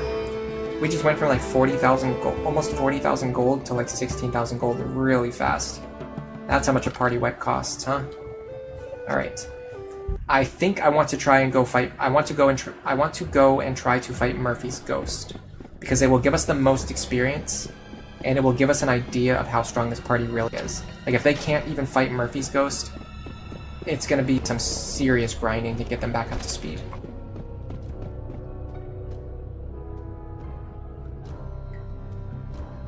This new mage has joined our case, embracing the spirit of backseating. Yeah, backseat reg is awesome. He never goes into the dungeon, but he has a lot of helpful advice for everyone else. Pram, you're gonna dip for a little while. No worries. Chris, we just started our training arc. That's true. I don't know how much longer I'm gonna be streaming today, but I did want today to be a stream on the longer end. Although we are already at the 4-hour mark, so it is what it is. All right, I need to see what spells we have available. That's gonna determine whether we can like really do anything here. Especially because our chances of hitting this guy are way lower than they used to be. Okay, we have nothing great here. We could spam Badios, but he has magic resist. We have nothing that works against Murphy's Ghost. I think we just have to escape here. I don't think we have any chance of killing this thing. We'd have to get extremely lucky for multiple turns in a row to kill even one of them. And the problem is they can actually hit us. It's not like our other party that was like indestructible. Well, they weren't as indestructible as we thought what they were. But this group can actually get hit by these Murphy's Ghosts. And it's going to cause them to get slowly chipped down. Yeah, it might have been a better idea to go fight some weaker random monsters for a little while, to at least get to like level 2 or level 3. I don't know though, we might be able to win this. If we can get rid of one of them, I think we can chip down the next one. Pram is taking damage. I gotta keep my eye on that. I can actually heal him now. Considering Mirror is one of our characters who is actually above level 1, we can afford to do a little bit of healing. Oh, a 17 damage hit. Okay, I will say, Chris 2, being a level 8 fighter helps a lot here. I kind of glossed over that earlier when I was thinking about our chances of winning this, but the fact that Chris 2 can actually hit Murphy's Ghost multiple times for like decent damage is probably our one saving grace here. And with this, I think we can get through this encounter. And if we can, it bodes well for this party. Because now all we have to do is spam the attack button. Murphy's Law is a brutal enemy. Which one is Murphy's Law anyway? I'm gonna look it up. I gotta sneeze again.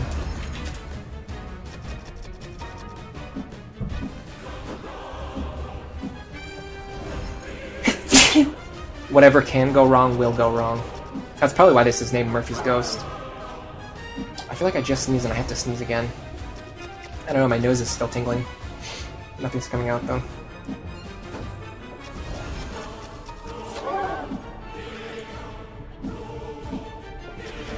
Alright, let's get through this encounter first. See if we at least get some level ups out of this. That would be a great start. I have to heal Pram again soon. Let's do it now. Might as well. If we low roll and we get like a 1 HP heal, it'll be nice to know that now. Okay, nice.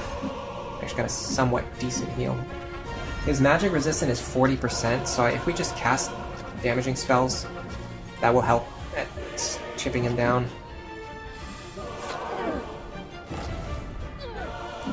He also doesn't resist sleep. He doesn't resist sleep. I have to say that again. He does not resist sleep.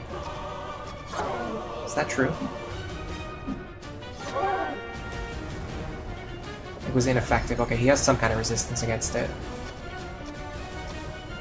Oh, Nicholas, you're already out of spellcasting slots. You're just gonna have to stand there and watch us fight this thing. Yeah, we have to chip this guy down slowly. The big thing is when Chris 2 lands their big attacks. Like if Chris... Because Chris can attack twice per turn. If they hit twice and they high roll on both attacks, we can deal like 16 damage per turn. At maximum. Okay, Pram is going to need more healing. We're running out of spell slots. But I think we can win this. We have just enough resources to power our way through this Murphy's Ghost battle. And this seems slow, but you get a lot of experience for winning this encounter. And that's going to allow us to level up more quickly than the amount of time it would take to run around looking for random encounters and clearing them one at a time. Okay, we're good. We got through it. This is great. This is fantastic. Yeah, each party member got 1,400 just from that one fight. That's a lot for the first floor. We got 5 characters ready to level up now. Alright, let's get out of here. Even our level 2 character went up to level 3 from one battle. I forgot that the way out of here is...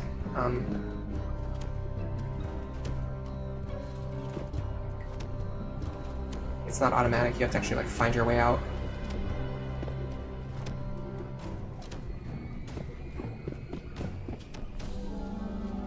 And I don't know if I have Doom Epic. I don't have Doom Epic. I have to find my way out of the darkness. Oh god. I have to find my way out of this, guys. Just by like checking the walls.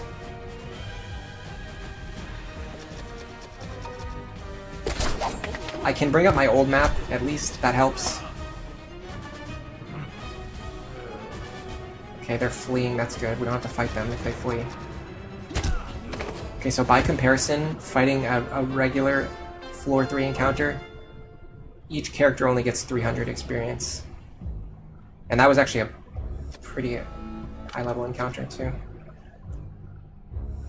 Okay, when we walked out of there... where did we go? I think... we want to go right and then straight. Yes, okay. This is the elevator. From the elevator, we go right, left, straight. We hit a wall. The wizard should be right here. He will send us back to town. Okay. Perfect. Perfect. Now we get to see the potential of these characters.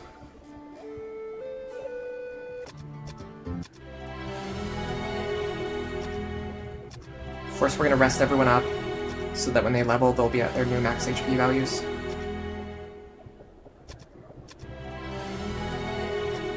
Okay, now to level up. Rusty, we're basically just looking for HP, but their HP is already high, so it doesn't matter.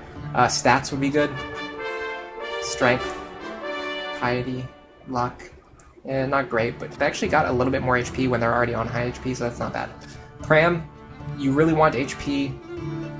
You want HP, strength, vitality, and agility. You want all of those things. And luck, honestly.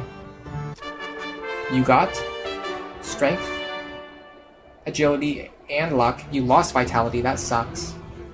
But you're statistically very likely to regain that vitality point on the next level, so it's not a huge deal. That can be recovered from. Getting 1 HP sucks, but it means you'll probably get a high HP. Oh, and in fact, you're already ready to level up again. So now you really want vitality. And you got it, so you're back up to 15. You got another bad HP level, though. Luck is looking good. Agility is fine. It went up and then back down, so that's fine. Vitality went down and then back up. It's whatever. Strength went up twice. That's good. Strength is already close to 15 now. Surprisingly. Okay, Mirror. Learned Matu and Montino. HP.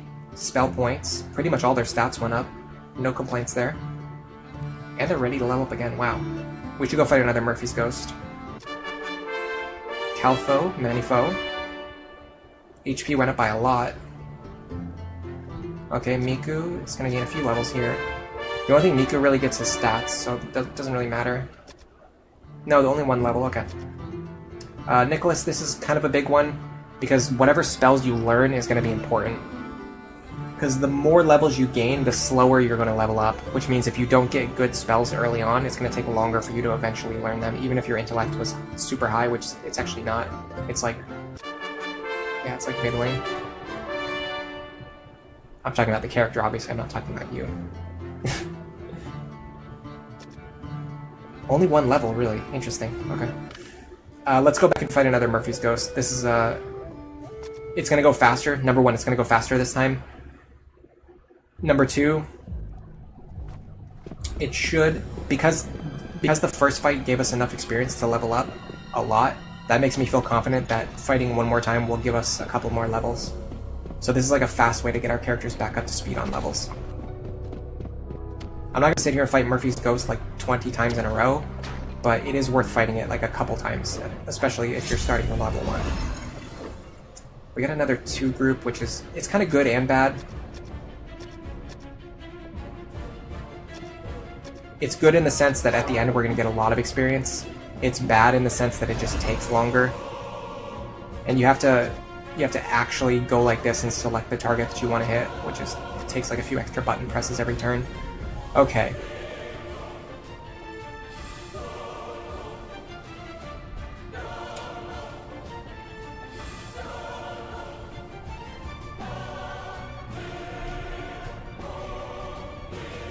It looks like our best use of this is to cast Matu to make it harder for the Murphy's Ghost to hit our characters so that we don't have to keep healing them.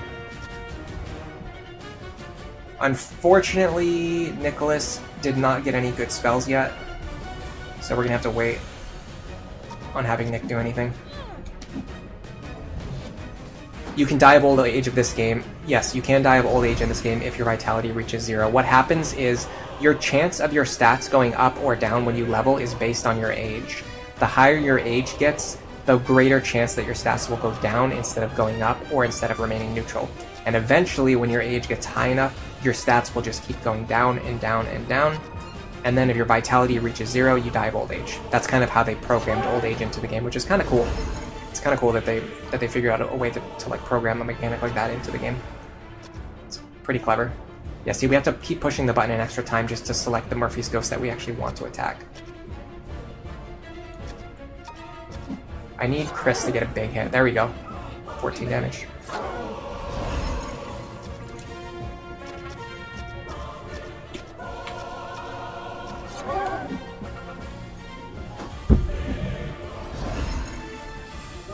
Okay, we're about a quarter of the way done.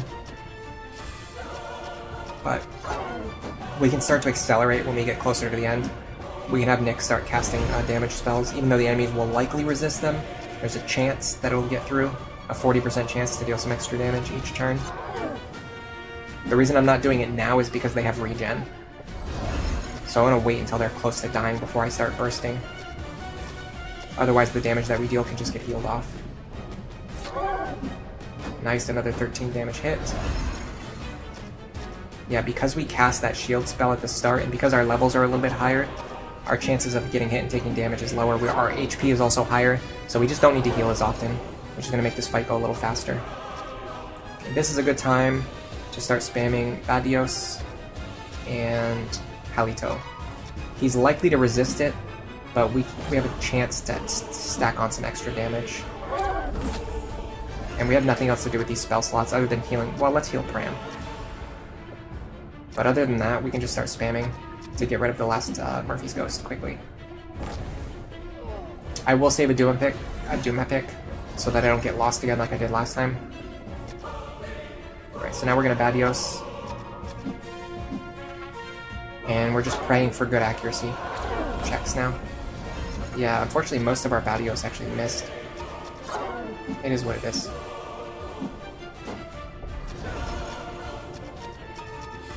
And it is going to be rough getting back down to the 5th floor, I can tell you guys that. I wonder if it might be a good idea for me to do some off-stream grinding to get us back up to the level we were at. Because that was a massive setback. It could take a while to get back to the 6th floor. Even though we have all the information, the threat level of the monsters is just too high. And I don't want to do a stream where I just sit here fighting Murphy's Ghost over and over again for 2 hours or something. I doubt that would be very interesting. I mean, maybe I can make it interesting, I'm not sure.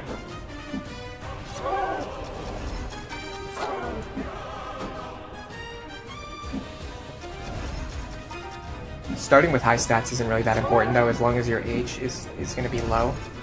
Because over time,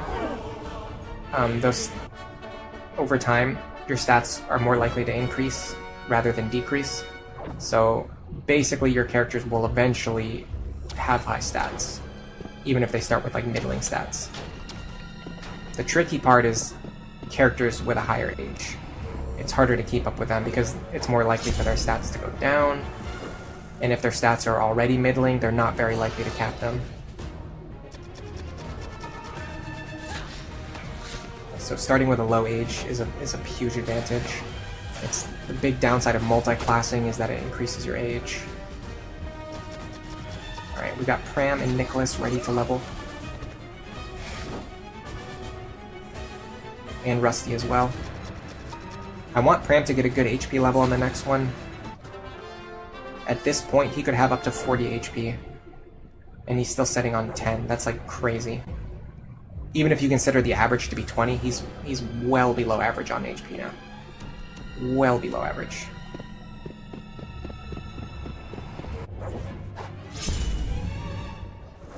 And he has plus vitality too, so he could technically have 44. He could have as much as 44 HP, and he has 11. So he has like 25% of the maximum HP that he could have. For Pram. Rusty's doing a little better. He could have 33 HP and he's on like 20, so he's good. He's like above average. Chris is like average. The other characters have smaller hit dice. Okay. We ran into a wall. This is a good time to cast Dumapic. Where am I right now?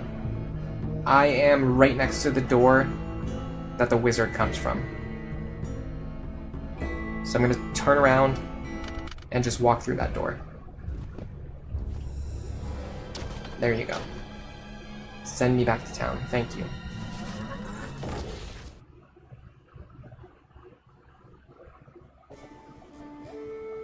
Alright. Good time to rest everyone up. Cram, we badly need you to gain some HP.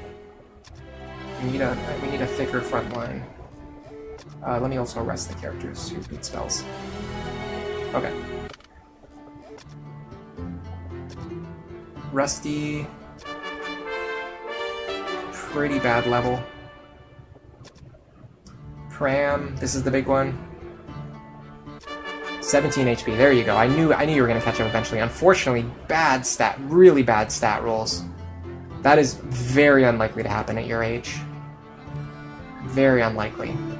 3 stats down, 1 stat up. That's crazy bad luck. I'm actually going to look that up.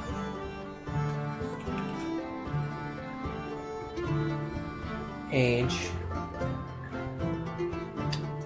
Not damage. Age. I hate when you use the search command and it like searches for stuff that you clearly don't want.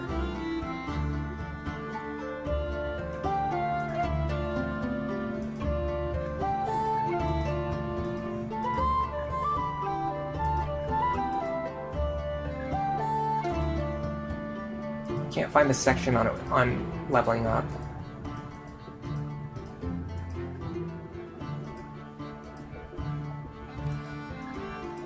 I'll get there eventually. Leveling up, here you go. Okay. The chance that it decreases is your age over 130.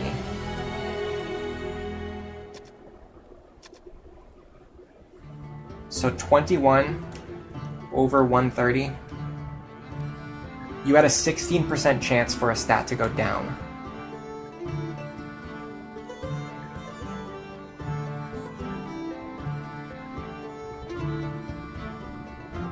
Otherwise, it increases by 1 point. Oh, no, never mind. Sorry. On top of that, there's a 75% chance. So first of all, there was a 75% chance for the stat to even change at all. And then there was a 16% chance for it to go down instead of going up. So there was a 12% chance for you to get a stat down. You got 3 of them. So you essentially failed 3 rolls that had a 12% chance of going wrong in one level up. But you did get a good HP roll, so that kind of helps. Searches pizza. The search talks about the Leaning Tower pizza. It's more like partial words, like how the word damage contains the word age. So when I try to search for age, like all the damage formulas came up. Alright, and Nicholas, this is a good chance to gain some spells. You're guaranteed to get at least one spell here. You got 2. Dilto's a good one. Sopic is whatever. Yeah, Dilto is really good, though. What we really want is... See, this is what you're typically likely to see on younger characters. Most of their stats either stay the same or go up. For quite a while. Oh, 2 levels. Perfect. This is a good chance to gain possibly some more spell points, some stats, some more stats. Good. Intellect went down. That's not good, but it's not the end of the world. The problem with low intellect is that it makes you less likely to learn new spells. And that's going to start hurting very soon if you're not getting the good spells at level 4, 5, 6, 7. So we really would have liked your intellect to go up instead of down. Yeah, we got pretty unlucky. On Pram, our fighter, our vitality and strength are struggling to increase, even though they're... Honestly, how likely are they to increase? I can find out really quickly.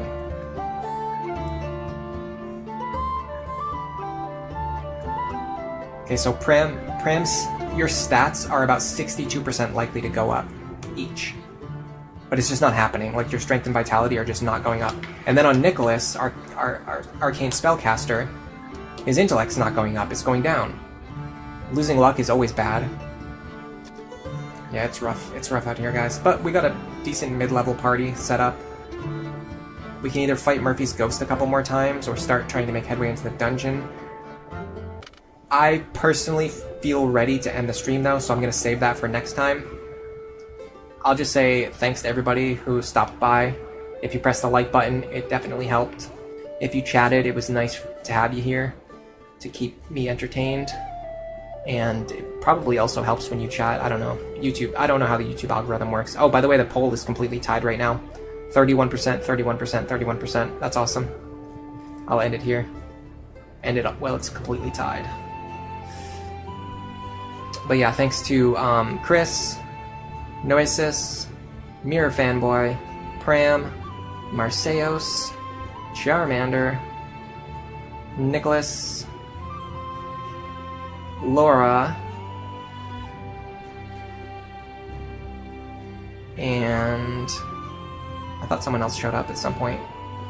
If I missed anyone, I'm very sorry. I just scrolled through the chat pretty quickly to catch all the names, but either way, I'm gonna actually have I'm gonna eat something way later than I should be eating, and then I'm gonna stay up later than I should be staying up.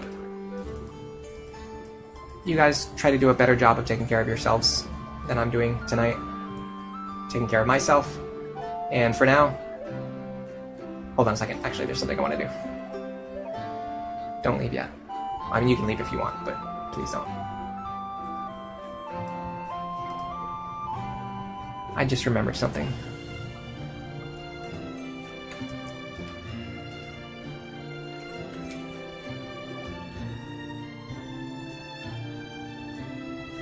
I'm checking something really quick.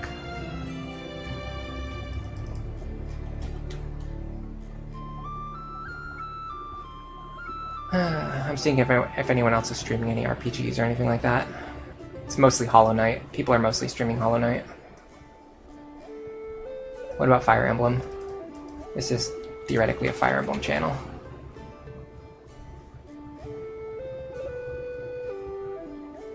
It's not a surprise, it's just I'm doing a redirect, which I should have been doing while I was yapping away.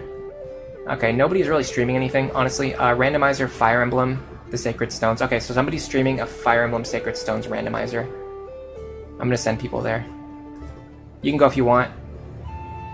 Be nice, please. If you go there and you don't like it, you don't have to say, oh, this sucks, I'm gonna leave. Just, if you go there and you don't like it, just don't say anything. It's very easy to just not be a jerk. Anyway, I'm gonna head out for now. Enjoy the rest of your day.